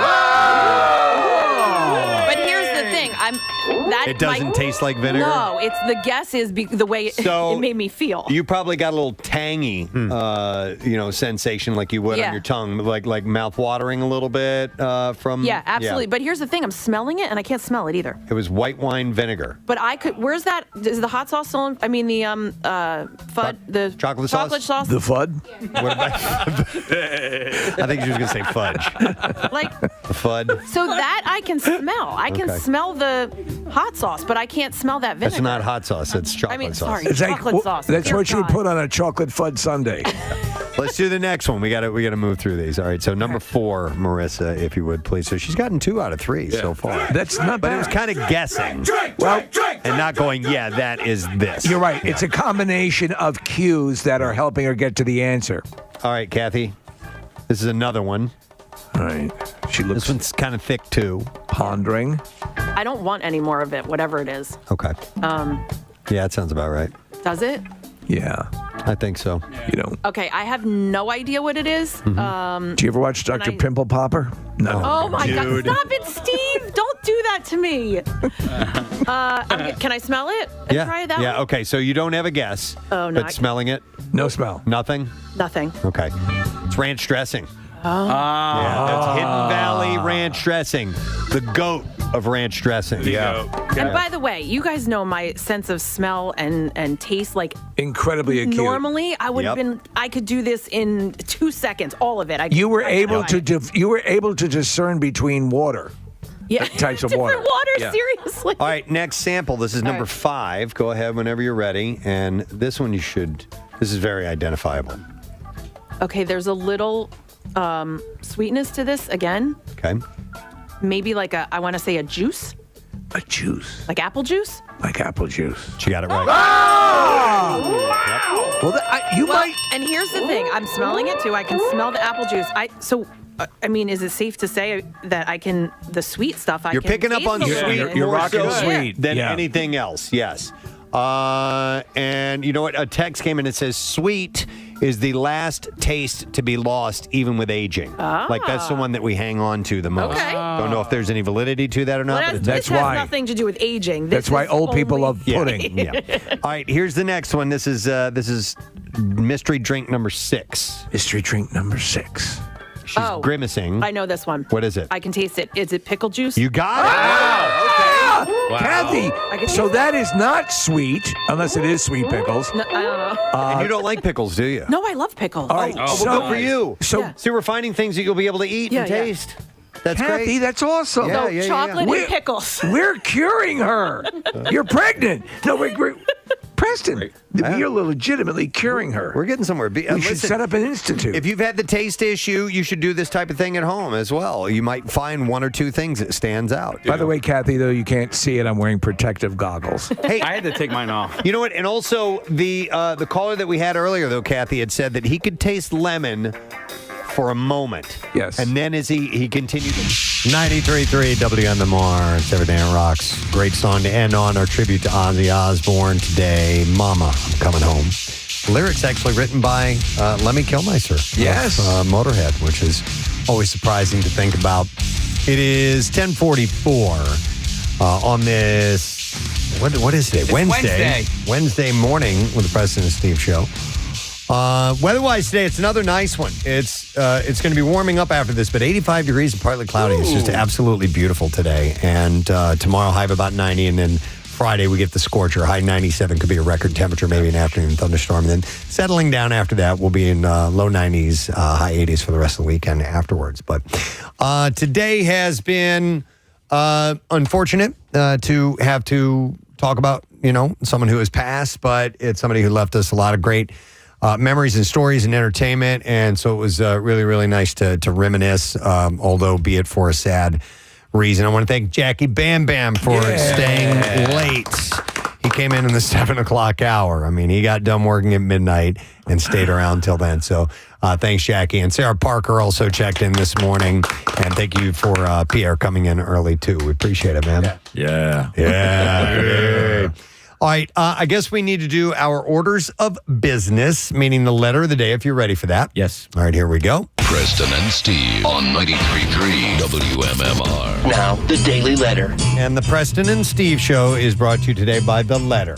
O as in Ozzy. Yeah, very good. And on Friday, we're giving away a Citizen Marvel Studios Fantastic Four First Steps themed timepiece, along with a Fantastic Four prize pack that includes a sweatshirt, a storage tin or lunchbox, and 4 Fandango codes to see the movie. The Fantastic Four timepiece is engineered with super titanium, which pays tribute to Mr. Fantastic, Invisible Woman, Human Torch, and The Thing. And the Fantastic Four First Steps is going to be in theaters this Friday, July 25th. So get ready because we're giving away then. Pierre, what's coming up on your program today? Well, I think we'll get back to some regular music for a while because we've done a lot of Ozzy. I love that you guys, by the way, chose to come out of every break with an Ozzy song. It was really creatively done. I love when you do sort of musical theme shows in addition to whatever the topic of the day or the topics or guests of the day. Like when Nick had his birthday, you guys, every song was a Nick song. A couple of years ago, you guys had a day where out of every break you did one of your favorite artists. Bill loved that. I love that listening. And you come out of it and go, I love this band. Preston would say because blah, blah, blah, blah, or Casey would say because blah, blah, blah. Steve would say, and it was just really, I love that thing. But actually, I guess Bill didn't like that. But because it's too self-serving. I never heard it again. But I mean, it's not self-serving. It's sharing your love of music. People know the bands I love. People know the bands Nick loves, and that Preston loves, and that Casey loves, and that Steve loves. So, I mean, why not share that with the audience? Anyway, what you did today was great because you focused it on Ozzy, and I think it was really cool. But I think we'll give that a little rest and then come back to it maybe in the noon hour and see where we go. Okay, excellent. All right, thank you, Pierre. And I want to thank our sponsors. The Preston and Steve Show brought to you today by Dunkin', and the Preston and Steve Show runs on Dunkin'. Also brought to you by Acme Markets, fresh foods and local flavors. Tomorrow on our program, we're going to be checking in with our buddy from Screen Crush, Ryan Airy, because there's a lot of good stuff that's coming out, and they're all over. Really good buzz on the Fantastic Four right now. I'm going to see it tonight. Are you? Yeah. So I'll be able to talk to him about it. I want to get your opinion on that. So we'll do that and many other things tomorrow. So that's it. We're done. Rage on. Have yourself a great day, friend, and thanks for joining us this morning. We'll see you later. Bye-bye.